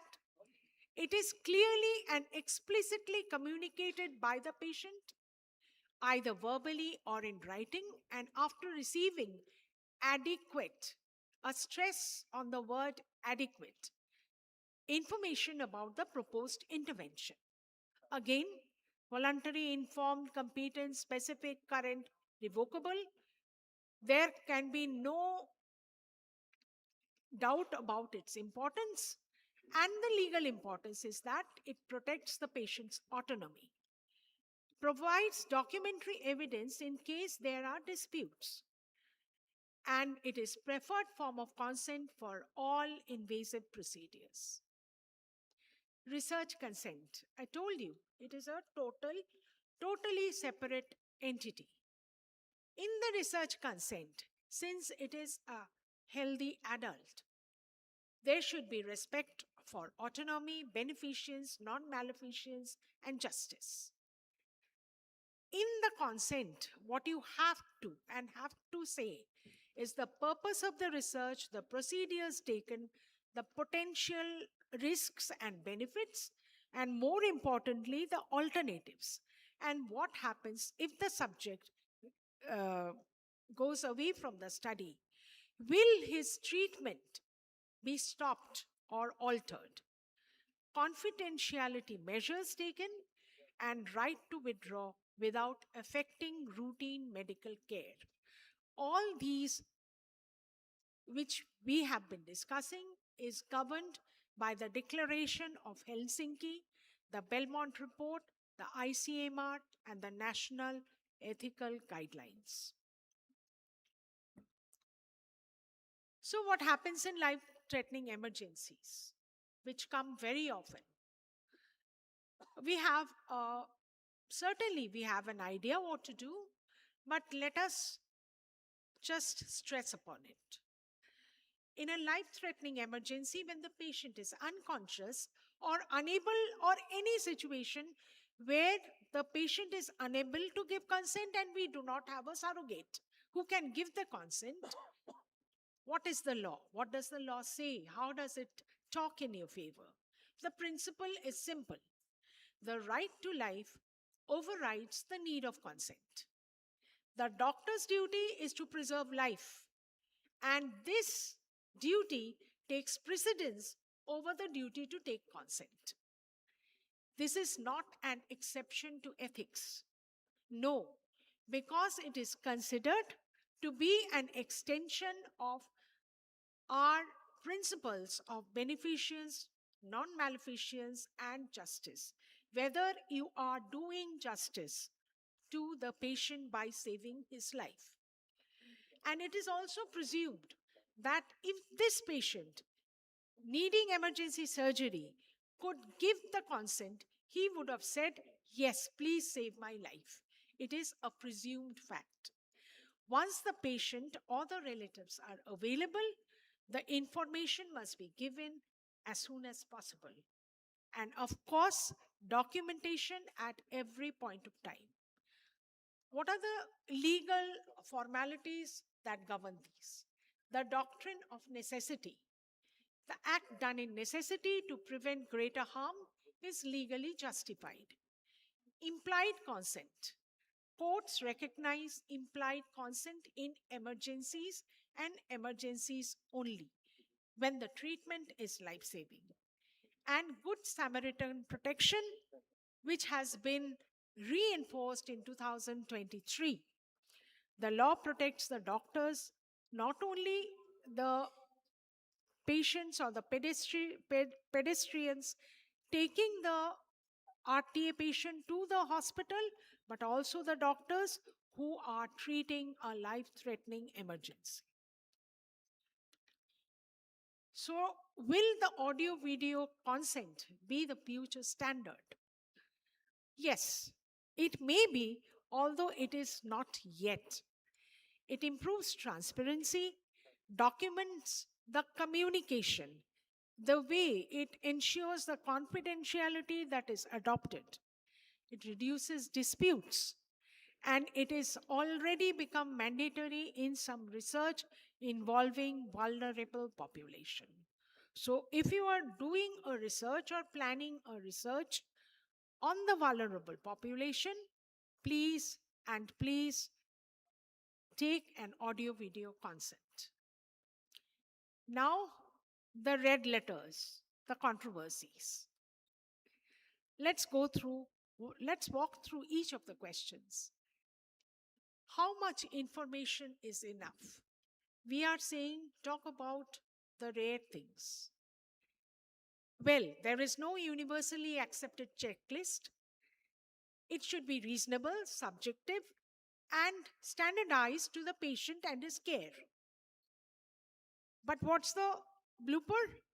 What if this information becomes so excessive that it hinders informed decision making? This is a question I leave you to the audience. Well, more questions are coming. Where there are certainly no rigid rules or regulations and will depend upon the discretion. What should we do? Defensive medicine or ethical medicine? What we actually try to do is to reduce the legal liability rather than improve patient care. So my question to the audience is that, does listing 200 complications genuinely improve patient understanding or merely protect the clinicians? But of course, I would say, yes, we have the right to save our backs too. Informed consent, but in reality, it may be closer to informed compliance. Come on, if you don't do it, you will die, man. So it's better that you give a consent. Should every rare complication be disclosed? It should be based on the concept of material risk. If there is catastrophic complication, if there is psychological issues that may happen, it is better that you disclose. But does multiple consent for each procedure or each specialty increase confusion or improve autonomy? The surgeon takes a consent, the anesthesiologist takes a consent, and if the patient has a heart disease, God forbid, the cardiologist will also have a consent. So ultimately, this patient will be roaming around a system of consent. Now, especially important in India, can relatives override patient autonomy? Legally, a competent adult patient's decision prevails, even if family members disagree. The clinician should respect the patient's wishes. I have seen children running away from the OT table and the mother almost whacking them back to the OT table. I do not know what the exact process should be. But however, if the unconscious patient has no advance directive, like do not resuscitate or any other, I do not want to be intubated, if that person does not have a legally valid advance directive, the family members become most important surrogate decision makers. Another question, can blanket ICU consent ever be valid? Well, it's problematic. Many hospitals obtain an ICU consent covering all of the above, intubation, central line, dialysis, bronchoscopy, tracheostomy, blood transfusion, whatnot, and the list continues. But consent should ideally be procedure specific, time specific, situation specific. Now the question comes, can consent today cover procedures performed 2 weeks later?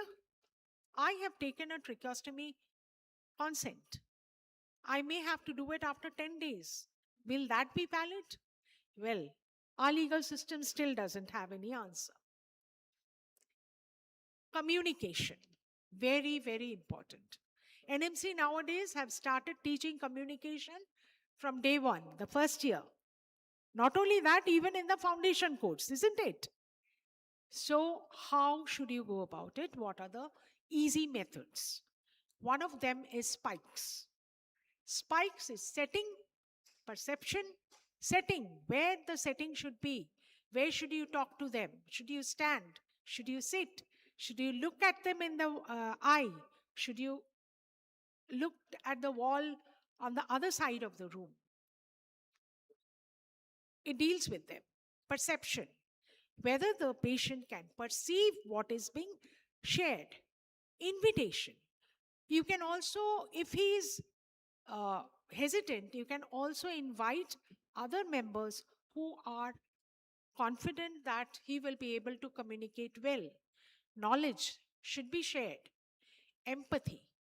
You should acknowledge his nervousness, his doubts, and act accordingly. And finally, start a strategy. Teach back. It assesses comprehension of the patient. Shared decision making is something I've already discussed. The knowledge that the clinician shares and the personal values and goals that the patient shares should be given in plain language. If necessary, you can also use a translator if there is a barrier. You can use visual aids if that is necessary, and family involvement. In India, family members do play a central role, especially the elders of the family. But you must remember, never replace a competent patient's autonomy. Because if you do so and there is a medical legal case, you are again in the middle of a soup. The court will not accept it. So, what are the communication pearls for the anesthesiologist? Introduce yourself clearly, who you are, what you are planning to do, that you're not simply a person who changes the oxygen. Please, sit rather than stand. Maintain eye contact, encourage questions, avoid interrupting. Let him talk for a little. He has a lot of questions, a lot of nervousness building in him. Explain uncertainties honestly. Acknowledge emotions. Confirm understanding using teach back. And documentation and documentation and documentation at the end of discussion. What are the difficult Excuse me, madam. conversations? High mortality, unexpected. Madam, we are running short of time. Yes, So we'll just wind up. absolutely. Failed airway, death, breaking the bad news. And just the last thing, the current legal position of AI. AI is a tool and not a legal decision maker. AI cannot legally determine competence, voluntariness, understanding, coercion, or therapeutic privilege, and it can only produce estimates, translate medical information, and document the discussion. And it should be kept like that currently. And the key take-home message, consent begins with communication, documentation supports communication, shared decision-making reduces litigation, and empathy prevents complaints. This is the slide showing a poor consent and a bigger consent. And with this, I thank you all for giving me a patient hearing, and I come with the greetings from my college, Rampurhat Government Medical College. Thank you so much.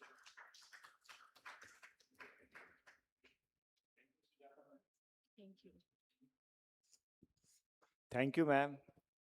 Thanks for elaborating such a boring topic in a very interesting way. May I ask the audience to, if you have any questions, please?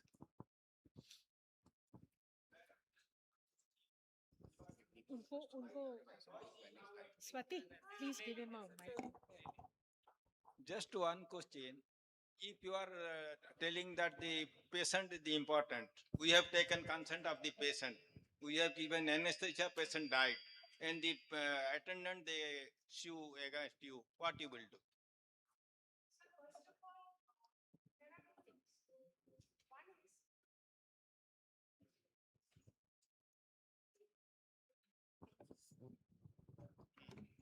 Sir, first of all, I think the first very, very difficult communication there is breaking the bad news. But at the back of our mind, the first thing we think of, if this patient sues me, right, sir? What you have to ensure immediately, besides taking all the calling up your indemnity people and except other people, you please ensure whether you have worded your consent properly.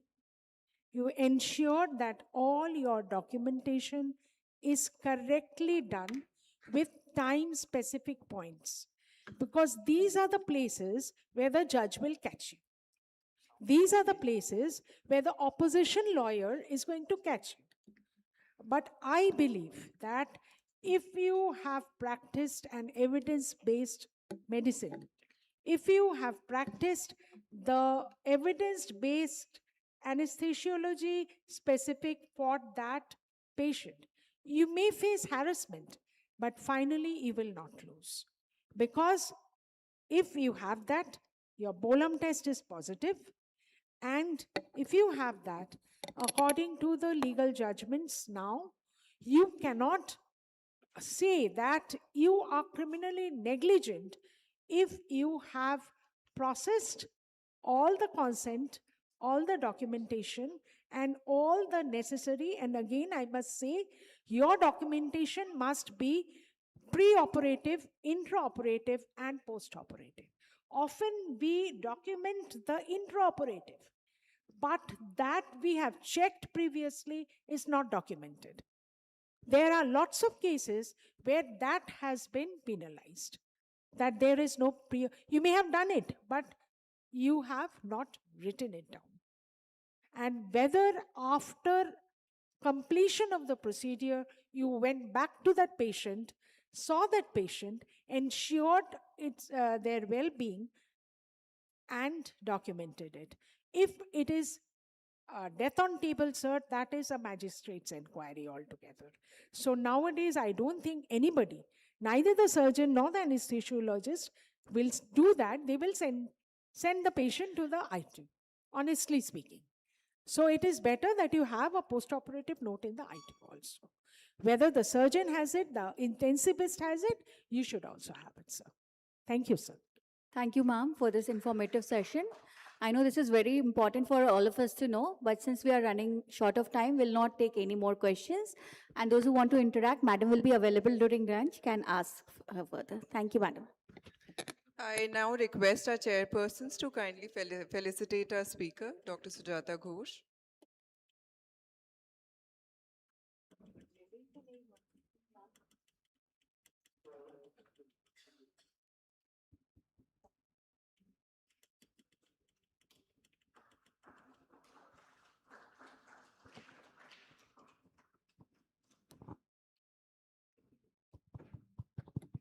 I now request Dr. Srividya ma'am to kindly felicitate our chairpersons.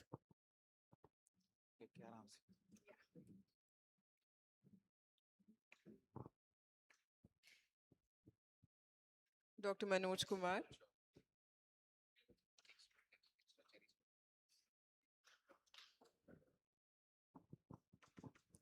Dr. Alok Jha.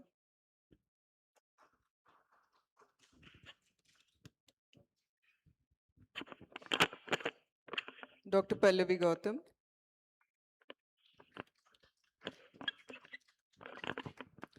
Now, I would like the attention of the House for for the inauguration and ribbon cutting of the sponsor stall. Please, Naveen sir, Rajiv Gupta sir, and Dr. Umesh Badani would be doing the honors. Just your attention at the back of the room today for the next 2 minutes.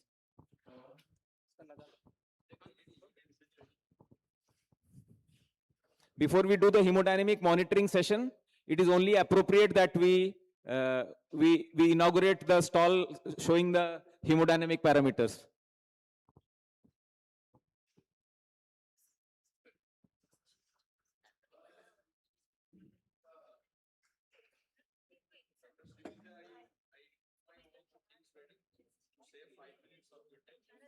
Rest I don't know.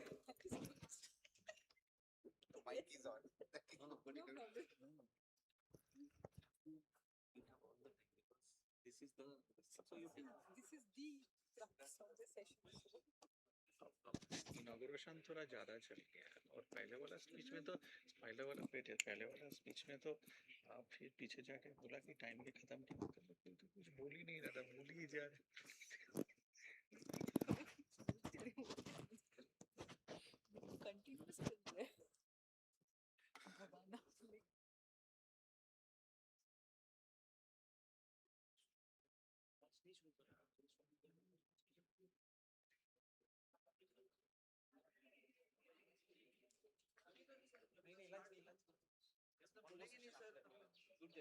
Lunch abhi nahi hai, no lunch now.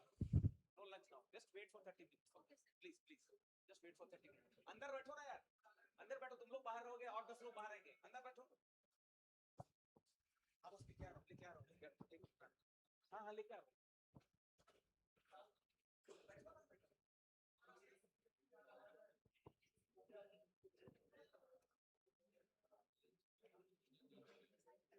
मेरा presentation आपके पास ही है ना? हाँ हाँ वो slide loaded है.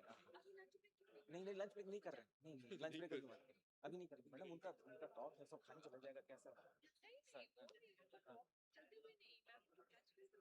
नहीं नहीं नहीं वो सबको बोला कि लंच के बाद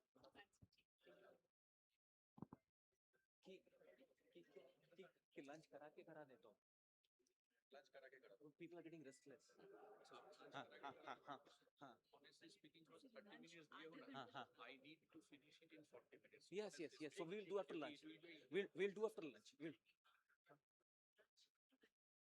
रुकिए लंच करा देते हैं because that's better.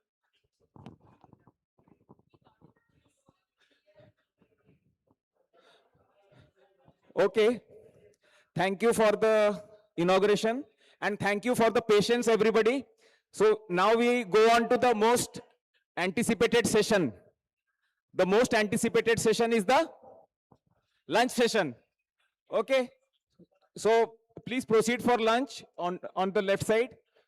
And after that, we will do the hemodynamic monitoring session. That is the showstopper session. So we will do it after lunch. So please have your lunch because it is getting late otherwise.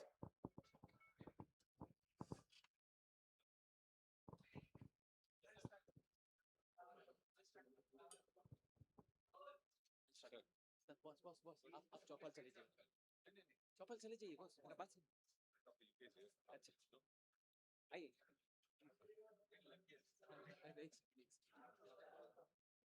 Naveen Malhotra sir कहाँ गए? Lunch कर रहा था. नवीन Malhotra sir कहाँ गए? नवीन Malhotra sir कहाँ गए?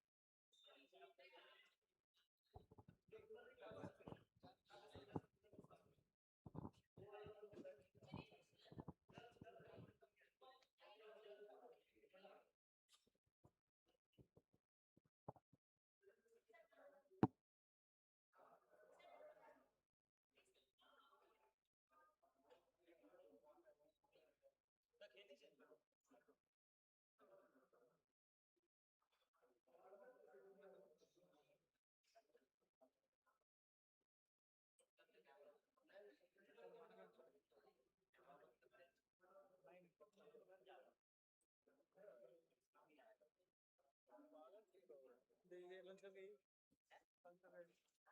बोला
वो पुराना वाला था वो टाइप सी भी नहीं था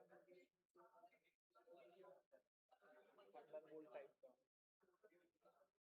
और मेगा सेट वाला चार्ज था पानी को पीना क्या कहाँ पानी पी रहे थे कुछ खिला नहीं रहा तो पानी लड़ा समझता लगता है इसलिए पी नहीं रहा था जब तक भागना होगा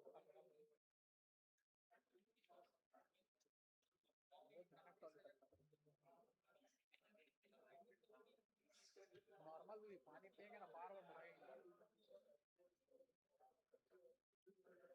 जाके देखे ना खाली हुआ लाइन वाला सिस्टम में मुझे पता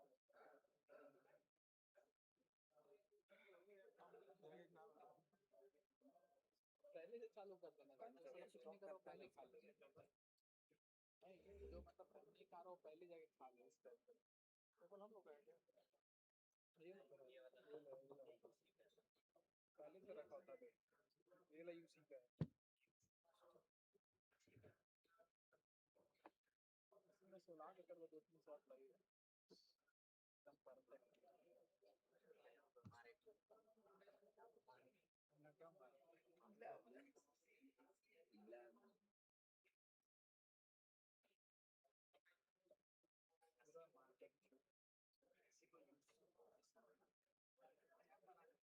हम तो बोले मंगा है ना और हाँ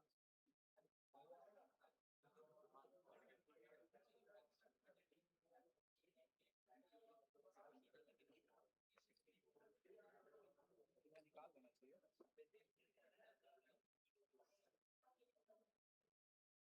कितना नंबर में ये देखा हूँ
We'll be starting our next session in next 2 minutes.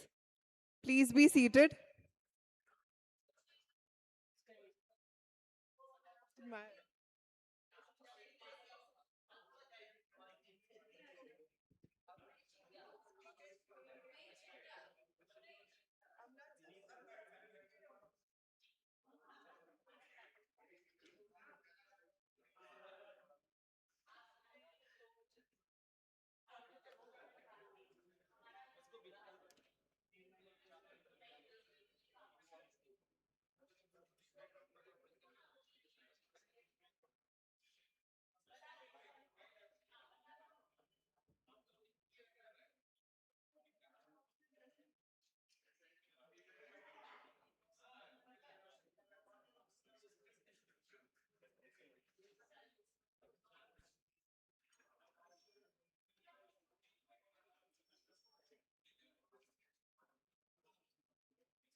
We'll now be starting with our next session.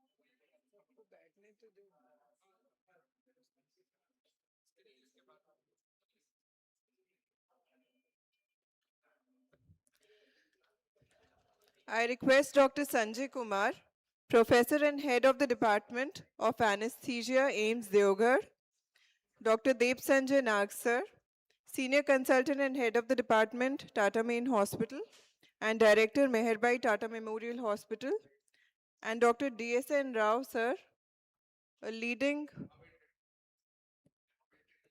Okay. He'll be joining us shortly.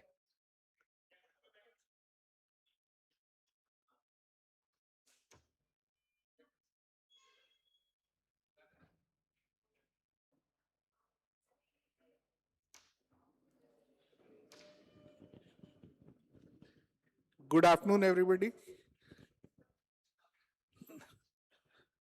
The hall is much more filled than what we expect in a post-lunch session. The reason is nobody else and the speaker needs no introduction. If we can have the resume up on the screen. So Dr. Shubhendu Sarkar sir, he is one of the finest speakers on monitoring, intra-op monitoring and more so hemodynamic monitoring. one of the experts who has spoken not only across the country, but across the globe also on this subject, which is not only his favorite, but what we wanted is in this CME to hear him out speaking his favorite topic. So over to Shubhendu Sarkar sir. He is a senior consultant of anesthesiology and cardiac intensivist at the Department of Anesthesiology, Apollo Multispeciality Hospital, and with a extremely rich experience of cardiac anesthesia and perioperative monitoring. Over to you, sir. Thank you, Sanjay. It's on? Fine.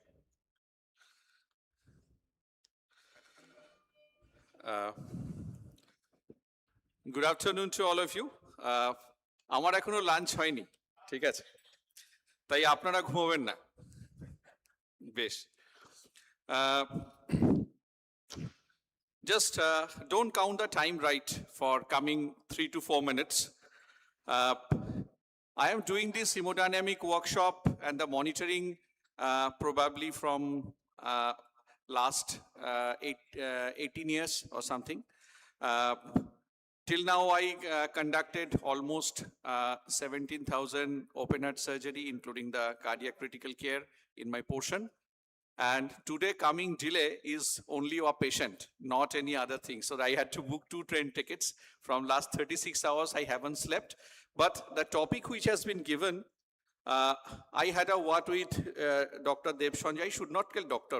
Devshanjay, rather Dr. Neelam, that they want that topic to be kept in basic level, right? So the first bad news is it should be a two-way interaction. So can I request the junior people, if you just come a bit forward? I'm not going to ask you anything. See, I told Omlan, आप lunch break दे दो, PG लोग को gun point में बैठा के lecture मत सुनाओ, ठीक है? तो गन पॉइंट में लेक्चर सुनो, नहीं तो थीसिस साइन नहीं करेंगे, ये सब मत करो. So allow them to have lunch. I know how painful it is. If you don't have any special issues, you can take ice cream by sitting in the front. That's not going to hamper me. I just want it will be an interactive. Otherwise, I have to stop the session. Point number 2, we will touch a bit of the advanced one. My time has been given 30 minutes. I'm telling you, I'll take around 35 to 38 minutes. So it's an honest confession. The next one is we'll touch a bit of advanced, but we'll restrict to the basic ones. And the most important thing is the videos what you're going to see over here, these are all performed by this gentleman. Simple as that. I am a born laborer and you will be surprised. Unfortunately, I don't allow anybody to put IV cannula to the patient. I put by myself. If anyone asks me why, I say I'm in a learning curve. So 2 things to you for the new generations, what I am finding, I should not call new generation, I'm not that old, though I put a dye in my hair, but it's not needing. The most important thing is be involved with your patient, give time to your patient, be liable for your patient outcome, and try to interpret what is going on in the monitor. That will give you confidence, responsibility, and simultaneously the outcome. So this is not the Baba speech, right? Okay, so let's come to the business. The basic, right, Dr. Neelam? Basic? Okay, fine. Oh, I told you the slides. Yeah, it's a long story. 2017-18, we did a lot of workshops in TMH, in Tata Motors. So we did a couple of workshops and other. So we have 3 segments. So in general, I want to give you a brief of an outline. The thing is, the hemodynamic monitoring lecture, it cannot be put as a lecture actually. It's actually a whole day workshop where we usually go through a physiology, we go to the basics, we go to the advanced, we go to the applied, and then we go to the software simulation. So if in future we get time, we'll definitely do this spreadsheet of the workshop. Okay, this is today's lunch menu. Okay, fine. So if you had this type of lunch, so let's go for the next one.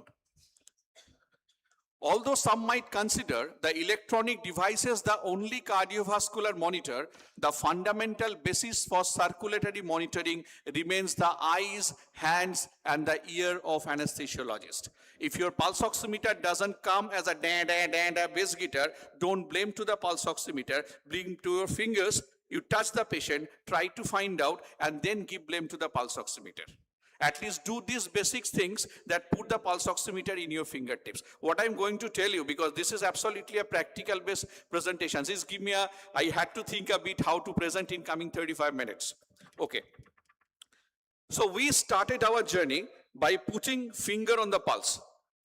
এই শোন, কয়েকটা mic এখানে দিয়ে দে তো, প্রশ্ন করবো তো।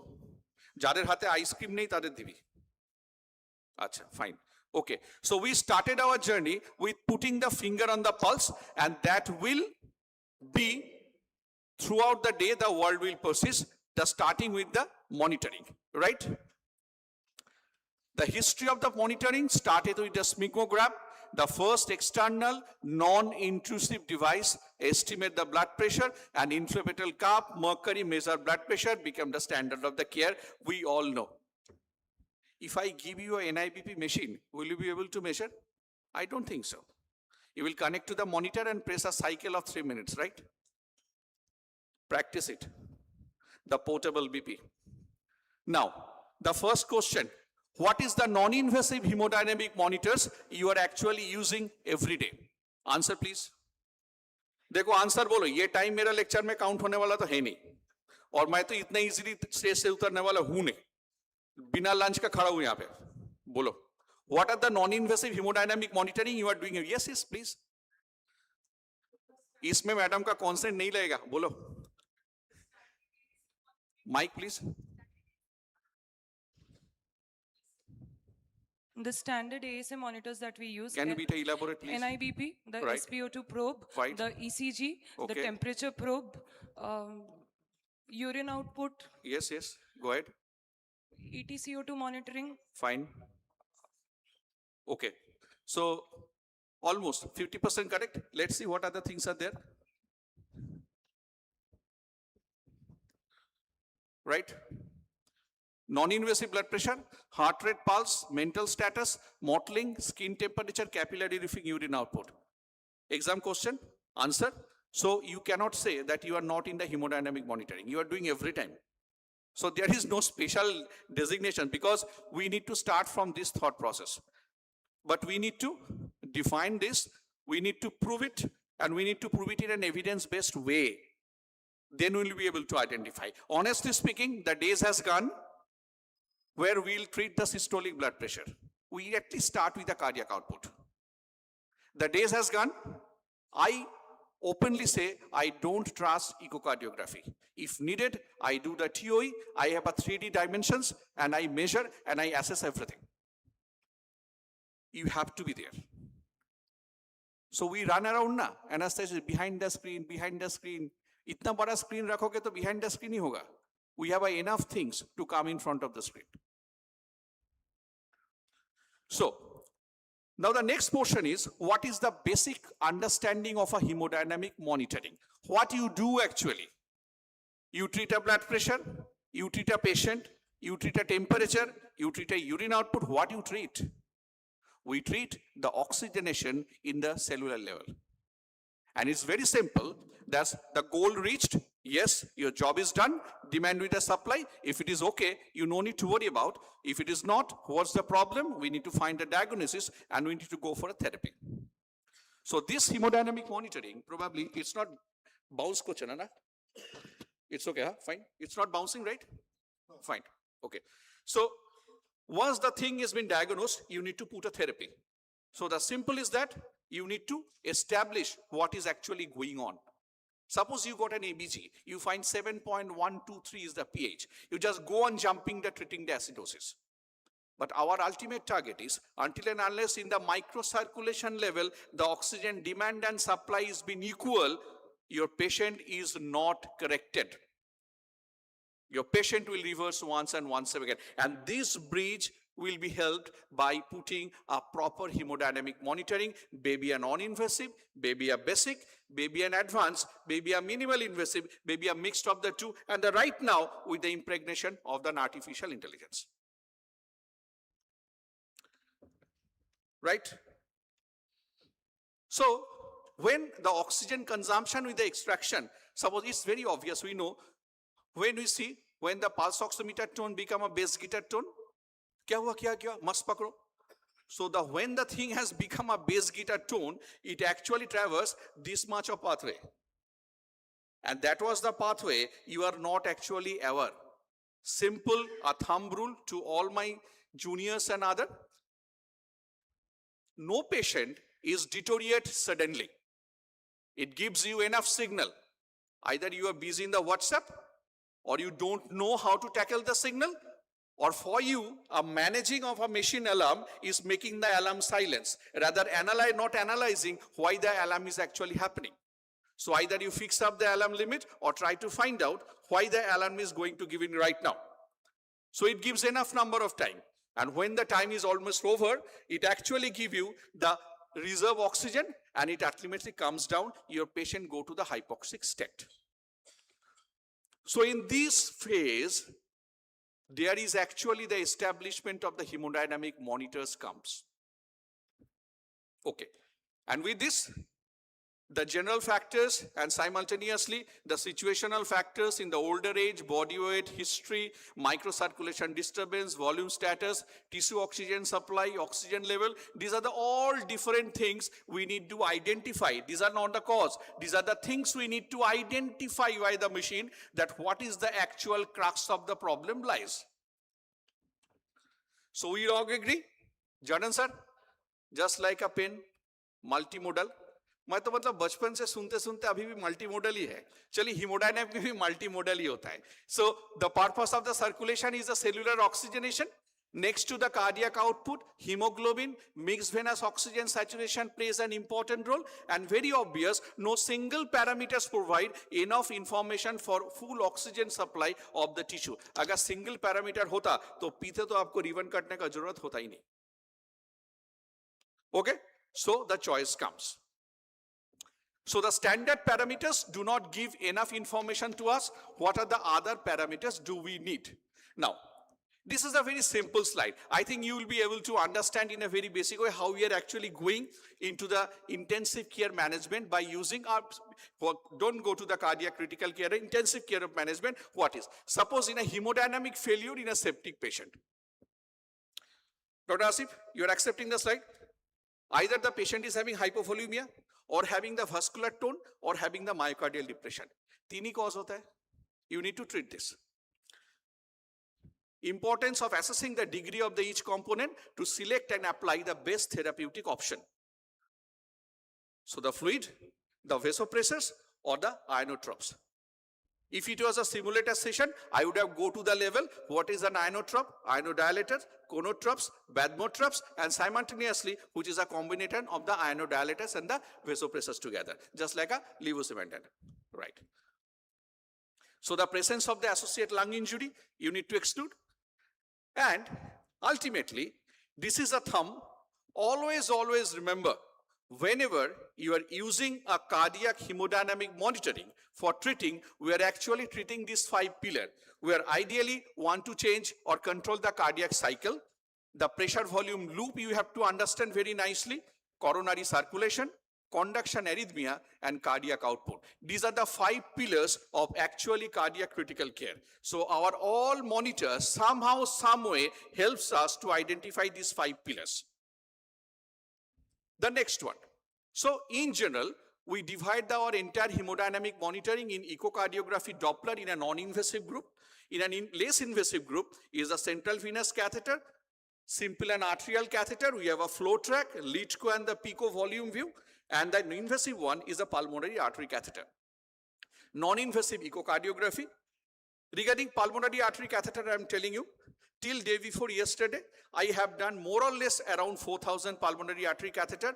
Almost all varieties, I didn't have any problem.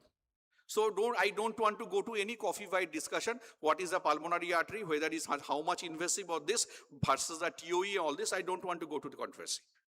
So till now, I didn't have any problem. And to me, this is the gold standard. So the next one comes, whenever we are finding above these 5 pillars, the optimization of the cardiac output. Can anybody tell the Frank-Starling law? Anyone? Anyone Starling's brother or sister sitting over here? Sir, आप छोड़िए ना. देखो, Dev Sanjay. Frank-Starling law?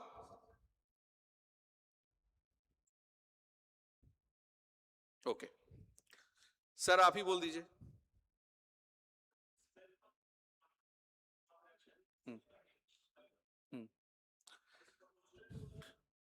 Volume is increasing, your myocardial fiber is stretching, cardiac output is increasing. So at one point of time, the stretching goes to its summit, the heart starts fail. And why I am using this Starling's law? Because all our minimal invasive components monitor, starting from a basic flow tracks or the PICO, which is called transpulmonary thermodilation, that encompasses the Starling curve in the monitor itself. Right? Okay, that I'll show you in the video. So, in an optimization of the cardiac output, we deal the preload and contractility that actually comprises the Frank-Starling mechanism. Now, this is a normal Frank-Starling curve. The V is a volume and SV the stroke volume. We are giving volume to the patient, the stroke volume is increasing. We're giving volume to the patient, stroke volume is decreasing, is going to the summit. We're giving more volume, the stroke volume comes down. So we need to understand, the machine says in a Frank-Starling curve, whenever you give volume, actually in the where you are actually lying in the curve status. It is so becomes so much easy. The cardiac critical care is entirely just like an Android phone. Joto ghatbe, toto information pabe. So the target area is very obvious. Whenever I'll give volume, our target area of optimization of the volume status will be like this. Suppose I am come to a poor contractility. What poor contractility? In general, we call it a low ejection fraction.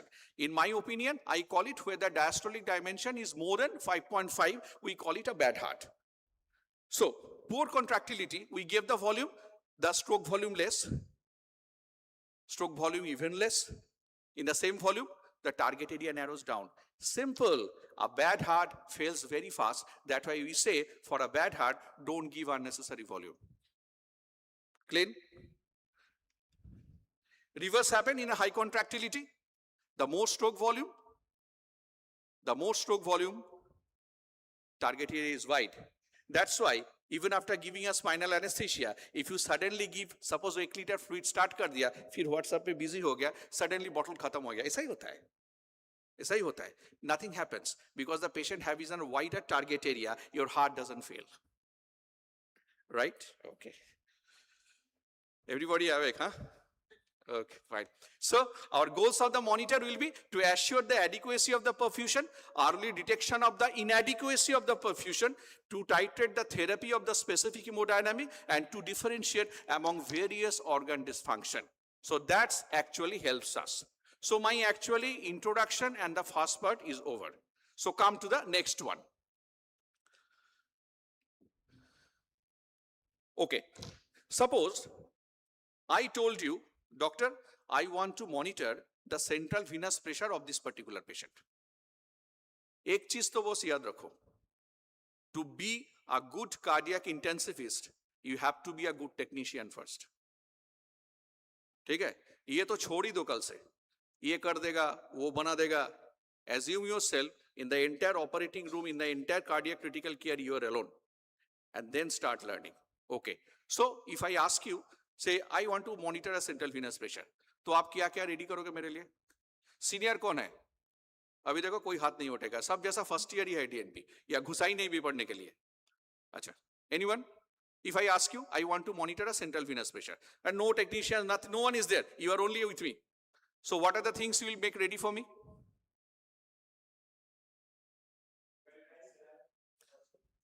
Sir आप लोग ही बोलो, जाने दो इनको सब. हाँ, बोलो बोलो. जोर से बोलो. हाँ. High pressure bag. हाँ. विदा मैम ये टाइम काउंट मत कीजिए. Okay. High pressure bag, yes. Transducer, right? High pressure tubing, yes. Okay, right. What you have told is right. तो उसको थोड़ा packaging करते हैं. Just to make a package, right? Always and always remember. See, there is a heparinase flush that comes to a transducer that called the flush system. It connects with the transducer. It's a transducer system. The transducer go to the central venous, go to the PA, go to the arterial line, go to the cerebrospinal fluid, whatever in the world it goes, it called the coupling system because it take the resonance of the wave and that predict in the monitor. So every system, always and always remember, whenever anything you want to monitor as a technician start work, and you have to ensure your flush system, transducer system, and the coupling system, these three are perfectly organized, oriented, zeros, and there is no interference. Then only your line is ready for the correction to get a proper value. Done? Ar bhul hobe na to? Okay. छोटो video देखो.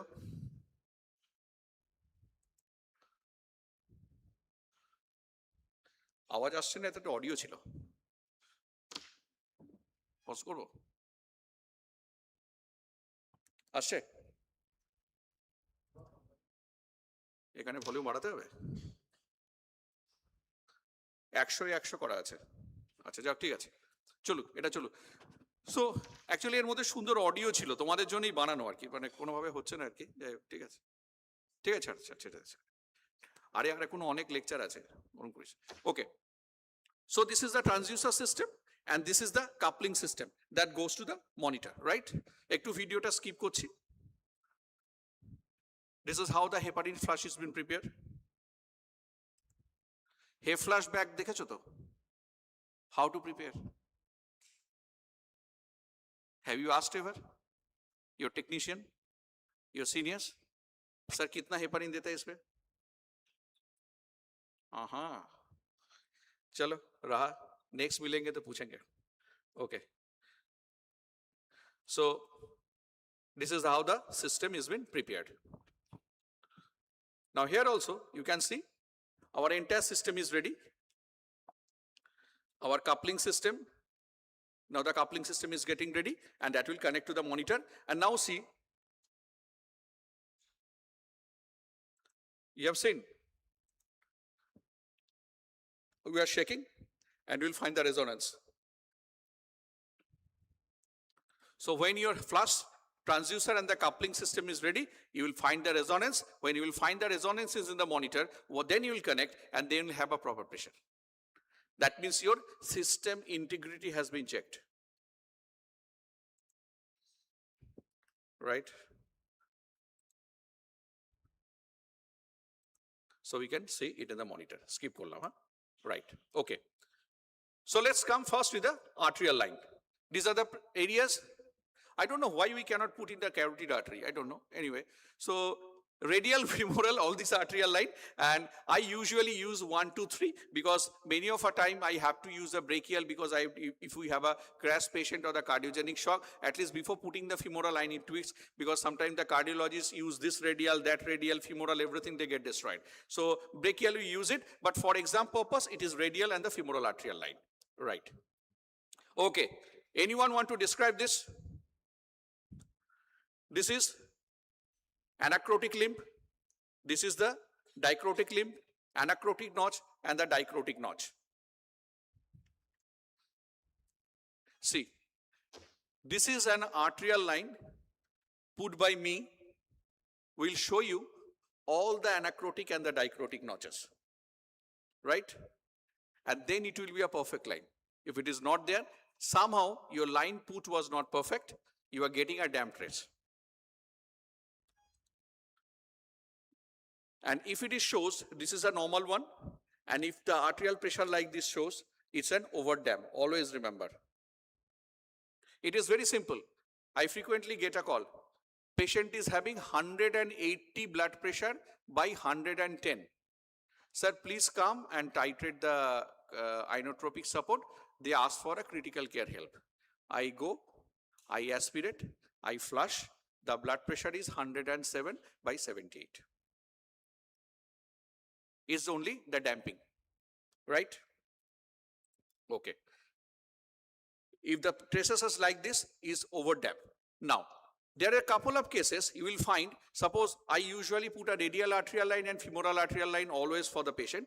So if suppose my patient comes from the heart lung machine or the patient is having severe vasoplegic shock, you will find a tremendous difference. You will find the radial or the femoral artery showing like this and the opposite one showing like a under damped trace. You will find one is systolic is showing 180, another systolic is showing is only 103 or 4. Whom to believe? No one to believe. You have to believe only the mean, because in a total strip of a monitor, the first 3 peak the monitor detects. So you cannot do this. So you need to you should not depend on any one of them. But obviously it has been corroborated by using an advanced monitoring for using the cardiac output. Okay. This is how the flush test has been done in an arterial line, whether it is perfectly functioning or not. Depending upon the arterial trace where you are seeing, if it is an ascending aorta, abdominal aorta and the radial aorta. Do you finding any difference in the picture? What difference you are finding? Yes, Estelle. Yeah. So the dicrotic notches has been come down from the ascending aorta to the abdominal aorta to the radial aorta. The question comes, why? So even by seeing the position of a dicrotic notch, you can analyze not only where the line has been put or whether the line is perfectly functioning or not. Now, this is another thing. Suppose you are standing in front of a patient, an arterial line has been very nicely done. So as because the topic has been basic, we'll focus on the basic itself today. Okay, so you're finding the first one is the slope of upstroke. This is a slope of upstroke. This shows the contractility of the heart.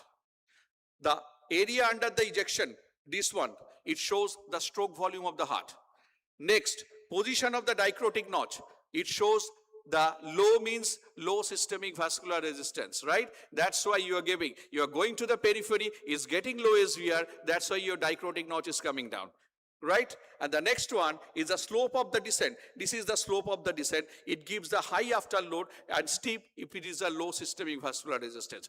A simple arterial trace done properly with a proper coupling system check, proper zeroing and proper non-damping interference has been excluded. It gives you the contractility of the heart, stroke volume, systemic vascular resistance, and what is the afterload status of the heart. This much information, okay? So we are actually well ahead of seeing the systolic, diastolic and mean. And this is the basic nutshell of utilizing the data for applying the next advanced hemodynamic monitoring. How we are using? We are using the same arterial value for the systolic pressure variation, pulse pressure variation, and the stroke volume variation. These 3 data are exclusively important for analyzing the volume status of an individual that actually comes under the heading of advanced hemodynamic monitoring, to be more specifically categorized, a minimal invasive, but under the heading of the advanced hemodynamic monitoring, right? Okay. The contraindication of putting an arterial line, the local infection, coagulopathy, proximal obstruction, Raynaud syndrome and the surgical consideration, and the different methods are there, transfixation, okay. I am showing this video, I am not here to teach you how to put a radial arterial line. You have a couple of extremely senior faculty, they will teach you. But I just want to inform you few points. This is how the hand position has been done. The one thing I haven't shown you, that chesting the Allens. Okay, you must do it before. So the painting and the proper draping has been done. The local infiltration, একটু fast করছি হ্যাঁ, না তো শেষ হবে না, train বেরিয়ে যাবে আমার। আচ্ছা। So we seeing the backflow, and once the backflow is there, we usually thread the arterial. And this is how I fix it. You see, this is the method of my fixation. If you follow this, I am giving you the guarantee. যদি patient দৌড়েও পালিয়ে যায় এটা থেকে যাবে। Okay, so you can practice this. This is my method of fixation. And now I am making online, zeroing the arterial line, and you can see the arterial trace has been come. You are seeing, again you have been able to see the dicrotic notch is so up. Even in the radial artery, where the thing should be, we'll have the lowest level of the dicrotic notch because of the systemic vascular resistance. But here you are seeing, by putting a radial arterial line, it is so high up. How much? 199. How much? So, this is an extreme low systemic vascular resistance. Can you tell me what is the commonest condition?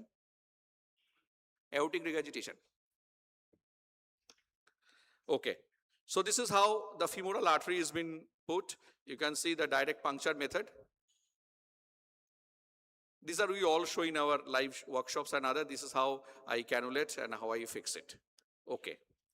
Complications are the infection, hemorrhage, thrombosis, skin necrosis, embolization, hematoma, and the late vascular complication. The next one comes to the central venous catheter. প্রচুর প্রশ্ন আছে এটাতে, প্রশ্নও আছে এবং simultaneously মানে I am really happy I will show you some of the exclusive video যেটা আমার নিজের কম্পাইল করা, you will love it. Okay, central line of the pulmonary artery catheter, it's actually not we are in a pulmonary artery catheter, it is a 100 centimeter catheter, but its proximal port lies in the right atrium. So you can monitor the central venous pressure from the pulmonary artery catheter also. Okay. The normal value 2 to 8, low CBP is hypovolumia, high CBP is overhydration. ACV, XY descent. বলো senior, এই তুই পরীক্ষা দিয়ে এসেছিস বললো না, তুই বললে না পরীক্ষা দিয়ে এসেছে? হ্যাঁ বলো। ACV, XY descent. The central venous pressure, these are the waves synchronized with the cardiac cycle. In which part of the cardiac cycle আমরা কোন ওয়েভটা পাই? সব মিলকে বলো। আরে she is encouraging you, tell me. হ্যাঁ বলো বলো বলো। Atrial systole. Atrial systole, perfect. So simple, atrial fibrillation, you won't get it. আর কোথায় পাওয়া যাবে না? বলো বলো বলো বলো, আর কোথায় পাবে না?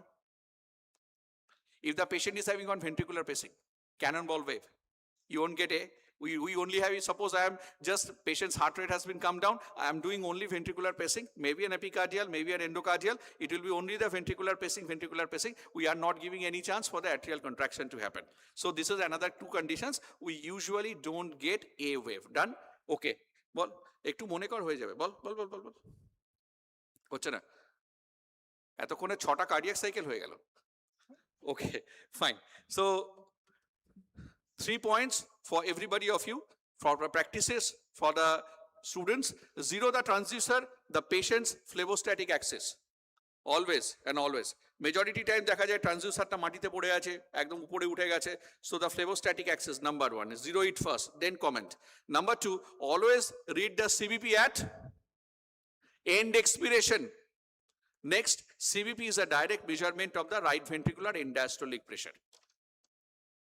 So, if we put it with the ECG, this is the way we can get. You can easily see the A wave that comes with the atrial systole. So, the normal waveforms, the C wave, which is a small inconsistent, which is a latter generates, drop in the pressure in the right atrium, that produces an X descent because of the sucking of the blood in the ventricle, ventricular ejection, we have a V wave, and the Y descent, we are also having the ventricular diastole is giving, tricuspid opening, and the blood rushes to the ventricle and producing the Y descent.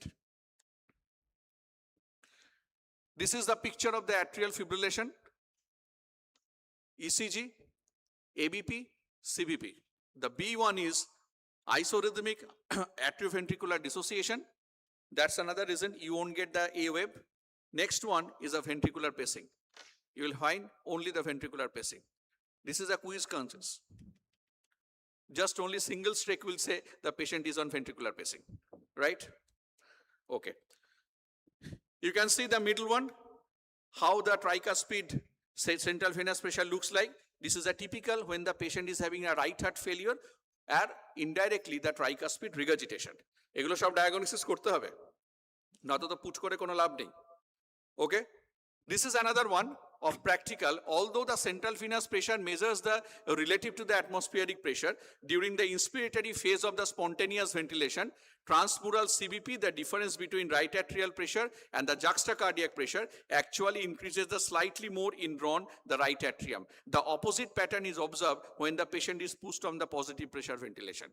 So the most important thing is be very much meticulous, as because if the patient is having any paradoxical circulation in the form of an atrial septal defect or a ventricular septal defect, or with a background of the high pulmonary artery pressure, be very much skeptical if the patient is on ventilator to identify what is the right heart pressure is. জানি ভীষণ ঘাটা, এই জিনিস বুঝতে আমারও অনেক বছর লেগেছে, আজকে একদিনে বোঝার কোনো দরকার নেই. I'm just here to only highlight you this much analysis you can do if you go on practicing. I'm not here to put you what is everything putting in the inject. My duty as a senior to get everything in front of you. If you go on practicing, if you go on discussing with your friends and colleagues, you will gradually learn with a very basic hemodynamic monitoring for which the class is, you can draw up to this much of conclusion. Okay, so I already told you, now one arterial catheter and another central venous catheter has been put, no doubt. Now, a pinch of salt, আমাকে দেব সঞ্জয় বলেছিল একটু advance দিয়ে দিতে, পুরোটা basic না রাখতে. So we are using, instead of a normal transducer, we are using a flow track and we are getting connected. This is a real-time video. My patient's arterial catheter is connected with the flow track. My patient's central venous catheter is connected with the flow track. Okay, now the entire double coupling is transported to the monitor. Now see how it actually gives the value. See the video. So I am actually zeroing the line. So once you connect the arterial one, instantly the cardiac output comes. Okay, now see, I am making it 0.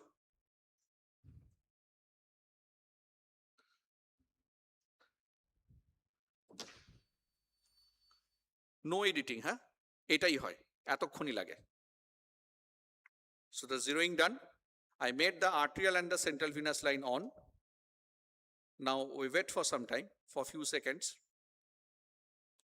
I go to the home screen. This is called cockpit screen. You will find the cardiac output, cardiac index, stroke volume index, and the systemic vascular resistance. I think that is enough for the basic management of a patient. And that goes on updating it every 20 seconds interval. Nobody need to touch the monitor. This is the call, which is called physiology screen. You will find this. You will also find it now.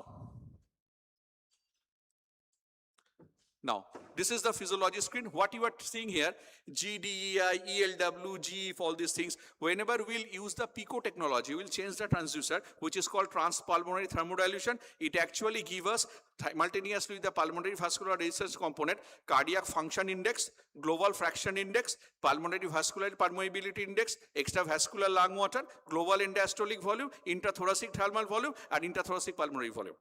Very difficult, মনে করতে আমারও অনেক বছর লেগেছে, right? But these are the things goes on. That's why this same monitor can be used, but simultaneously, why I gave us so much of time for the Stirling curve, you can see the Stirling curve is here. So this Stirling curve tells you, this green button means in a volume status where you are actually. So you have to be in the target area. So that shows you a volume optimization, that in a volume status why I am actually, whether my patient is volume responsive or not, and that can be corroborated with a cardiac output, cardiac index, systemic vascular resistance, and simultaneously the stroke volume variation. Done? Okay. Now see, this is some of the funny videos for you. ভাগ্যিস প্রিলান ছিল না প্রেজেন্টেশনটা, নয়তো মারপিট বেঁধে যেত বলছি আমি. Okay, now you see, this is how the tricuspid regurgitation looks like.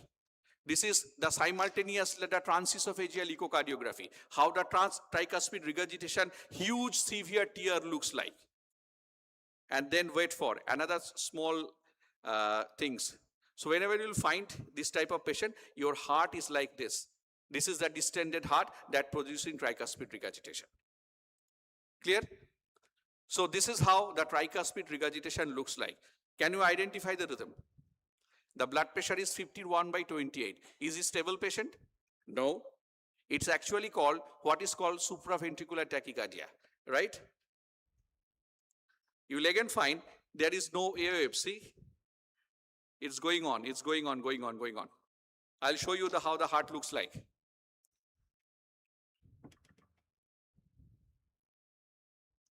This is how the heart looks like.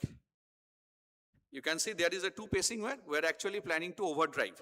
If it is not been converted, what we have to give? A cardioversion or a defibrillation? Cardioversion, right?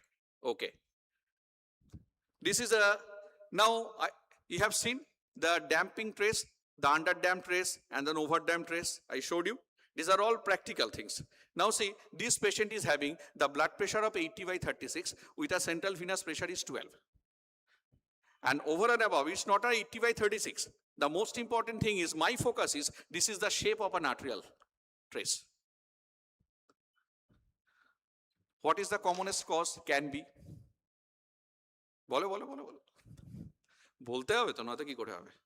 If this type, definitely the patient is not stable, no doubt about it.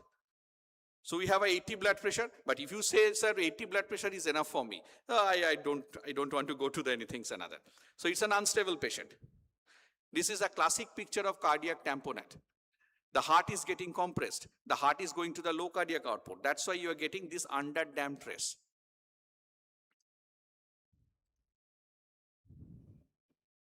Okay. It's a 18-second video. This is the blood pressure is gradually falling down. You can see the CBP, you can see the amount of the blood clot around the heart. Okay. So always remember, AF loss, A wave, AV dissociation, canon A wave, tricuspid regurgitation, stenosis. Now you can easily identify RV ischemia, AN waves, pericardial constriction, cardiac tamponade, and the respiratory variation you have to remember. Okay. So pressure bag always around 300. The last portion of my presentation, last bolle ki ekটু sense of relief hoy, ojon last boli ami.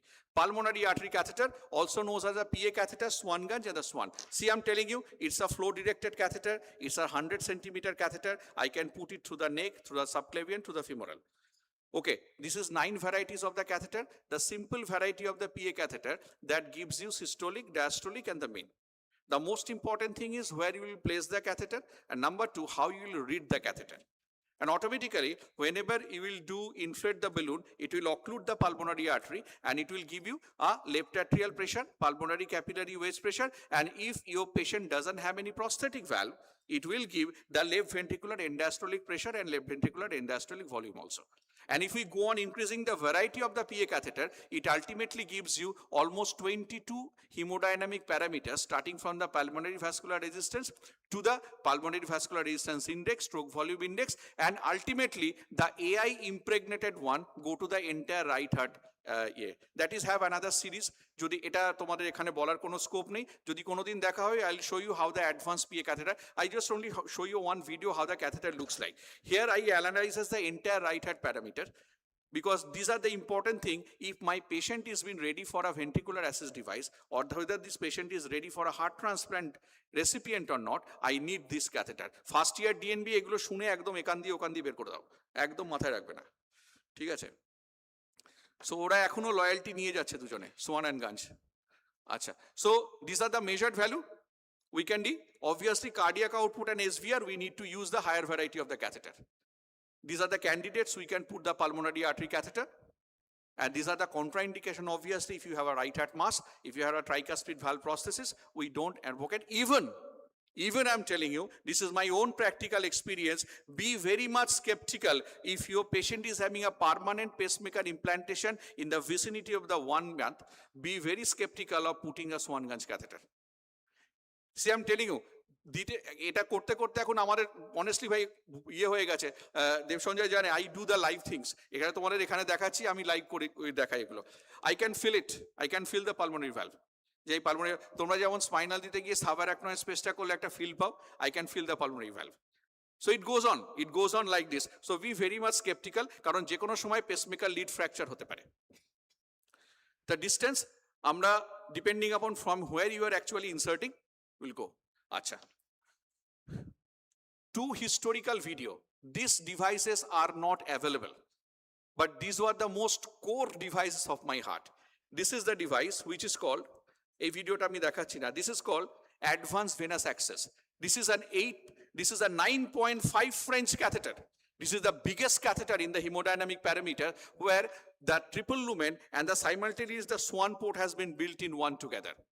এর থেকে আরেকটু বড় cannula যেগুলো আমি use করি ইকমো ক্যানুলেশনের জন্য, right?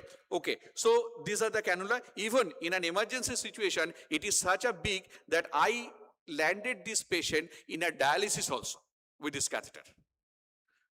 এটা এখন বন্ধ করে দিয়েছে, ইউজ হয় না। I'll show you just small of the videos. This is how the PA catheter you are seeing, how the PA catheter goes. Another thing, this is how the advanced venous access I usually introduced. You can see such a big venous access is.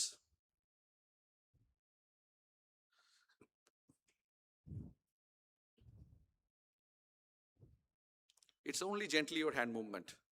Okay, how the advanced venous access is been put, right? Okay. Now, this is how I usually put a pulmonary artery catheter. I usually put a central venous catheter, triple lumen, and simultaneously the PA catheter by putting a double guide wire. Okay, the one guide wire, I usually go for a PA sheath, that is an 8.5 French sheath, another one for a central venous catheter. Okay. This is the sheath, this is 8.5 French sheath, and the PA catheter is 7 French. Now, this is the PA catheter. Now I'll show you. This is the tip. We have the balloon. I'll inflate the balloon. This is a 1.5 cc. You can see this is a flow directed catheter. Okay. The flow directed catheter means actually I usually put the catheter in a right atrium. So it's measuring it at that point of time. It is a central venous catheter. I inflate the balloon. It floats. And with the every cardiac output, I float the catheter from the RA to the RV to the PA, and I try to block the PA.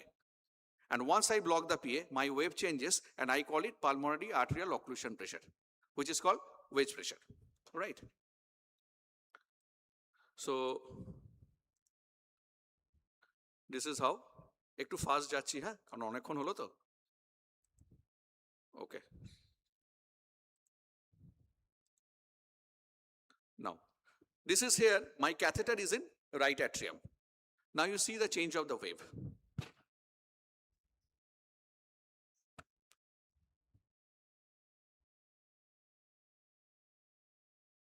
You see the change of the wave?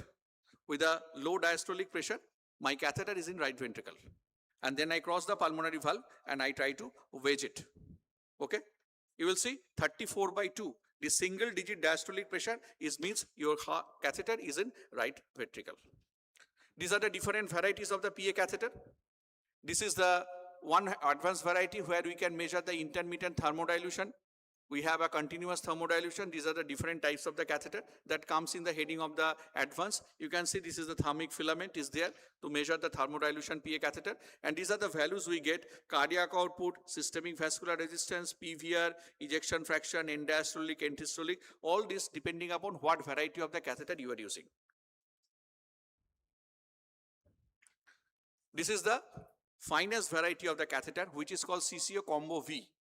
This is not only for these parameters, but this catheter is exclusively used for analyzing all the right heart parameter, including the right ventricular ejection fraction. Okay, these are the normal values. Obviously low for the volume depletion and high for the pulmonary arterial hypertension, mitral stenosis, LV failure, and the septal defects. Always remember, in the lung zone, পড়েছিস তো lung zone গুলো সোজা থাকলে কিরম ভাবে, laterally হলে কিভাবে, open chest, closed chest, ventilated, spontaneous, so different. So it has to be placed in zone 3. Zone 1, 2, 3, it has to be placed in zone 3. And always remember, how will you identify that your catheter is placed in zone 3? Number 1 is clear waveform, no damp. Very important. Number 2, no high variation of the wedge pressure during the respiratory cycle. PAP more than wedge pressure. Occlusion pressure decreases not more than 50% with reduction in the PEEP level if the patient is on ventilation. SaO2 PaOP is equal to SaO2 arterial blood. Tip below the level of the left atrium in the lateral chest X-ray. We usually don't do chest X-ray for positioning of the PA and the free aspiration of the blood. So it's estimate the left-sided preload, diastolic pressure, extravascular lung water, and estimated myocardial oxygen consumption. So the last 4 slide, a brief revision, whether you agree or not, these are the ranges of the pressure of the basic hemodynamic monitoring you must have to remember. This is number 1. Number 2, okay. A brief quiz in 30 seconds. In hypovolemia, what is the cardiac output status will be? Okay. CVP, low, inotropicity normal, and the SVR is high because of the compensation. Cardiogenic shock, low cardiac output, high CVP, low inotropicity, high vascular tone. So we have to go, rather than a vasoconstrictor, we are more preferable for a chronotropic or a ionodilator support. Obstructive shock, have a low, and obviously the CVP is high. Distributive shock, we have a low CVP, low cardiac output, but the normal inotropicity. And then the late septic, we have a low cardiac output, low or high, and the low inotropicity and the high vascular tone. These are the non-invasive list of the hemodynamic monitors we are available. And every monitor gives a different types of data. A separate world, a separate chapter, jodi abar kono din dekha hobe, eta niye alochona korbo. Till now, the role of artificial intelligence in the hemodynamic monitoring has come. Now it has been impregnated. I am already in the training from the last. It's not an AI training or the Facebook or the Reels. It's an official AI training. We are doing it from the last 3 years. We have a pig heart training. How? And you won't believe why I am giving so much stress on the pulmonary artery catheter. Because initially this AI impregnated hemodynamic monitoring devices has come, and they have come with a 2 new data. Eta just shune bhule ja. Okay, the simple one is an alpha dyne. Another is a DPDT to identify the contractility of the ventricle. The most important thing is now they are focusing on the pulmonary artery catheter to get it impregnated with the AI, because this is the only gold standard that actually guides us. Okay? Sorry for taking extra time. I hope you learned a bit, at least from tomorrow onwards. You will try to analyze the patient with your full responsibility, starting like a technician and then become a clinician. Thanks a lot. Thanks the branch for inviting me.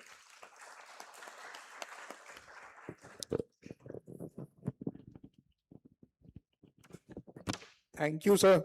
And I think it is only you and you who can spellbound the audience for nearly 40 minutes. And people will not be going into post-lunch slumber. And they are actually spellbound.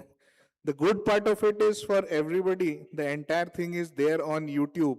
So if you want to revise this, you can actually go back there, and this will actually be the pearls for your exams. So thank you so much, sir. Dr. Sanjay. So nicely presented. Any questions? House is open for any clarification needed.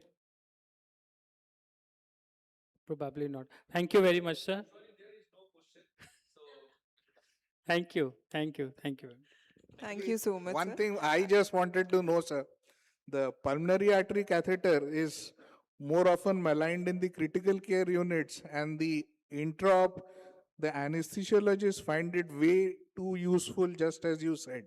So what is the verdict on this as on today? It is not the question what you have asked. It is absolutely pertinent to the senior practitioners we are using. If you find your patient is having, ache, shabdo ache naki? Right.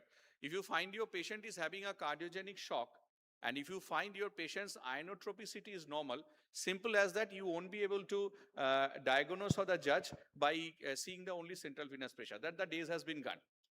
To me, if possible, put a pulmonary artery catheter for 3 reasons.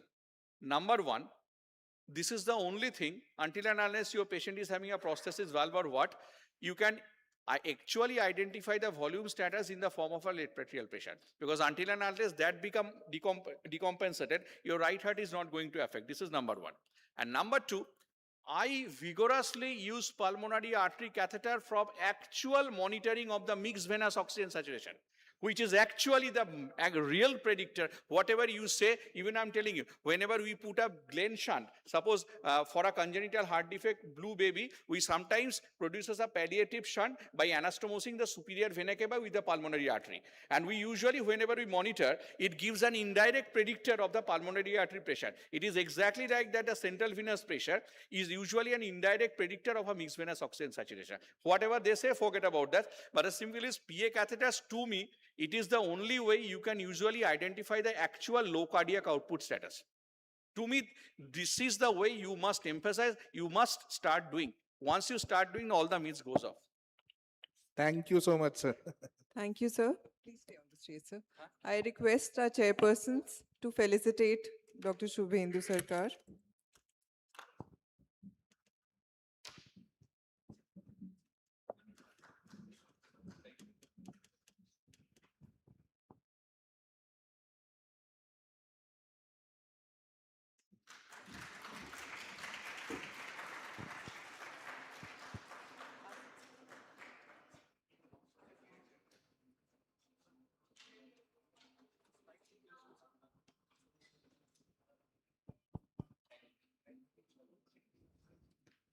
I now request Dr. Asif Ahmed to felicitate our chairpersons, please.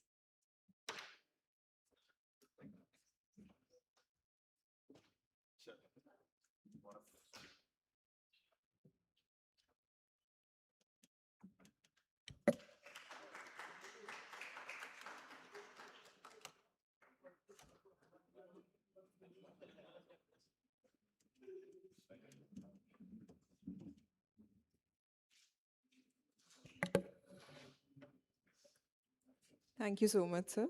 I now request Dr. Pallavi Gautam and Dr. Murari Bharadwaj to take over for the next session.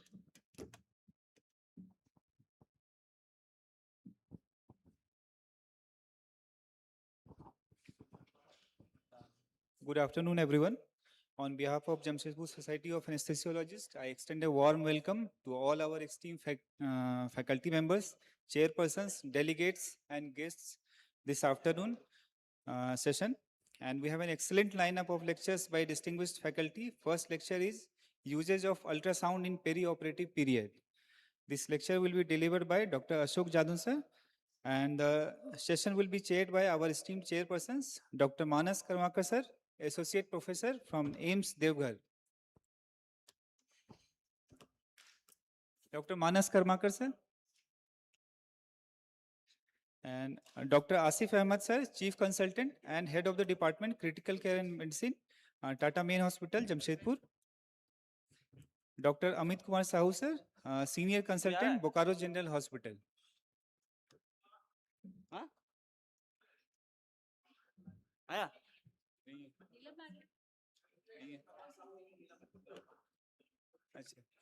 Dr. Neelam Sinha ma'am, Senior Anesthetist and ex-Head of the Department, Tata Motors Hospital.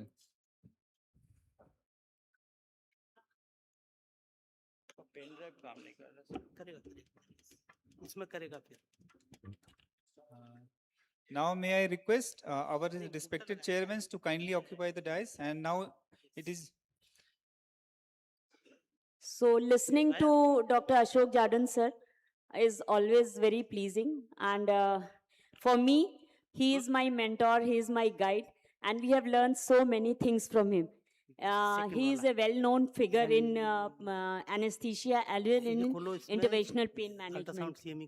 So, sir started his career from Tata Main Hospital, then he was in freelancing, then he joined Tata Motors Hospital, from where he superannuated, and now again he's attached to, he's the head of pain and palliation in Meherbai Tata Memorial Hospital, as well as he is into pain practice.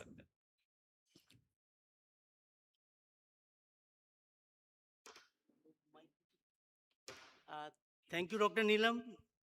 We have very long association, and I'm very grateful to your kind introduction.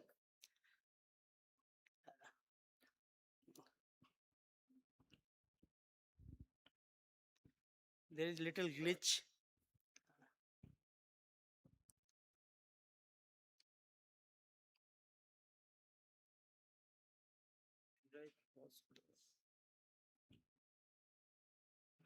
ये तो खुल जाना चाहिए ना।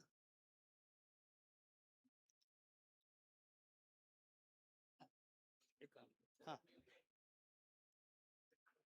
सब खोलने में थोड़ा दिक्कत हो रहा है, होता है तो शुरू कर जब तक लोडिंग।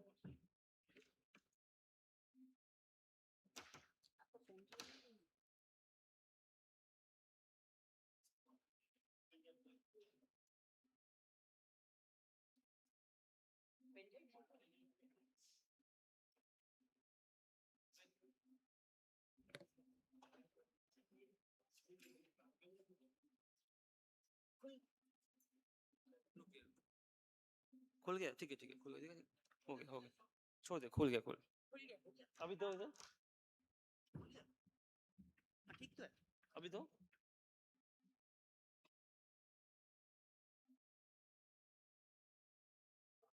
लूज हो रहा है, लूज हो रहा है, लूज है।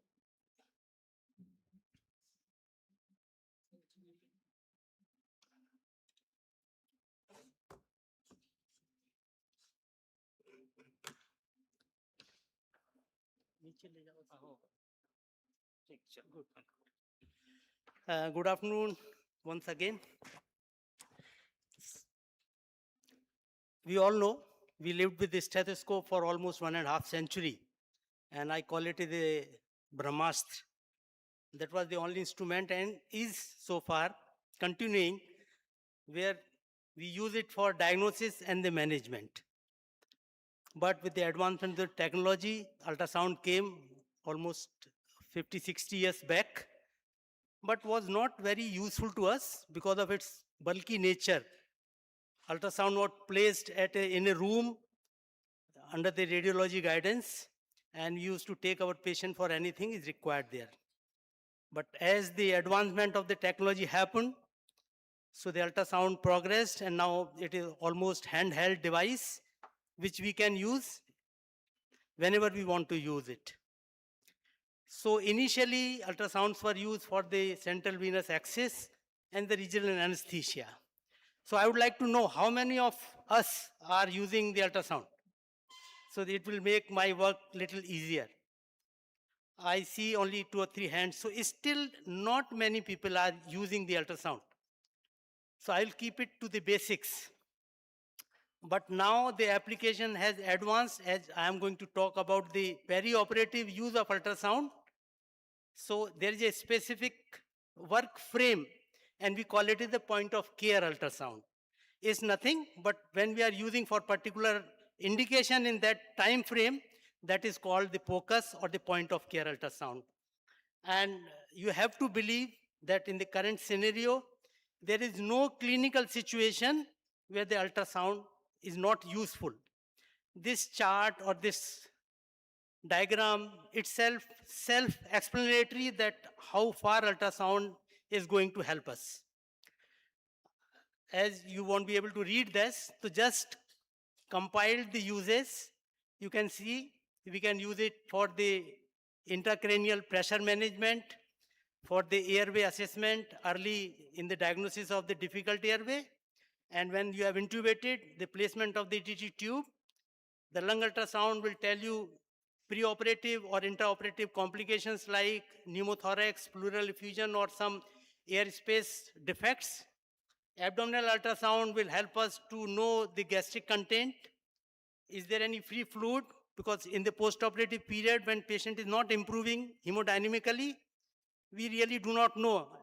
But by ultrasound, we can tell our surgeons that patient is bleeding, and that is why patient is not improving. Otherwise, they won't believe it. And to know the cardiovascular, I think we had enough dose of the cardiovascular ultrasonography. So I will touch upon only brief 1 or 2 points that how it is useful. And vascular access and the regional anesthesia will remain bread and butter for many of us to time to come. But what is the perioperative point of care ultrasound? So I will use word POCUS. What is POCUS? It is a real-time bedside ultrasound performed and interpreted by anesthesiologists. So we are not dependent on anybody else. We do the procedure, we interpret and take the decisions what we are going to do. and which answers specific questions which we wanted to know. And the question remains, we call it the $1 million questions. Does focus guided evaluation has proved improved diagnosis and better outcome? Without any doubt, yes, because it decreases the complications, speed up our decisions making, and also the plan of anesthesia care. So little bit about basics of ultrasound, as many of us have not yet started. Ultrasound has two types of probe. Linear probe, which is high frequency probe, used for the superficial structures up to 4.5 centimeters depth. On the other side, there is a curved array, we call it the curved probe, which is a low frequency probe from 1 to about 6 megahertz, used for the deeper structures. And there are two common approaches. One is inline, or one is out of the plane, in plane and out of the plane. What does it mean? It means when we are targeting the targets, along with the axis of ultrasound beam, it is the in plane, and when we go perpendicular, it is out of the plane. You will be getting few words because the ultrasound scale is a gray scale. So there is a either black or two white. We have to read in between the black and white, and it is always a reference scale. Nothing is absolute. When we talk about anything like hypoechoic, means little darker in intensity, but it is related to the structure surrounded by it. So there is nothing absolute. When it is hypoechoic, it is having little blackish in nature. Hyperechoic, it is white. Isoechoic, when there is no distinction between the surrounded tissue. And one very important artifact, there are many artifacts. I have chosen this in particular because this will be used in the perioperative ultrasound description, the reverberation effect. When the ultrasound is trapped between the two two field or two areas, then it is keeps going again and again, and this is generating multiple image of a single object. This is called the reverberation artifact. So what are the core pillars? 5 core pillars of the ultrasound for the perioperative period. First will be the airway ultrasound, hemodynamic assessment, gastric ultrasound, lung focus, and the procedural guidance. What is the use of airway ultrasound? So to assess the risk of difficult laryngoscopy and intubation, to anticipate the difficult airway, not only in terms of intubation and laryngoscopy, there may be other factors like we have just seen in the morning, a lot of soft tissue in the upper airway, and even the patient is extubated and difficult to come out and obstructing. So all these things can be assessed preoperatively by the ultrasound. When we have intubated, to confirm the intubation, and also when we are ventilating, to see the lungs are effectively ventilated. And the other assessment and the diagnosis of the other ventilatory problems like pneumothorax, whether tube has shifted to one of the bronchus, bronchial intubation, or patient has developed pulmonary edema. All that can be seen by the lung ultrasound. These are few standard views which for the pre-operative assessment of the airway. The upper one, number 1 is the supra-hyoid view, which talks about the oral space assessment. So when the oral space is limited, our laryngoscopy could be difficult, and intubation, of course, will be going to difficult. The thyroid view, that shows about the epiglottis identification, how deep epiglottis is situated, what is the pre-epiglottic area, how big it is, where is there any defect or swelling or abnormality in the epiglottis. Then third is the thyroid view, which can show the location of the vocal cords. Also, we can see the movements of the vocal cords preoperatively. So, and also assess postoperatively, is there any damage in the motility of the vocal cords, which can happen in the thyroid surgery, we all know. And fourth one is the cricothyroid. You will be seeing how this can prevent the most biggest catastrophe, which we all fear. That is the biggest nightmare for all of us when we can't intubate and ventilate the patient. And last one is the supraesternal, which talks about the ETT confirmation, whether tube is gone in the trachea or esophagus. So just one by one, this is the one which is showing the hyoid mental hyoid to mental difference. This is very important parameter. How much it should be the ideal and when it poses the difficulty for the intubation, I'll show you. The double star is showing the bulk of tongue. You all know the large tongue can pose the difficulty during the laryngoscopy as well as for the intubation. This is the suprathyroid view which I showed, the face view. This talks about the situation of the epiglottis. The distance from the skin is very important parameter for the ease of intubation. This is the vocal cord view where we can see the movements and the abnormality of the vocal cords. And all these parameters can be used in one of the protocol to know the difficult intubation, like the distance of the epiglottis from the skin if it is more than 2.54 centimeter. The hyomental distance is lesser than 5.29 centimeter, and the tongue volume is more than 6.1 centimeter. There are other protocols also by doing the hyomental distance in the different position, in the extended neck, or in the neck is supported by the pillow, or we call it the ramped position, and then we calculate, gives an idea that this patient is going to be having difficult intubation or going to have a normal intubation. So we can plan according to the assessment. There is another view, we call it the cricoid view. This helps to know the size of the endotracheal tube. So when this situation arises, if suppose some patient is post-operative, having the scar over the neck, operated, or particularly in children, by doing this view, we can exactly know what size this trachea will accommodate. Now this is a very brief video that when we are intubating, and our colleagues can put a probe and know that where our tube is going, whether it is going in the trachea or it is touching the esophagus. This marker is on the trachea. So whenever the tube shifts to the esophagus, immediately our colleague can tell that you are going towards the esophagus, you remanipulate your tube.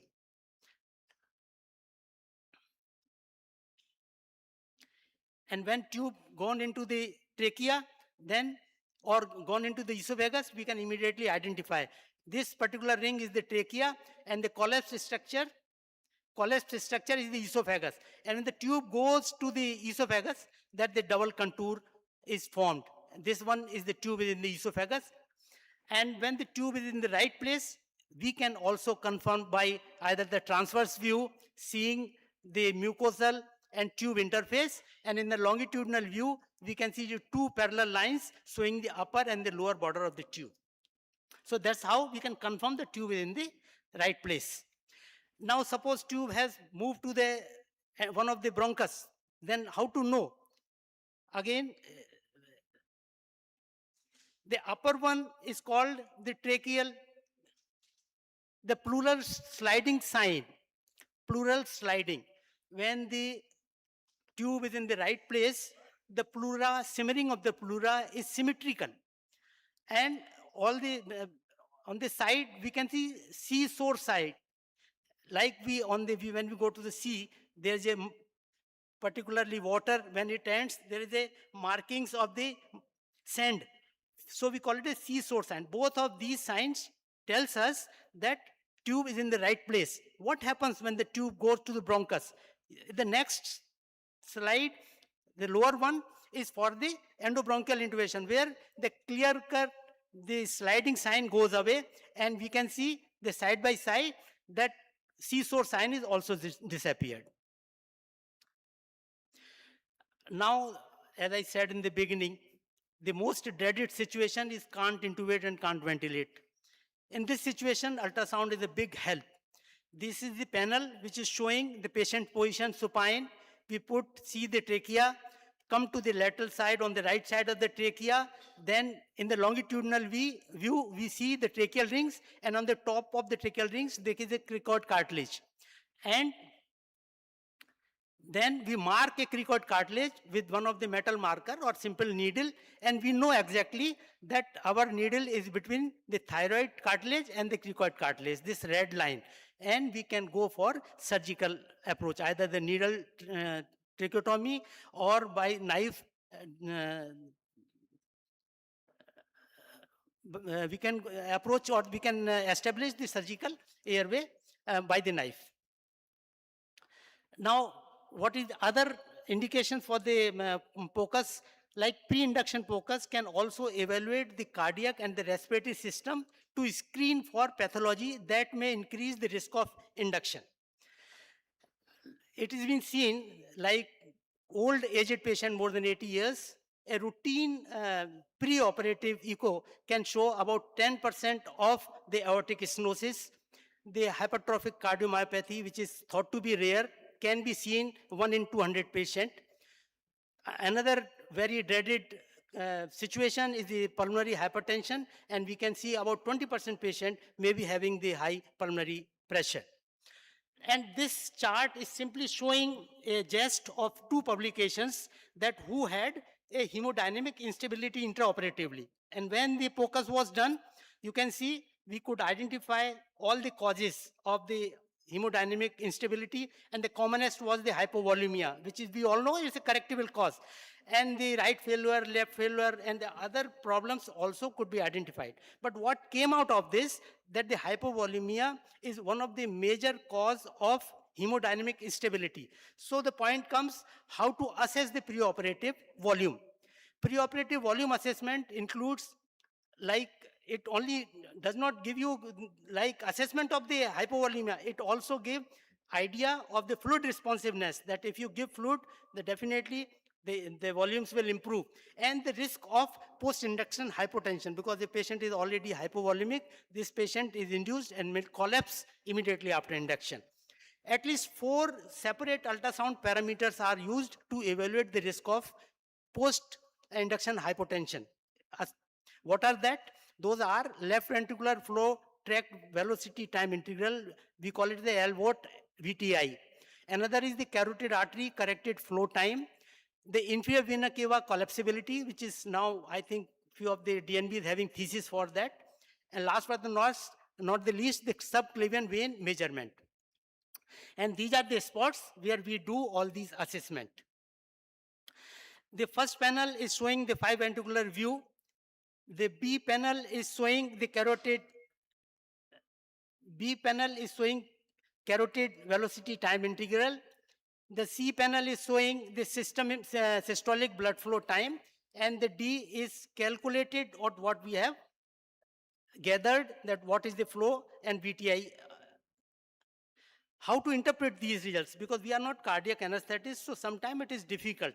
But what it gives, if more than 16% change in the subclavian venous diameter before and after passive leg raise test, this gives a prediction that patient is going to develop hypotension after induction.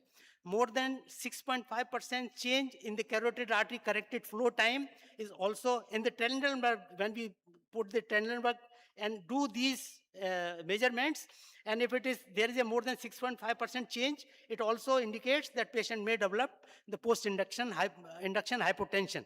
And regarding the IVC collapsibility, these are the views, how to place the probe, how the IVC is identified, and then we take dimensions in the deep inspiration and deep expiration, and we put a formula that maximum diameter during expiration minus minimum diameter during inspiration divided by the maximum diameter into 100. And the normal range is about 20 to 50%. If collapsibility is more than 50%, it is indicative of hypovolemia. And low collapsibility, less than 20%, is showing the patient is hypervolemic.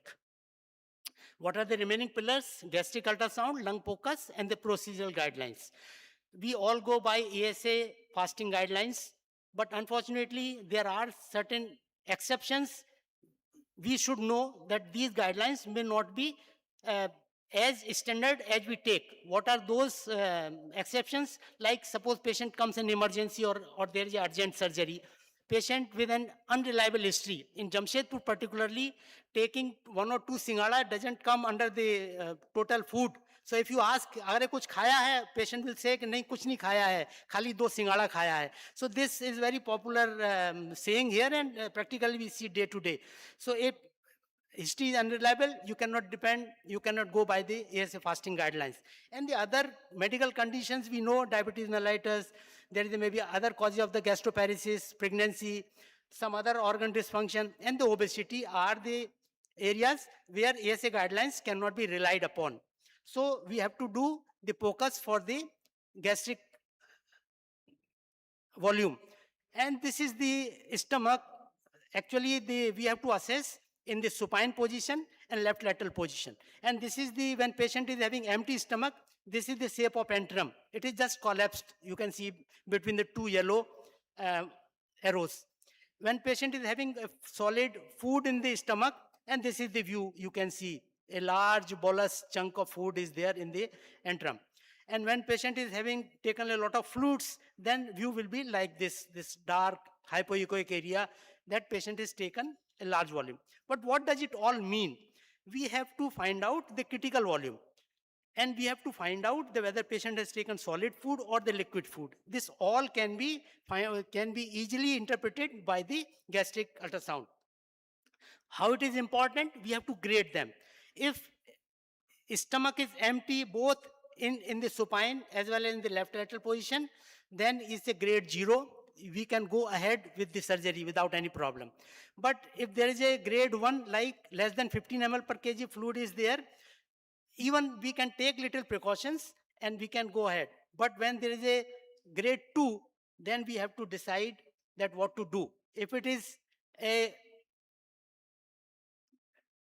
routine surgery, we have to postpone this surgery. But if it is an urgent surgery, what we do in the full stomach, we have to do all the precautions, whether you put Ryle's tube, aspirate it, give prokinetic, and use what we use if it is. Pardon? Yes. Yeah, I was coming to that. So, and then we can do the rapid sequence intubation with the Salix maneuver. Then come to the lung ultrasound. These are the points, like we keep 2 open 4 fingers on the chest connected to the next. This is just to get the idea what are the points. We call it the blue point where the lung ultrasound has to be done. And then we get 2 types of the line, the A line and the B line. These are the normal lines. What is the A line? Is a reverberating effect of the pleura. So these are the horizontal line. These are the artifacts reflected by the pleural lines. And they are the vertical lines, we call it the B line. Normally, some amount of fluid is there in the lungs. So the B lines are the normal lines. But what happens when these B lines are multiple and abnormal, like they are tapering in nature? We call it the comet sign. These are the abnormal B lines indicative of increased fluid load in the lungs. You can also find out the pleural thickening, like suppose patient is having consolidation, now recovering, or some pleural infection or infestation, we can find out by the lung ultrasound. Normal lung is a granular structure in the ultrasound, but when there is a pneumothorax, the multiple linear hyperechoic line, parallel lines are seen, we can identify. Pulmonary edema, I already told you, the comet sign or multiple B lines. And the consolidation, a solid mass appears within the lung, and we can find out that this is the consolidation. So how we can preoperatively assess the lung condition. And this lung also gives some indication of the heart status. We already discussed a lot. What are the common things related to heart to us? Is the right failure or the left failure? So this is all we are doing in the preoperative period, focused to the area. But the concept has gone little above. What is the concept now? The way forward, very recently, a new concept of the minute 0 assessment has been developed. Now, as we are doing routine PAC in each and every patient, so now recommendations are coming that each and every patient should undergo a preoperative ultrasound assessment.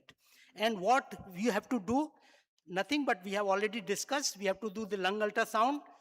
We have to see all these things, pleural sliding, B lines, pleural effusion, area of consolidation, the cardiac ultrasound, the contractibility, the inferior vena cava collapsibility.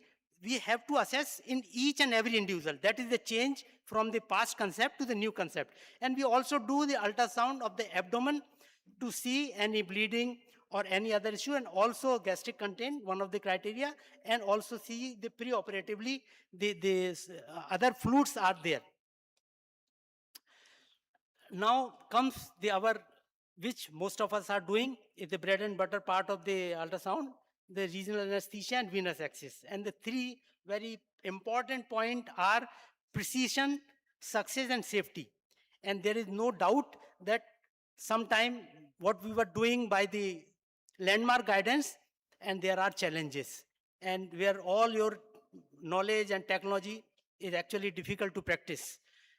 And without the doubt, ultrasound helps us to get the precision, success and safety, even with the most difficult situation also. Now, if I do not talk about the artificial intelligence, I think the no talk should be concluded, because now the AI is integrated with the ultrasound, and the earliest integration were very helping, or still is coming up in the vascular axis and the regional blocks. So now ultrasound will tell that whatever seen, where is the right plexus is there, which one is artery, which one is the vein. So our work is now much easier to do, and it is fast and precise and more successful.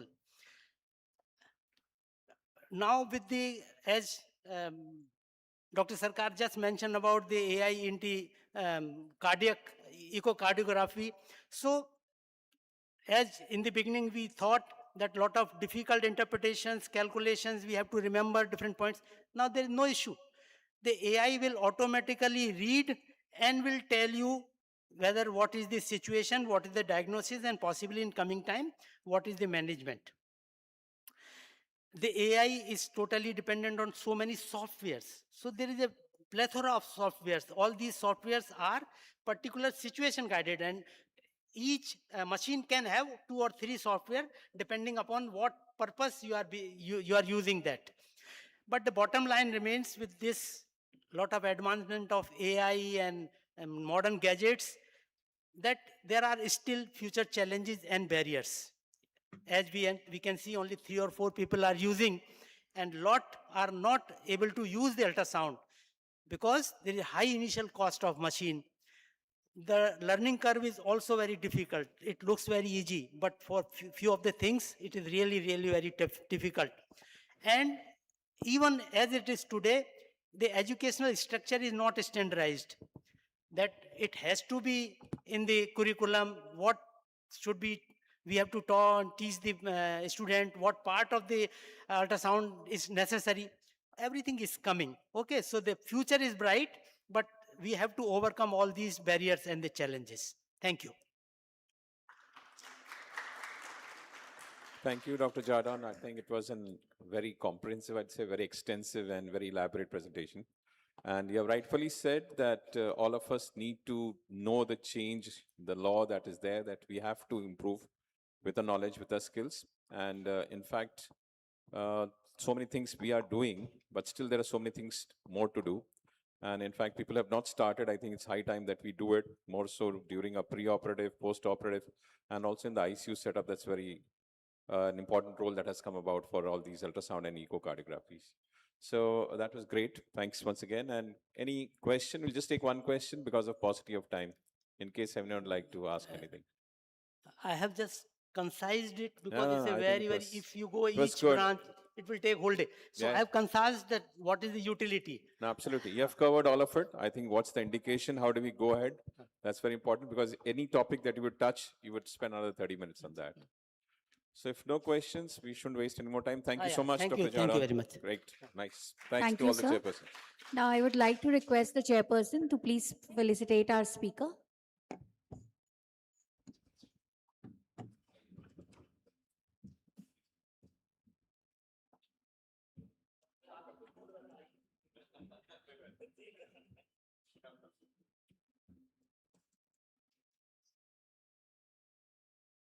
Thank you, sir. Thank you, madam. Next, I would like to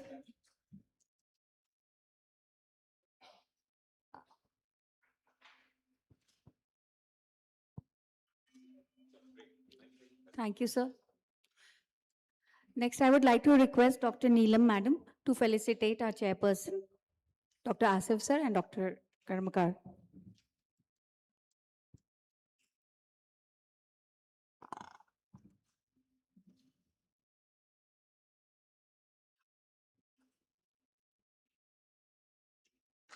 Thank you, madam.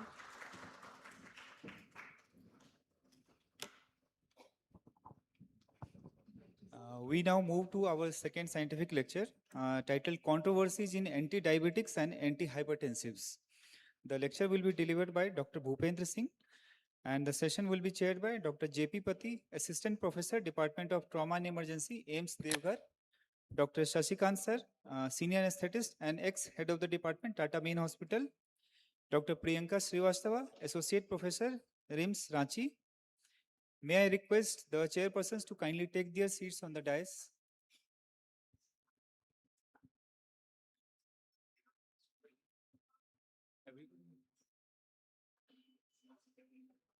Shashikant sir कोई नहीं किसको किसको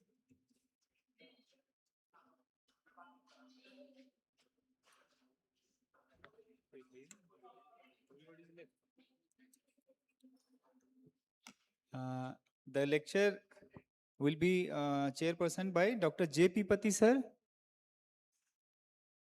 from AIMS Devghar.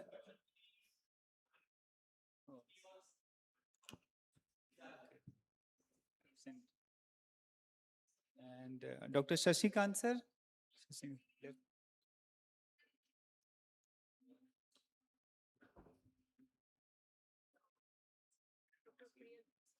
Dr. P.L. Rath sir, Senior Anesthetist, Mercy Hospital.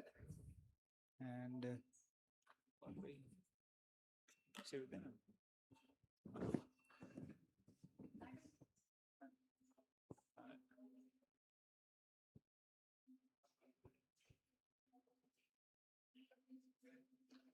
Dr. U.K. Singh sir, Senior Consultant, Department of Anesthesiology, Tata Main Hospital.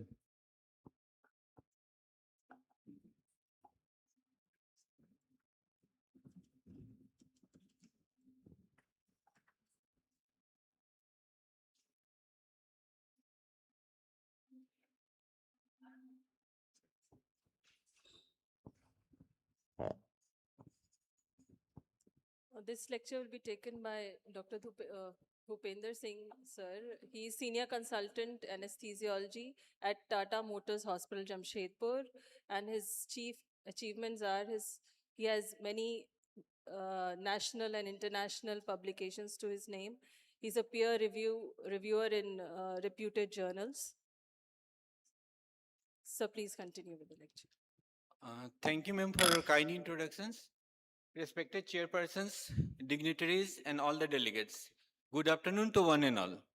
So my topic of discussion is current recommendation and ongoing controversies regarding management of perioperative antihypertensive and anti-diabetic drugs in non-cardiac surgery. So outline of my discussion will follow in the two sections. In first section, I will cover perioperative antihypertensive medications in respect to standard practice, then the controversy revolving ACE inhibitor and angiotensin receptor blockers, and the practical approach. Second section, I will cover perioperative anti-diabetic medications with common practice, newer agents, and the revolving controversy and the practical recommendation. So perioperative antihypertension, why it's so important, why should we care? Perioperative hypertension affects estimated to be around 25% of the patient undergoing major non-cardiac surgery, and it is a leading cause of case postponement or cancellation on the day of surgery. In a recent meta-analysis, pre-op hypertension was associated to have more than 35% increased cardiovascular complication, including major adverse cardiac event. So hence, adequate perioperative control is essential. But what should be the cutoff level of BP for which we can take as elective surgery? So according to ASA or AHA guideline, the upper limit is 180 by 110 millimeter of mercury in absence of any component of revised cardiac risk index. So before going to controversy of on the few drugs, let's see what are the standard practice on antihypertensive drug in the perioperative period. So routine drugs like calcium channel blockers, then centrally acting alpha-2 receptor agonist, alpha blocker, and beta blocker, they are to be continued in the perioperative period. Regarding beta blocker, one thing I would like to mention here that it should be continued in the perioperative period. However, it should not be started acutely in the pre-op period. If at all new start is recommended, it should be started at least 7 days prior to surgery. Regarding diuretics, it used during the perioperative period is individualized. If its indication is heart failure, it should be continued till the day of surgery. If it is used for uncomplicated hypertension, it can be withheld on the day of surgery. However, we have to take care of dyselectrolytemia and dehydration. AC inhibitor and ARB inhibitor are routinely omitted on the day of surgery. But however, this is the most controversial topic and the point of discussion for today's topic. Perioperative renin-angiotensin system inhibitor. It is one of the first line of antihypertensive drug. It has cardioprotective and renoprotective profile. But what is the concern? Intra-op hypotension, refractory hypertension is a major concern, and decade-long practice was to withhold it on the day of surgery. However, recent evidence has challenged this paradigm, and the evidence is contradictory to the common thinking that it may cause increased perioperative cardiac event. So the traditional approach of omitting AC inhibitor or ARB on the day of surgery, it is always associated with problem of rebound intra-op and post-operative hypertension. The rationale behind this strategy was to prevent refractory hypotension and reduction of cardiovascular complexation and AKI from hypotension. However, the recent studies have contradicted this thought or rationale. So in the last couple of years, there are many studies that has been done in trial, multi-centric trial have done, which contradicts the opinion. One of such studies, POISE 3, which was published in May 2023. So here they compared two groups of drugs. In one group, they withhold AC inhibitor and ARB, in another they continued it. And they found that there was no major cardiovascular adverse effect difference in the incidence of major cardiovascular adverse effect in either group when followed up to the 30 days of postoperative period. Another such important trial is SPACE trial, which was published by European Society of Cardiology in 2024. So they concluded that discontinuation of RAS inhibitor in patient undergoing non-cardiac surgery didn't lead to clinically relevant reduction in myocardial injury. In fact, however, they found that it was associated with clinically significant intraoperative hypertensive event. Another such study was the STOP or NOT randomized clinical trial. This was also a multicentric trial.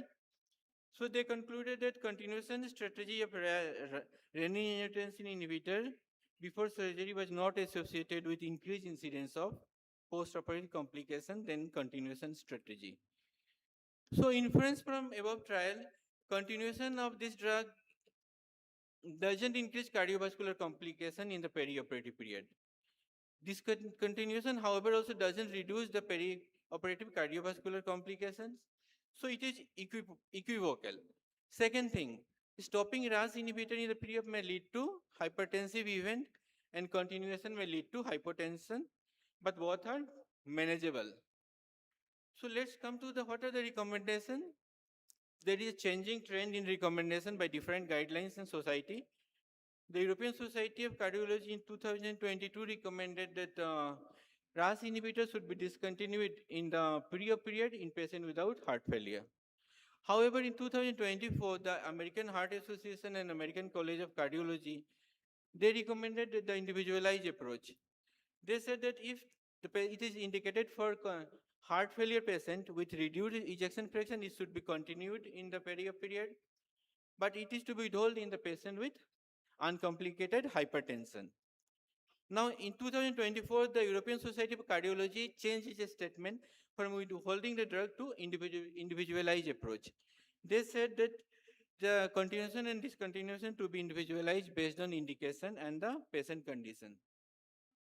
So what is the clinical?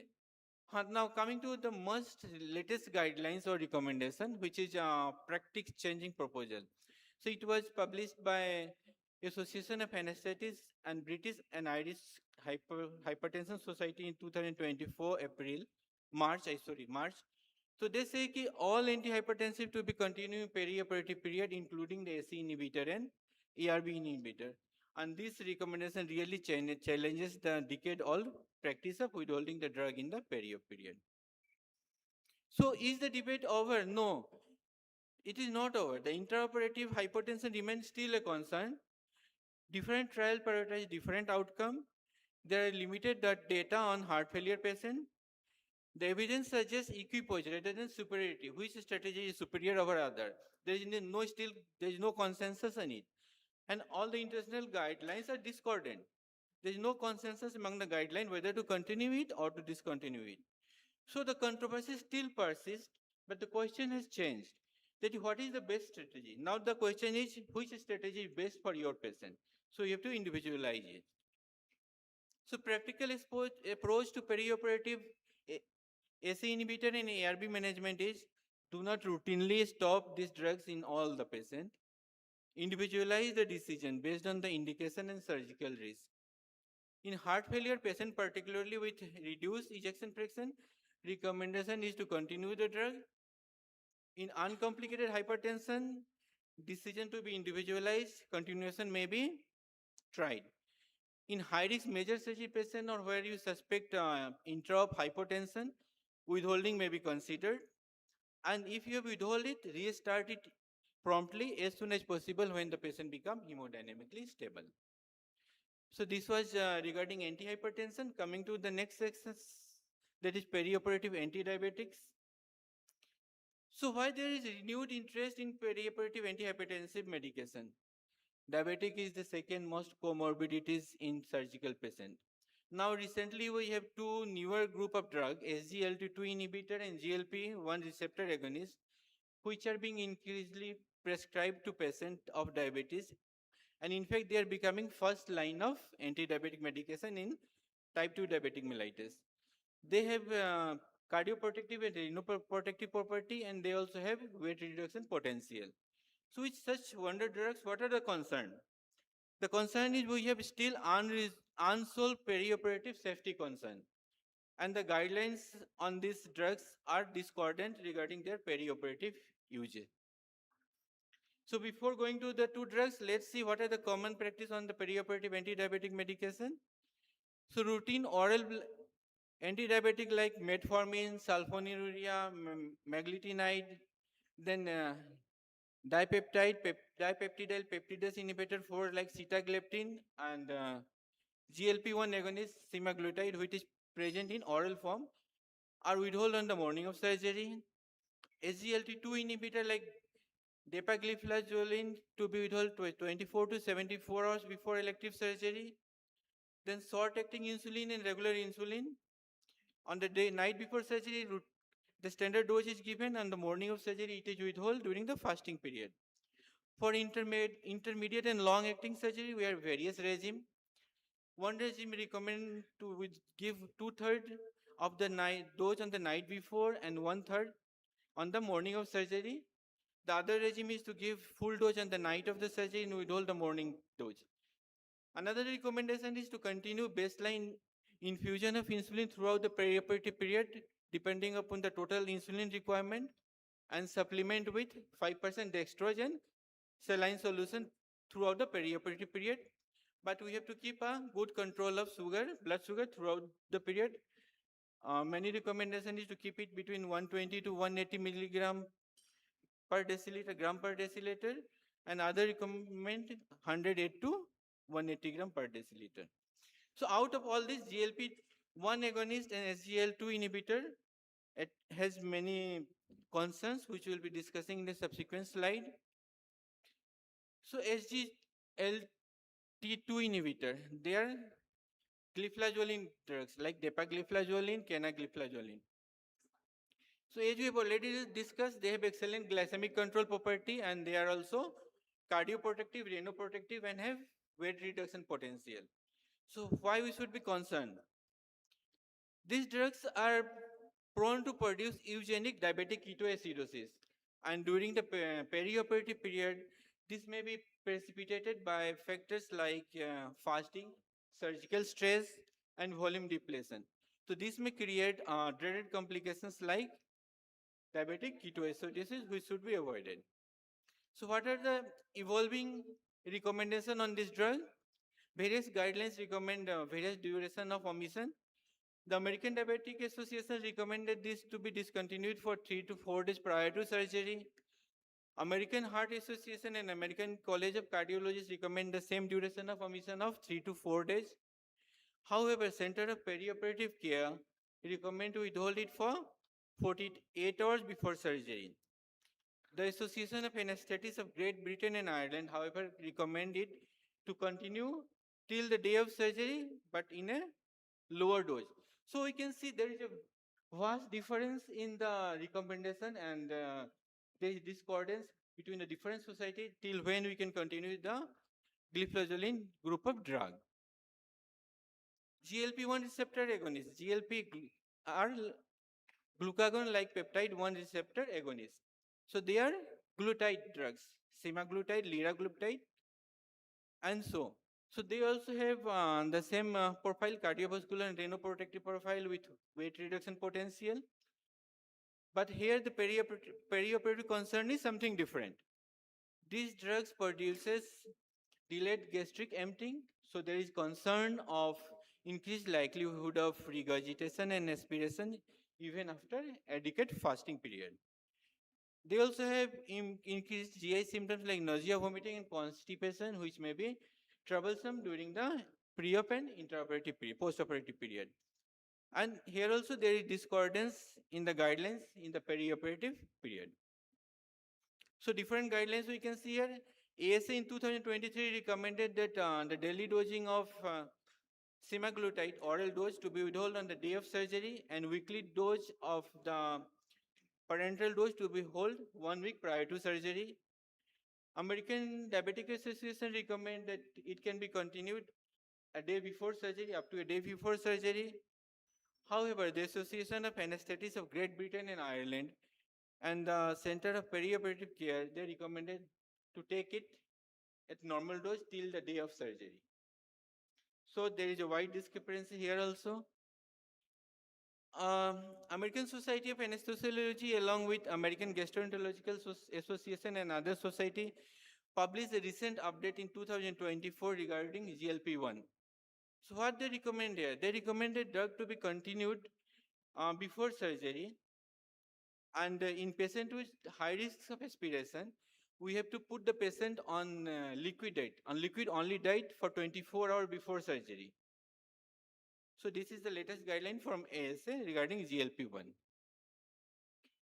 So take home message, SGLT2 inhibitor to stop 3 to 4 days before surgery according to HA and American College of Cardiology and American Diabetic Association. However, we have to be vigilant regarding diabetic ketoacidosis throughout the perioperative period. If we stop at 3 to 4 days, bridging therapy may be needed. In GLP-1 agonist, recommendation remain inconsistent. Daily dosing may be continued before surgery, day before surgery. However, recommendation is to delay or defer elective surgery during the escalation phase or when the patient has GI symptoms.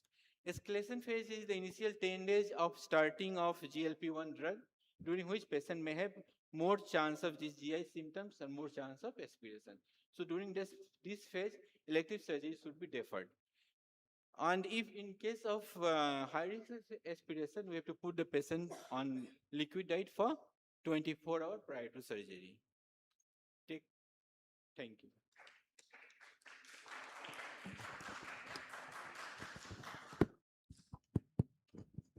Thank you, Dr. Govinda, for excellent coverage.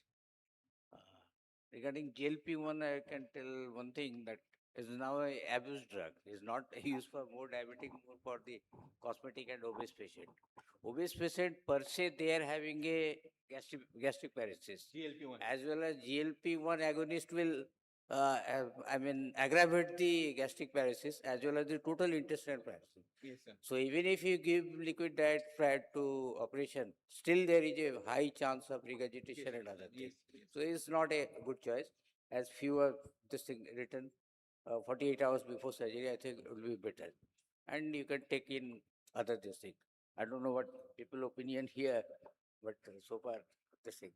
And regarding this, your rash drugs, that is also we used to continue. We are only afraid of one that old thing that is called atenolol, which is very long acting, and I have seen patient in 40 pulse. And we are ready to give a spinal or something. We have seen. So atenolol is one of the culprit. We are little afraid. But with this little dose of airway inhibitors or blockers, Can be continued, sir. Yes. don't worry. Now, sir, madam. Jordan, sir,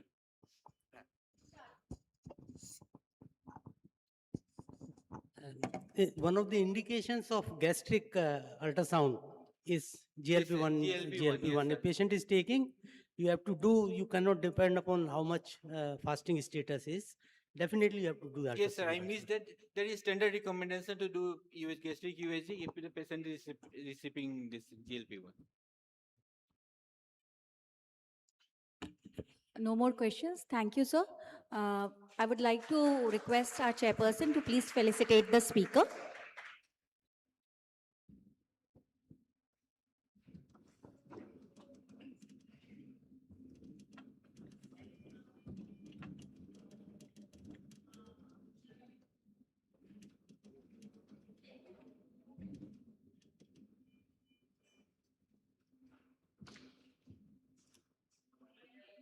Thank you, sir. I would like to request Dr. P.L. Rath, sir, and Dr. U.K. Singh, sir, to felicitate our chairperson, Dr. Priyanka, madam.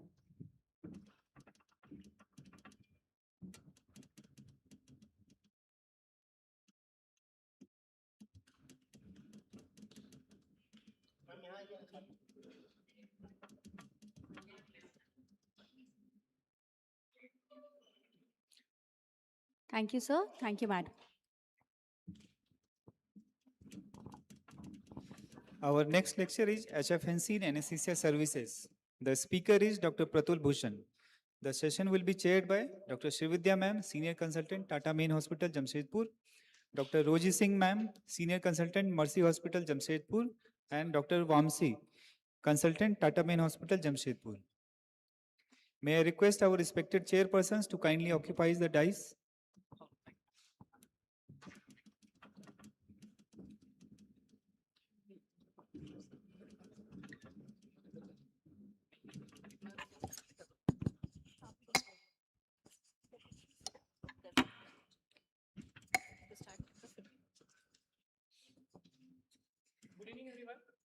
रुक जा भाई minute so हाँ बहुत मैंने I know last session and all so we are pretty but this is a session which is dedicated to upcoming young anesthesiologists and we cannot get younger than Pratul out here, one of our youngest members.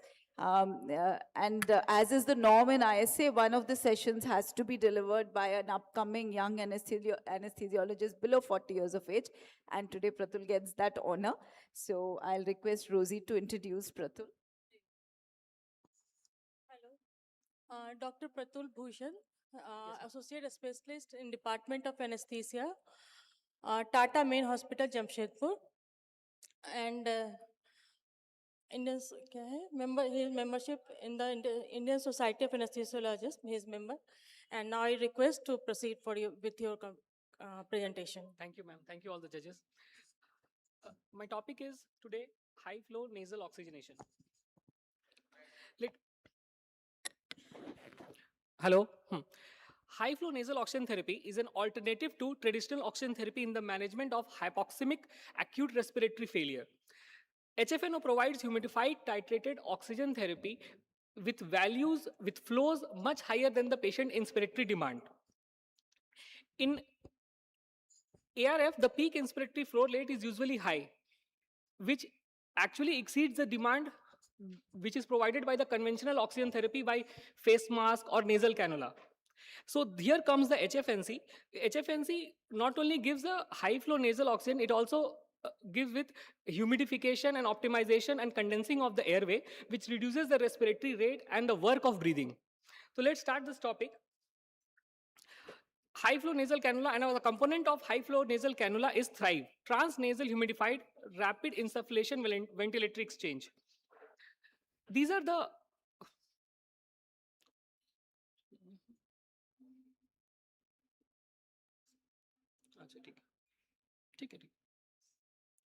These are the pictures of standalone HFNO devices, Max Blend 2, FN Pro Airvo 2, FNP OptiFlow.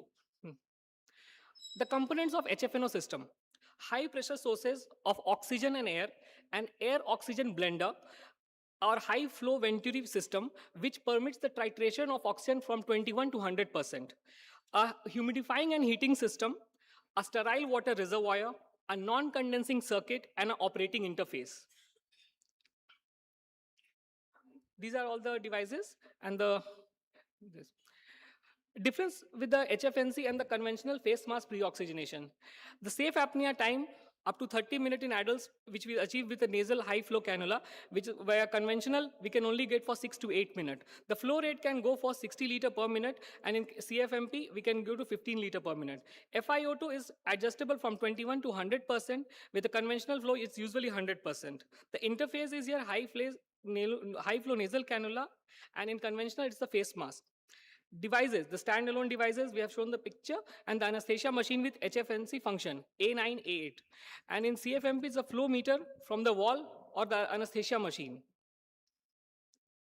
Why HFNC? All the patients of unanticipated difficult intubation in adults should be pre-oxygenated before the induction of general anesthesia.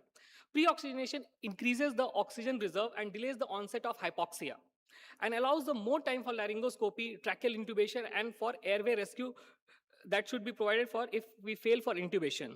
The safe apnea time for patient to stop breathe to SpO2 decrease to unacceptable level, which is 90%. Healthy adult, the safe apnea time is only 1 to 2 minutes in room air. With pre-oxygenation, the safe apnea time will extend up to 8 minutes. Hypoxemia during surgery. Inadequate pre-oxygenation was observed in 56% of the patient, and 70% of the hypoxemic episode occurred during the induction or emergence. More of this is observed in obese, pediatrics, pregnant patient, sepsis, and critically ill. In all these, we get a low oxygen reserve. Difficult airway. An anesthesiologist with more than 5 years of clinical experience during mask ventilation or endotracheal intubation has not able to obtain an effective ventilation after several attempts. These are the areas where HFNO will be very useful. Why HFNC? Extend the safe apnea time, reach the optimal saturation quickly, help clinician intubate more easily. The safe apnea time we have seen, I have written here, the adult without pre-oxygenation is 1 to 2 minutes. With conventional face mask, it's 8 minutes, and with HFNC, it's 14 to 30 minutes. In child 6 to 10 years, it's with CFMP, it's 214.9 seconds, which is greater than 430 seconds with HFNC. In infants, it is 94.5 seconds, and with HFNC, it's greater than 189 seconds. Actively pursue opportunities to deliver supplemental oxygen throughout the process of difficult airway management. Opportunities for supplemental oxygen administration include oxygen delivery by nasal cannula, face mask, LMA, and oxygen delivery by blow-by-blow nasal cannula after the extubation of the trachea. The administration of oxygen by nasal cannula, in addition to standard pre-oxygenation and face mask ventilation, is recommended in high-risk patients. Coming up to physiology of HFNC. The first is apneic oxygenation, PEEP effect, deep space flushing, and it goes to reduce work of breathing, increase mucociliary clearance. Apneic oxygenation. I'll give 2 minutes for apneic oxygenation, which is the most important part of high flow nasal cannula physiology. Apneic oxygenation starts with pre-oxygenation. First, we have to pre-oxygenate patient for a sufficient duration so that we denitrogenate the lung. After the denitrogenation of the lung and start of the induction of anesthesia, the apneic oxygenation takes place. The apneic oxygenation is movement of oxygen from alveoli into the blood. This causes subatmospheric pressure changes in the alveoli, which causes the oxygen to rush from the source to the alveoli. So in apneic oxygenation, if we support with nasal cannula, the first we were supporting with nasal cannula, now we can do with HFNC. and there the apneic oxygenation can take place. The PEEP effect, positive airway pressure generation by nasal high flow cannula increases the end expiratory lung impedance in spontaneously breathing patients, which is consistent with the increase in end expiratory lung volume and functional residual capacity and upper airway patency. Dead space flushing. High flow nasal cannula oxygenation promote the washes of gases from the anatomical dead space, increase the inspired tracheal oxygen concentration, and reduce rebreathing. Apneic oxygenation physiology I have explained. The positive pressure generated by high flow nasal oxygen increases the end expiratory lung impedance in spontaneously breathing patients, which is consistent with the increase in end expiratory lung volume and functional residual capacity. It also assists with upper airway patency, as observed in patients with obstructive sleep apnea. A linear correlation exists between the flow rate and the positive pressure generated by the nasopharynx of awake patient. Each increase in the flow rate achieves additional positive pressure of 0.5 centimeter of water with an open mouth and 1 centimeter water with a closed mouth. Low level positive pressure was demonstrated with nasal high flow at 35 liters per minute with mouth closed when compared with the face mask. NHF entered a mean nasopharyngeal airway pressure of from 2.7 centimeter water with the mouth closed. Airway pressure was significantly higher when breathing with mouth closed compared to mouth open. This concludes the low level positive pressure was generated with nasal high flow at 35 liters per minute of gas flow. This is consistent with the result obtained in healthy volunteers. This was the study of the effect of the high flow on the airway pressure during nasal, and the conclusion was the mean nasopharyngeal pressure during nasal high flow oxygen increases as the flow increases. Deep space flush. High nasal oxygen promotes washout of gases from the anatomical dead space, including more distal airways, as demonstrated by scintigraphy studies in breath-holding subjects. Sampling of the inspired gases from tracheotomized patient demonstrated a flow-dependent increase in the inspired oxygen concentration and reduced rebreathing. Improve mucociliary clearance. Domiciliary humidification improves the lung mucociliary clearance in patients with bronchiectasis. Now come with the clinical application of HFNC. Induction intubation for high-risk patient, obese patient, pediatrics, difficult airway, pregnancy, and rapid sequence induction. In tubeless anesthesia for procedural sedation, shared airway, ENT surgery, short-term surgery, emergency and post-anesthesia for high-risk patient and avoid re-intubation. I will be showing some studies done on all the patients of the induction type. In obese patient, there was a study done, and the conclusion was the standard pre-oxygenation was inferior in terms of sustained arterial oxygen partial pressure.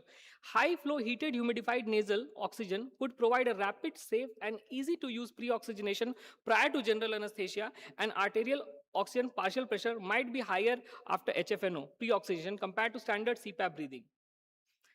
Application in pediatrics, this study of transnasal humidified insufflation ventilatory exchange in children, a randomized controlled trial. The onset of desaturation in apneic children occurs much faster than in adult and is known to be age dependent. Children have a smaller functional residual capacity than adults and have a greater metabolic demand, generating a higher CO2 output and have a greater tendency for airway collapse. This study concluded that transnasal humidified insufflation ventilatory exchange prolongs the safe apnea time in healthy children, but has no effect to improve CO2 clearance. One more study in pediatrics was that prolonged apneic oxygenation ventilation with Thrive during a high-risk airway management. The conclusion, Thrive may be used to prolong apnea in oxygen, to give oxygen in desaturate during the desaturation management.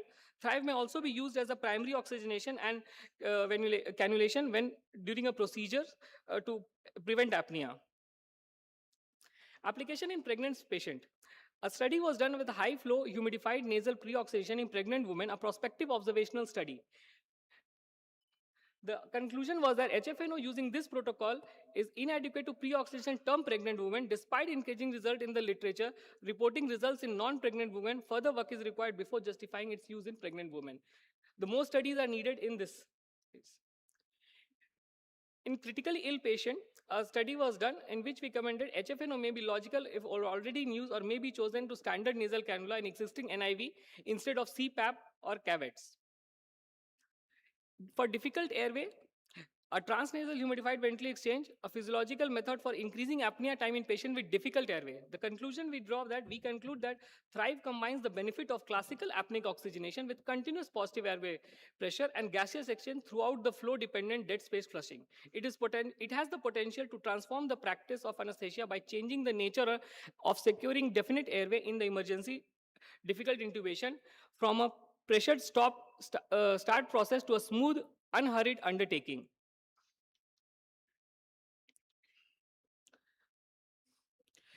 Application in the awake fiber optic intubation. The study concluded that HFNC is well tolerated in spontaneously breathing patient undergoing awake fiber optic intubation and improve oxygenation and may potentially prevent desaturation arising as a result of apnea or hypoventilation. It is currently the only method to provide the patient continuously with 100% FiO2 during awake nasal or oral fiber optic intubation. In rapid sequence induction, a randomized controlled trial comparing the transnasal humidified rapid insufflation ventilatory exchange pre-oxygenation with face mask pre-oxygenation patient undergoing sequence of inductions of anesthesia. In this, we concluded the mean apnea time was 125 seconds longer than the Thrive group. This was not due to the apparent difference in the procedural difficulty. The laryngoscopy view was similar between the two groups, and there was no requirement for airway rescue maneuver. Now coming to tubeless anesthesia. There are ENT procedures where the surgeons want a field without endotracheal tube to be done so that they get more space for surgery. Recently, apneic oxygenation with high flow nasal oxygen has enabled the tubeless anesthesia for extended period, in excess of which is achievable with low flow nasal oxygen and buccal oxygen administration. Procedures have included vocal cord biopsy, injection thyroplasty, balloon dilatation of subglottic stenosis. This involves a pre-oxygenation with high flow nasal oxygen followed by a total intravenous anesthesia with propofol or remifentanil infusion and administration of a neuromuscular blocking drug. Airway patency is maintained with a jaw thrust or laryngoscopy, while apneic oxygenation is undertaken with high flow nasal oxygenation at a flow rate of 80 liters per minute. Intraoperative monitoring include venous blood gas analysis at 15-minute interval. This was in the application in ENT surgeries. A Strive approach for endoscopic airway surgery, use of Thrive to maintain oxygen during and management of anticipated difficult airway and emergency tracheostomy, surviving and thriving the difficult airway, gaining calm, controlling and timing during an emergent tracheostomy. Why is Thrive so special? After all, apneic oxygenation has been known and applied in clinical anesthesia practice for so long. Some of the greatest attributes of Thrives are the oxygenation is sustained due to a reduction of the airway resistance, build up positive airway pressure, and active gas exchange is also promoted. As a result, flushing of anatomical dead space. Thrive is a simple to administer and does not require highly skilled. Most importantly, it works. As a result, Thrive is quickly establishing itself as a new and exciting frontier in head and neck anesthesia and complex airway management. Pratul, please conclude. Time's up. Okay. This is all the applications we have done in the shared airway. Thrive is a technique that allows prolonged apneic oxygenation and tubeless field. The use of Thrive in endoscopic balloon dilatation of subglottic stenosis enabled excellent visualization and surgical access with less interruption during the procedure. Application in bronchoscopy. At the end of bronchoscopy, presented with higher PaO2 and PaO2 by FiO2 and SpO2 than the normal face mask that did not differ between them in the volunteers.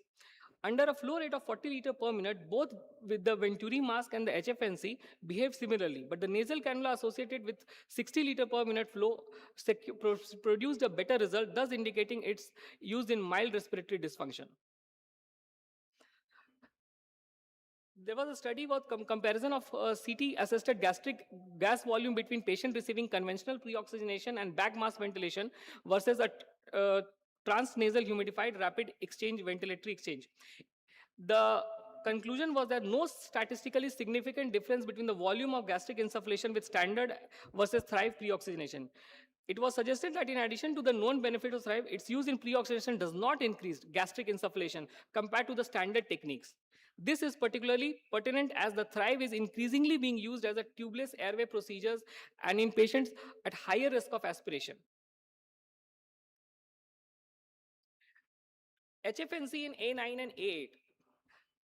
The first anesthesia machine with HFNC, direct setting of total flow oxygen concentration with a maximum flow up to 100 liter per minute, built-in design with no additional gas and power source to remove clutter and space save, quick startup in emergency situation to improve patient saturation instantaneously. This is the parts of the machine. HFNC incorporated in anesthesia workstation, improving the safe apnea time, can be useful to provide comparatively safer anesthesia in high-risk cases. Take-home message, HFNO is a novel system of respiratory support, allows delivery of oxygen at variable concentration. HFNC and Thrive, a paradigm shift in apneic oxygenation, improve outcome and OR safety. Expanding all application with innovation. Before using HFNO, education, insight into it's highly recommended. So thank you, Prathul. That was a comprehensive review on the HFNC, and ever since it made its comeback, I must say, during the COVID period, it has been gaining importance. And since it's a tool for oxygenation which we use quite regularly, if there are any questions from postgraduate students who would like to ask. Yeah, Dr. Jadon. Have you used it in practice? Did you find any gastric insufflation or is a problem? No, sir. Which type of cases you are using it? Sir, we are using in HFNO in fiber optic intubation, also in post-op patients, in morbidly obese patient with low oxygen reserves, we are putting in HFNO in post-op. Our experience is little bit different. We had little bit, because when we do HFNO, the patient swallows before induction, and the swallowing, when we are using TIVA particularly, and then the swallowing is also in ingesting the gas and then the gastric distension, particularly ERCP we are doing, and then surgeons are complaining that there are a lot of gases in the stomach. But good. So I think Prathul has sorted out most of the conclusions or most of the controversies that we have about the use of HFNC, and currently it is widely practiced in both anesthesia and in critical care. Thank you, Prathul, for a very comprehensive lecture and a very comprehensive deliberation. Thank you all the chairpersons. Thank you. I would like to request the chairperson to please felicitate our speaker, Dr. Prathul.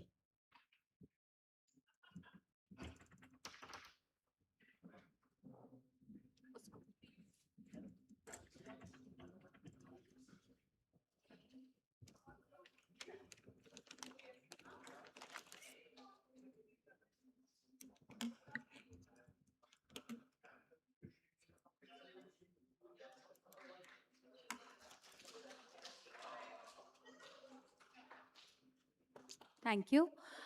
Next, I would like to request Dr. Srividya Madam and Dr. Vamsi to please felicitate our chairperson, Dr. Rosie.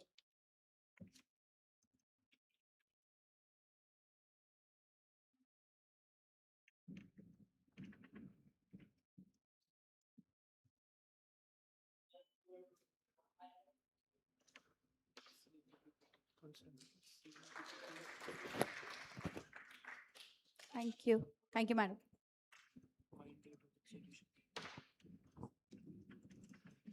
So we now proceed to the session on AI and IT in the operating room. This lecture will be delivered by Mr. Ajit Palo and Aman Jaiswal from Minde. May I invite Mr. Ajit Palo and Aman Jaiswal to the podium to begin the session. If anyone requires the receipt for the payment, can collect the receipt now from the counter over here.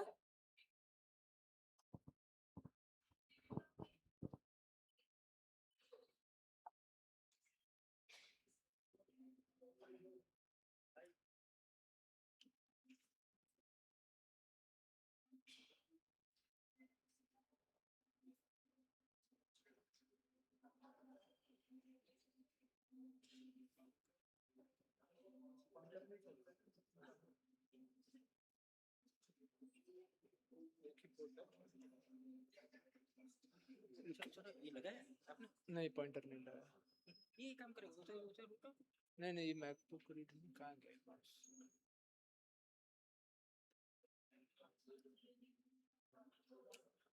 के laser है slide change करने के लिए तो slide changer है क्या ना ये काम स्लाइड चेंजर है ये वाला कहाँ अच्छा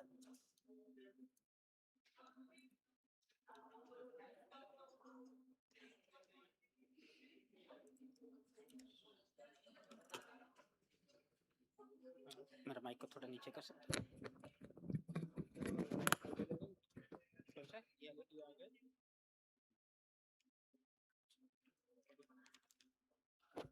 Good evening.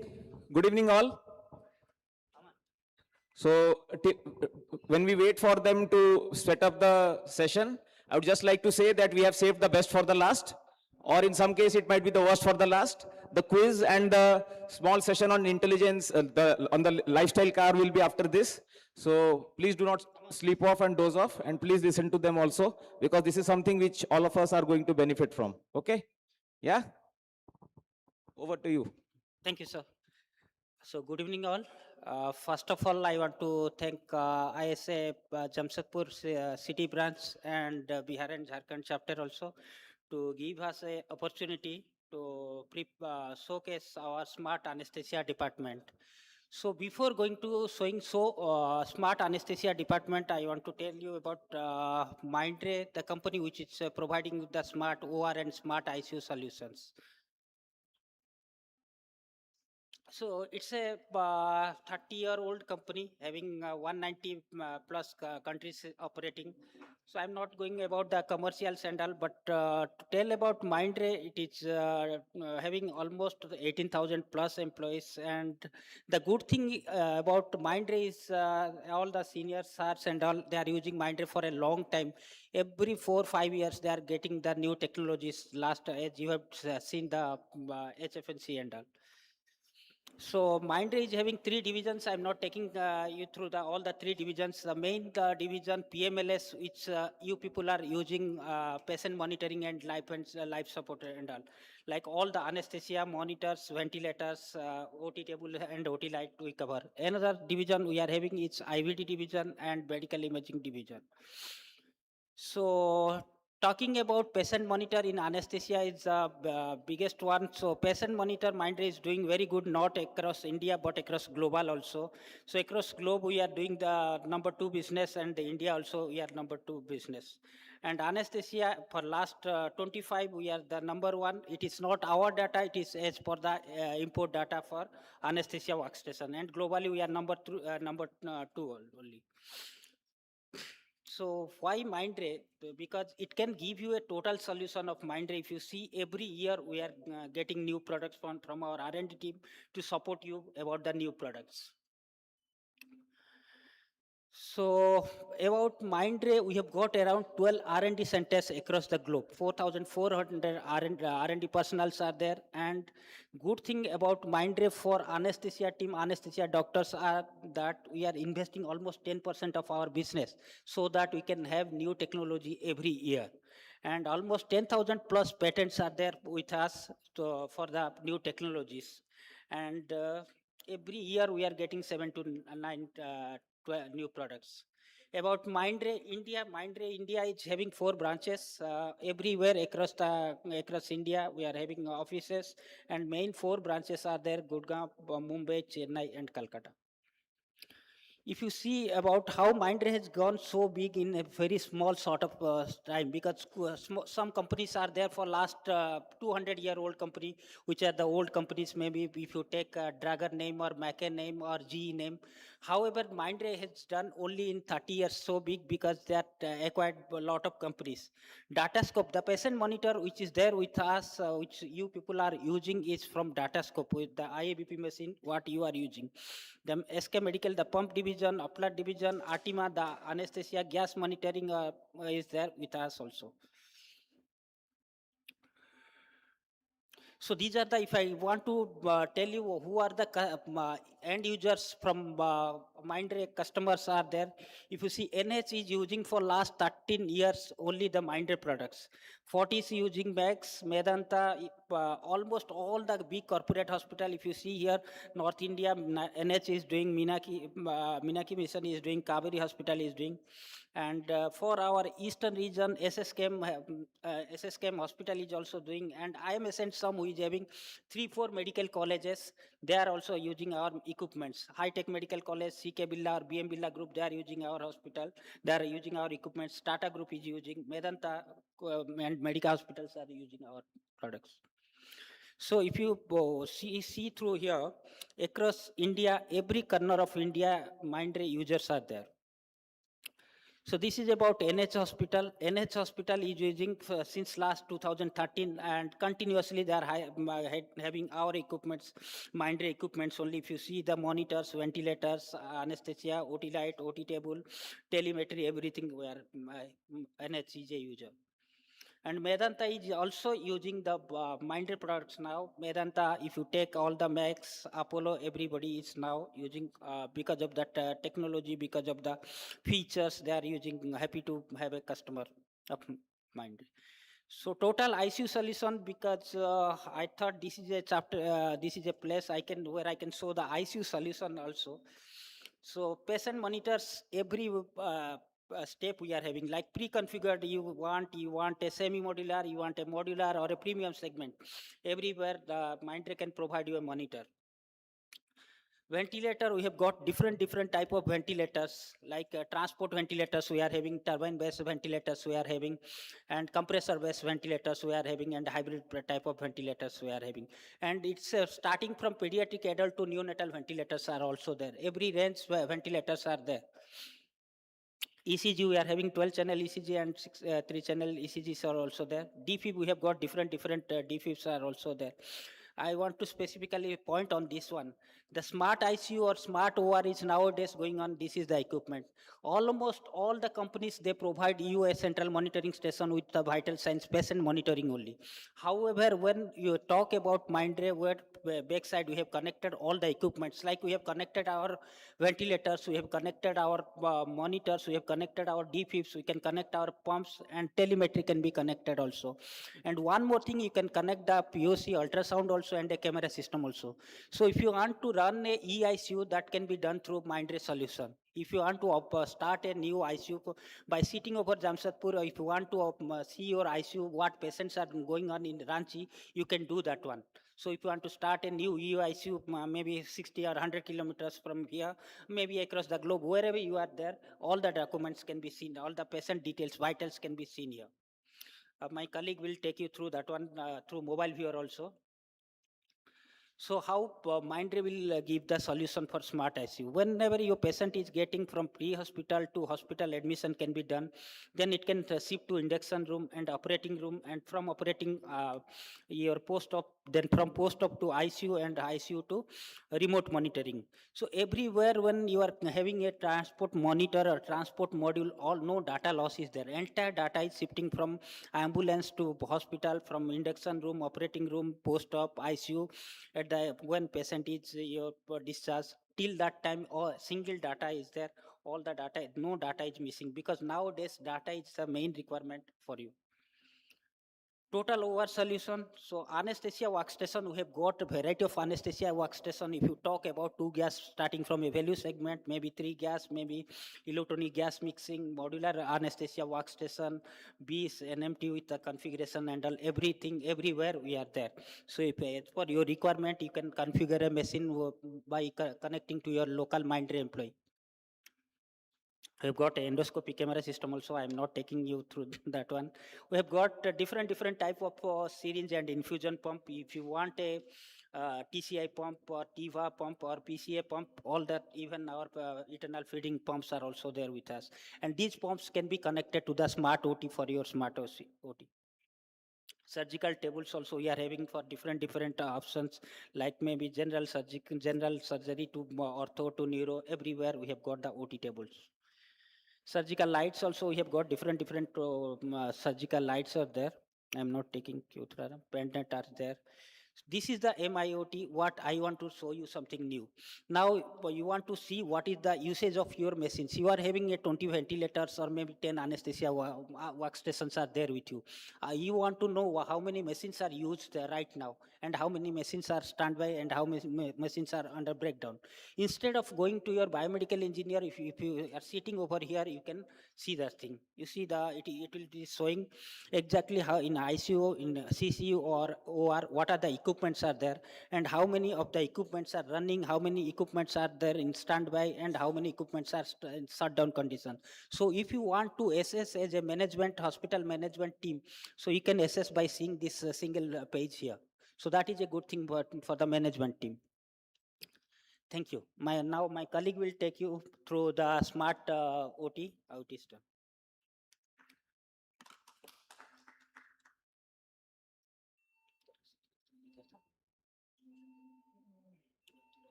So, good evening, everyone. So, our understanding of current challenges.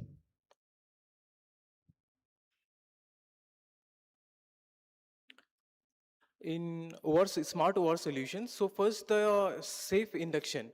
There is a airway challenges, and to better for the maintenance of better outcomes, we have a precise medication, lung protective tools, low flow anesthesia, and to avoid post-surgery complications, we have a quick recovery solution. So, what are the minded solutions for smart OR solutions? So for the induction, we have HFNC to provide a better airway management. So for the short intubation surgeries and difficult intubation cases, we can provide HFNC cannula, which is infitted in our anesthesia workstation. Up to 80 liter per minute of flow we can set, and we can set the concentration also from 21 to 100%. So during maintenance procedures, we have precise anesthesia management called ACA and NSITE and lung protective parameters integrated in our anesthesia solutions.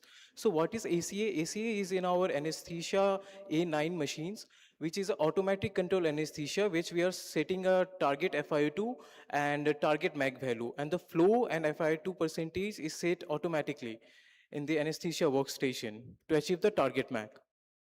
So what is NSITE? NSITE is a central dashboard which provides a centralization control of infusion pump through anesthesia workstation. Second is combined drug effect.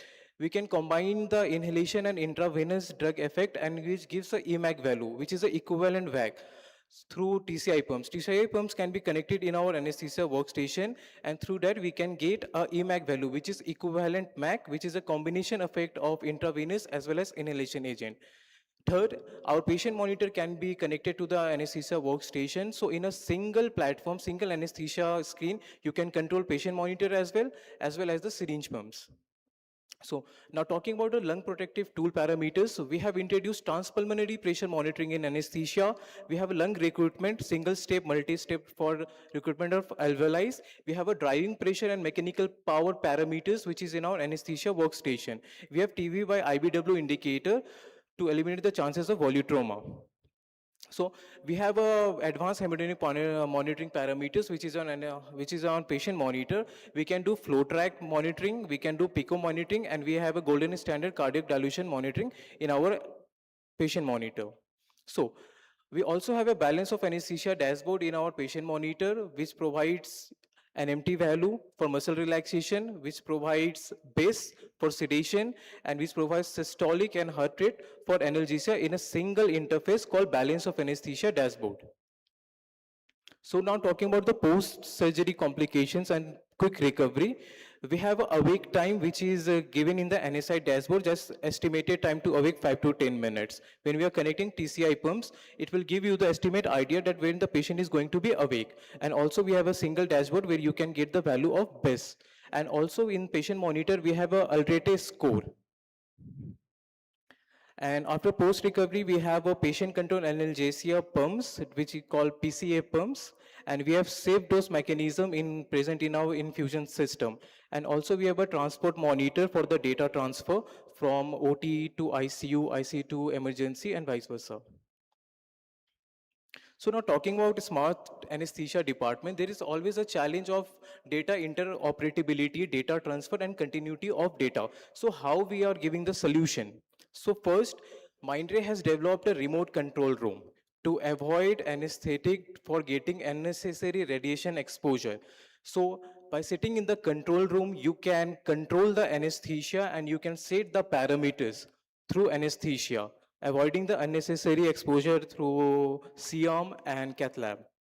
Now moving on to the full integration of IT connectivity, as I already said, patient monitor pump can be integrated into the anesthesia and can be controlled through anesthesia itself.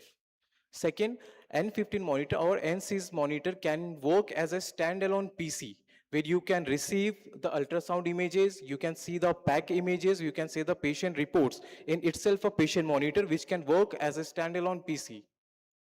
Now, all the data and anesthesia, patient monitor, infusion pump can be remotely monitored in your mobile phones also.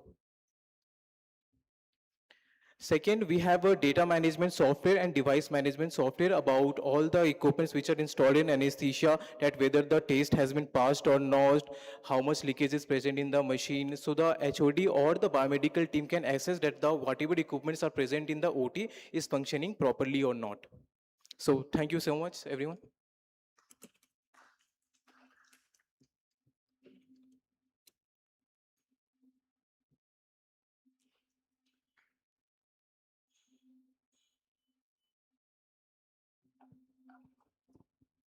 So with this, we conclude this scientific session. I sincerely thank all our distinguished speakers, chairpersons, moderators, and delegates for their enthusiastic participation. I now request everyone to kindly stay back for the quiz and lifestyle car session conducted by Dr. Amlan sir.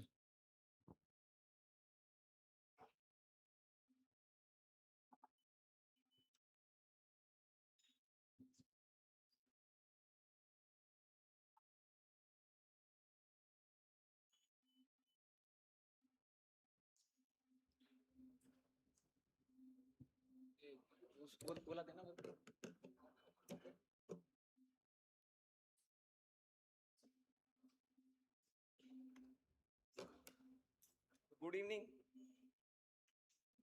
Good evening, everybody.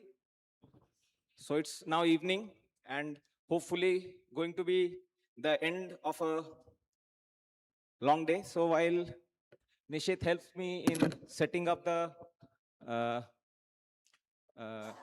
presentation, first of all, for whoever has stayed back, a big thank you, because and a big thanks to everybody who has made this possible. And of course, we are exceeding time, but also we need to finish the scientific deliberations so that everything is in order. Okay, so I'm supposed to do the quiz and the lifestyle car.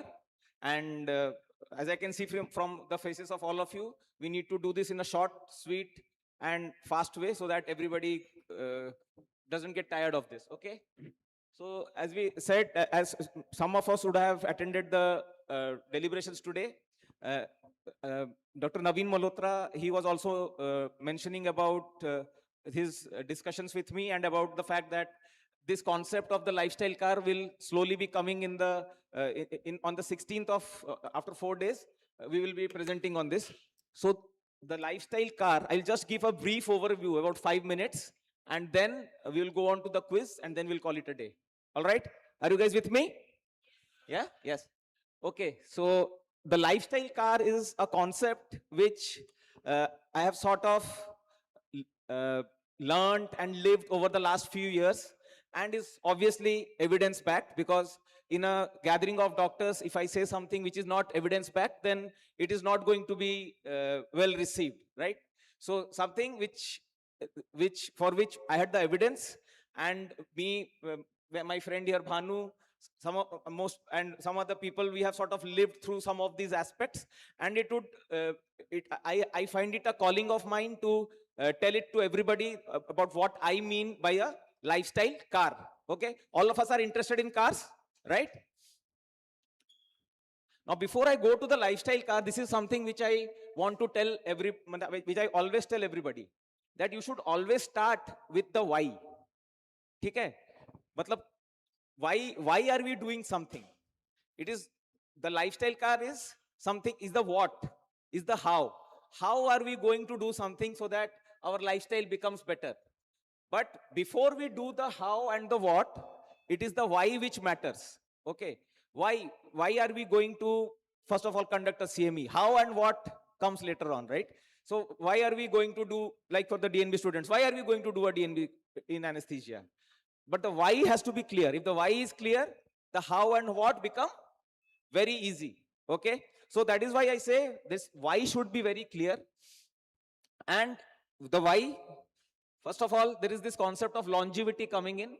So jitna din bhi rehna hai, you should live a good, healthy, and disability free life, right? That is the idea. Okay. Then there is this concept of social implications. Okay.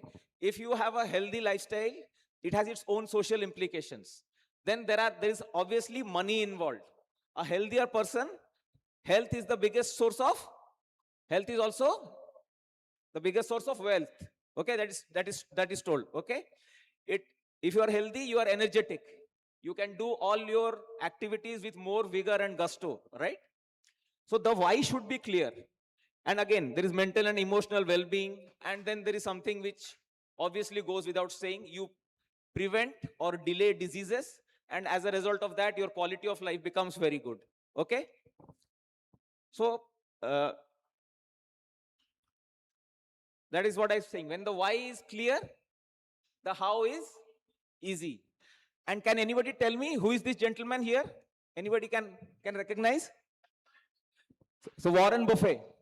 Warren Buffett is Pallavi, my candidate, has answered this. Very knowledgeable girl. And Warren Buffett is one of the wealthiest people around, and one of the said to have the most wisdom.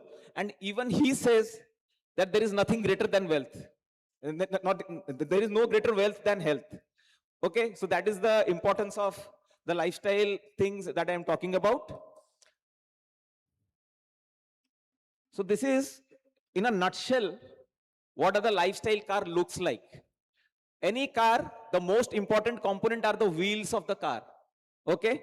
And the four wheels of the lifestyle car, and again, I am not elucidating on this because of, number one, lack of time, and also because hopefully you guys will be a part of the audience who will log on to the ICA webinar in the next 4 days. So I do not want to give much of the stuff away. But this is the basic mantra. 4 wheels. First is nutrition. Take care of your nutrition. All of us know how to take care of the nutrition.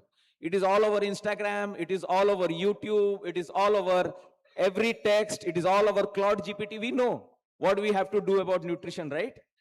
Some of us who have had the bad luck of interacting with me on nutrition would know my views on nutrition. I will talk about it more in a class, in a place where maybe we have more time.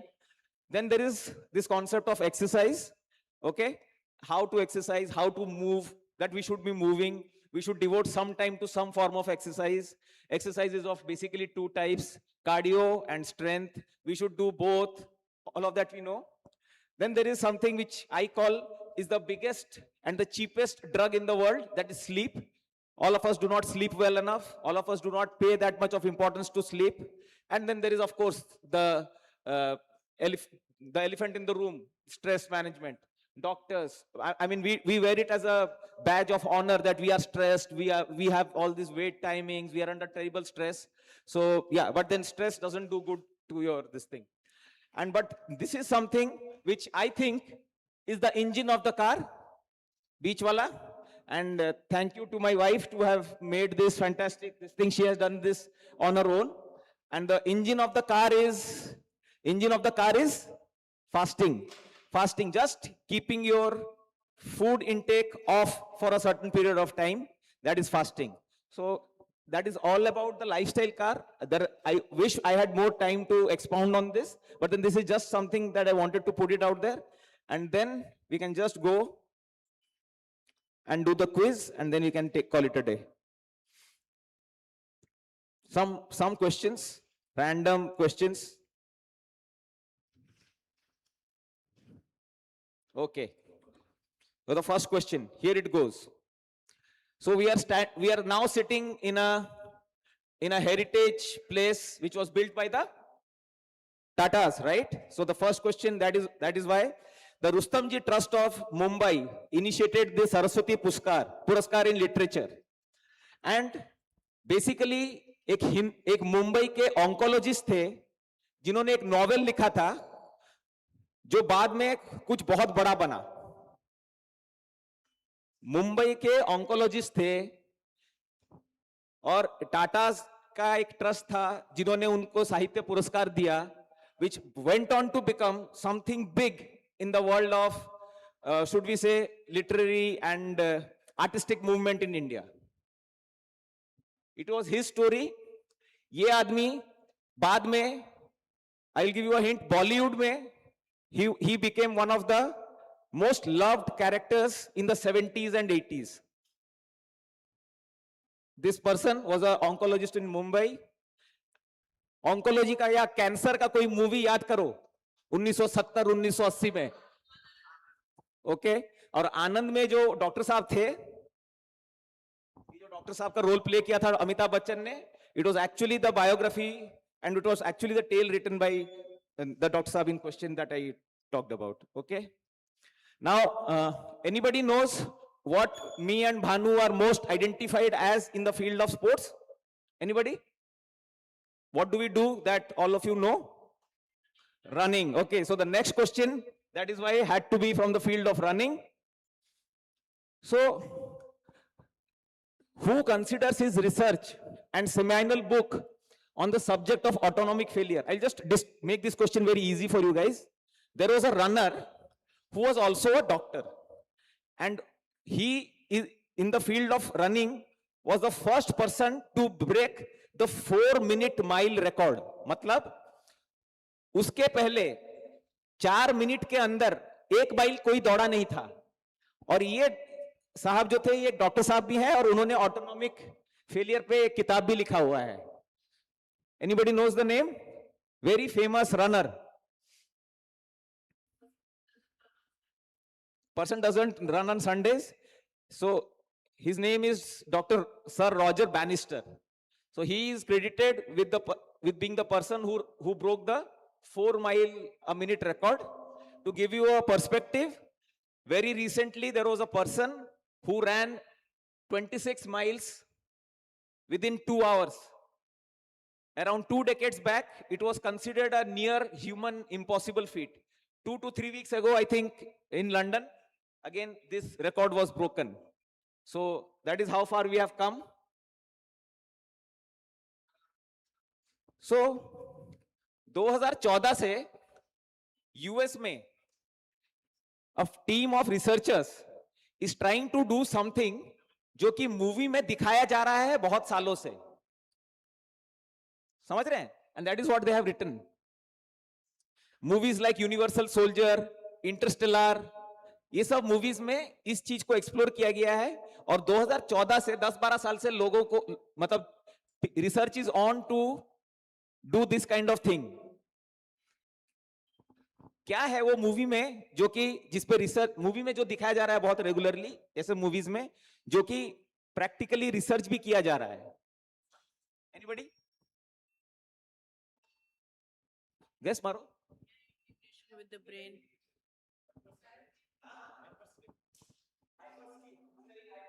He's near the answer. Anybody wants to venture in sleep से related है? Nanotechnology. Technology नहीं.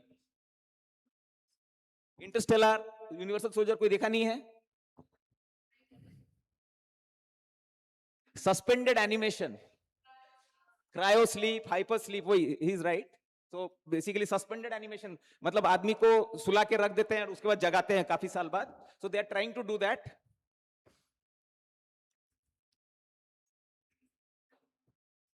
This lady is Queen Elizabeth, some Queen Elizabeth, and this is her son. This is an anesthetic compound, association करिए, and this is some scientist associated with this compound, chloroform. Okay.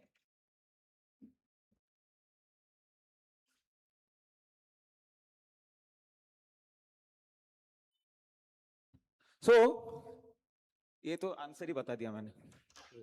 So the question was, ये बच्ची जब पैदा हुई थी, this was the first time this technology was used to save this child, and many years later, this was the gentleman who saved her, and that was the advent of something which we know as ECMO today. Okay?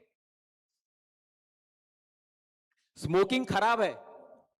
Smoking खराब है, बल्कि one of the first organizations जो ये चीज बोले was also notorious to kill many people at a single time.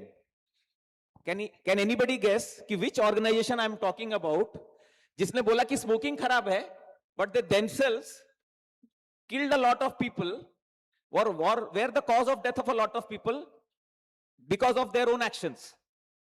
Nazis. Shivam Agarwal is right. Thank you. And can anybody make, oh, sorry.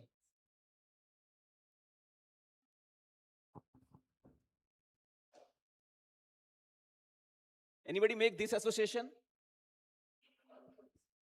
Anybody make? Propofol. Okay. Michael Jackson, Dr. Death, the person who accidentally gave him an overdose of propofol and he died. Can anybody tell me how is this poster related to the field of anesthesia? I'll give you some information pehle. This gentleman, does anybody know this hero, actor? Shekhar Suman ka beta hai, Adhyan Suman. Yeah, and this was a one-of-a-kind movie made in India, Heartless. It was based on a concept in anesthesia, जिसके वजह से there is a very high potential of libel and suits. ये actually ये movie में awareness. So this movie was about awareness. One of the characters, I don't remember who, was aware through the surgery, and उसके बाद the post-traumatic stress disorder which happened, and one of the biggest criminal negligence suits that has been filed in Indian history. The association, the disease. So the pain specialist will give the answer. Trigeminal neuralgia. Salman Khan has been suffering from it. Again, please read the question. It is said that the English could conquer the world because they controlled the seas. ठीक है? उस time, the sailors of their navy were stronger than the other navy sailors because of something which they were taking in their daily diet, which was not given to other sailors. I repeat, उन लोग के sailors stronger थे than other sailors. Now, what is that thing which was added? Yeah, which was and then it went on to become the source of something which we read today, that deficiency of this causes this. मेरा बात समझ रहे हो? ये उस time पता नहीं था. ये सेलर लोग को मतलब unknowingly वो चीज लेते रहते थे, and because of that their navy was stronger. Vitamin C.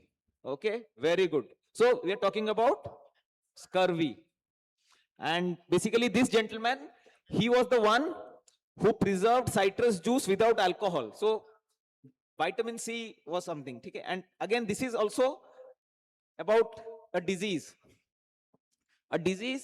which later on went on to a deficiency disease, as you can understand. उसको पहले Australian leprosy, फिर American leprosy, ये सब बोले. Skin कुछ इस तरह का हो जाता है, जैसा.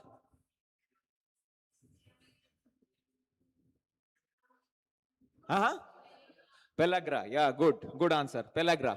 ठीक है? ये name the association.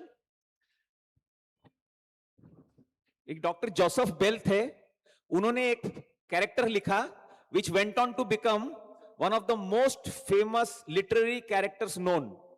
आप लोग फोटो देखोगे तो थोड़ा सा हो सकता है जिसने वो टीवी सीरीज देखा होगा, this set, Sherlock Holmes. Yes. Okay. So Arthur Conan Doyle, and he actually modeled Sherlock Holmes on this gentleman. Okay. This English phrase refers to an immediate reaction made without analyzing the cause of the event. It is related to a medical term.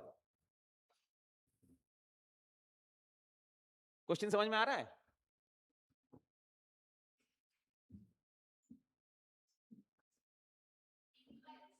Impulse is an answer, but not the right answer, sadly. Yeah. बिना सोचे समझे react करना, related to a medical term. हाँ. It's a phrase. It's a phrase.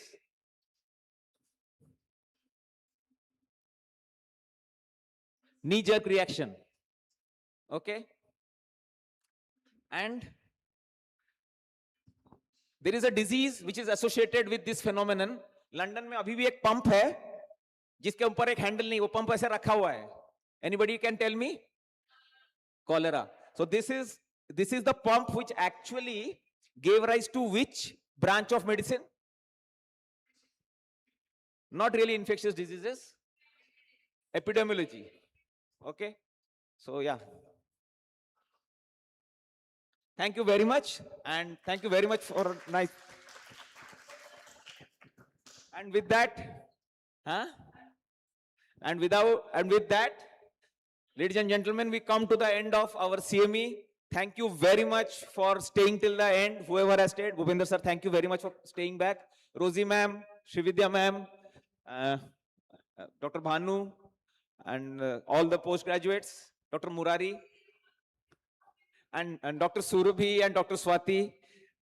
Thank you very much, and thank you very much. We will now conclude. And selfie.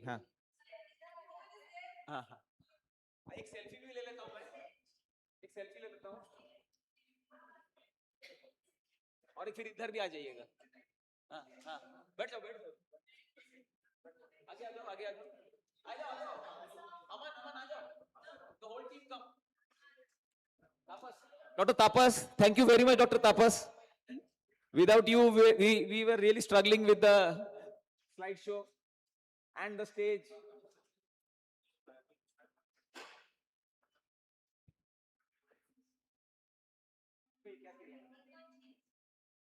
ठीक है?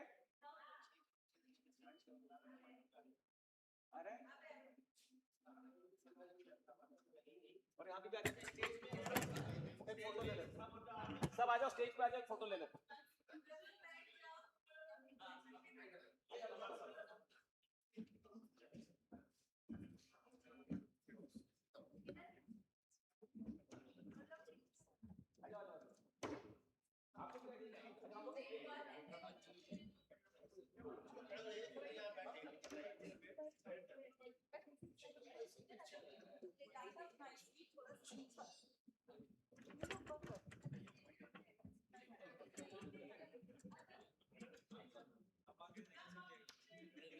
Hello.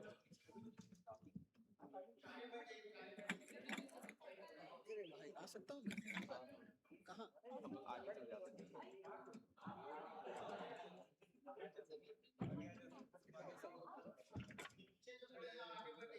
आगे आइए, आगे.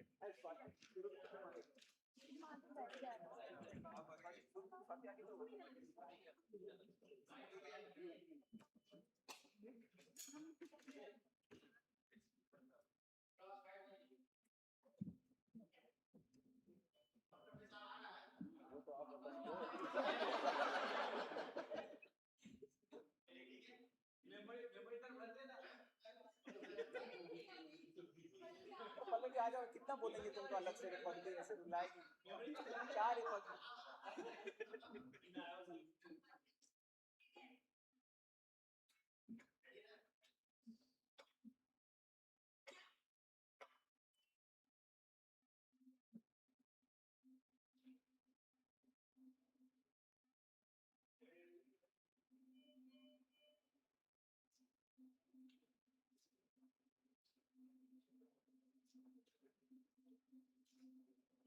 आ जाओ.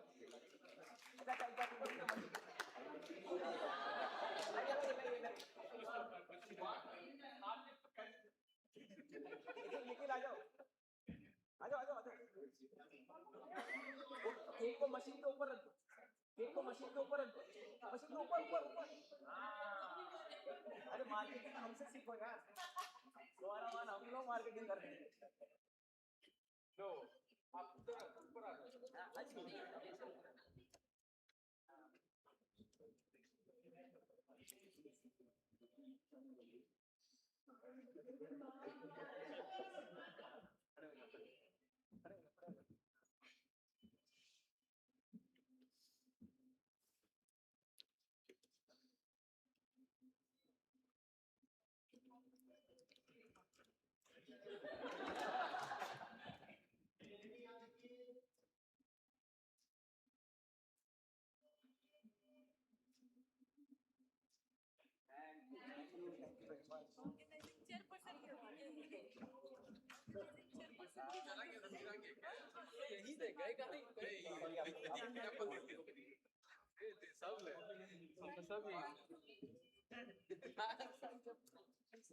नहीं होते ऐसे नहीं किया। नहीं लिया ये वाला। ये किसका तुम्हारा क्या? नहीं इसमें पता नहीं, मेरा लैपटॉप तो है नहीं है।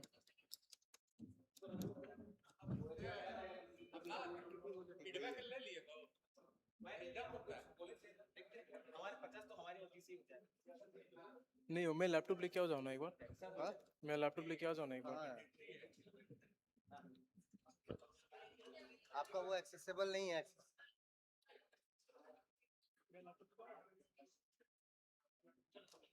एक सेकंड।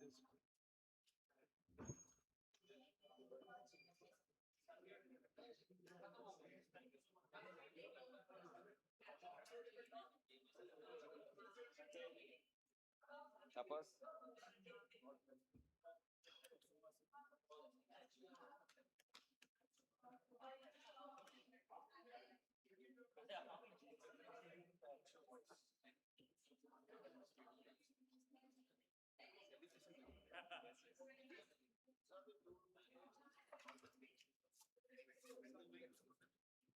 उसको बस बोलना कि वो डिलीट नहीं करे। ये किसका है? हाँ, ये किनका है? क्या डिलीट नहीं करने के लिए? ताने नहीं के लिए, तो हम इसको वो कर देते हैं। अच्छा, माइंड्रे का। हाँ। क्या करोगे?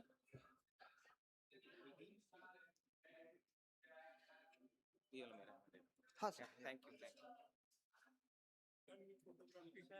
नहीं सर, अभी काम है सर, सामान भरता है थोड़ा जल्दी। प्रेजेंट क्लास में उसी को करना, क्या करें?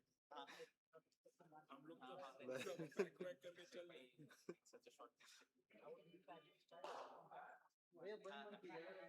सर 5 प्ले कर रहा है। ऐसा चल रहा है, सही टाइम से चल ये तुम प्लीज किसी से ये मशीन ऊपर चढ़वा दो अपने इंजीनियर लोग से फटाफट। ये क्या था? नहीं but still not an everything बहुत अच्छा। बुलाओ ना उसको। हम लोग को इन्वॉल्व भी करती है, इंपोज करता है, वही इम्पोर्टेंट है। टीम अच्छा सबको एप्रिशिएशन भी करना है। वो उधर से होगा। चीज के लिए मना नहीं। ये इसका जो शो है ना नहीं आता, ये डिसीजन अच्छा नहीं है। स्टार्टिंग में थोड़ा मैंने सबने बोला नहीं तीन ऑप्शन बोलना भी नहीं चाहिए। मशीन ऊपर चढ़वा दो। अभी शाना भी कितना अच्छा है, हम लोग का यहाँ लुक आ रहा है, मतलब क्लासी है। होटल का हमारे होटल है, यस खाना भी टेस्टी है। खाना हमको नॉनवेज खाते नहीं, लोग खाए बहुत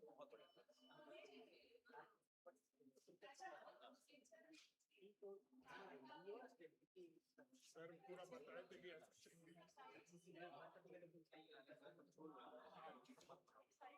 थैंक यू। देख के पैर देख सर वो फीडबैक फॉर्म दे हाँ पक्का पक्का। मैं भी आऊँगा, मैं भी डीएवी हूँ ना। मैं भी डीएवी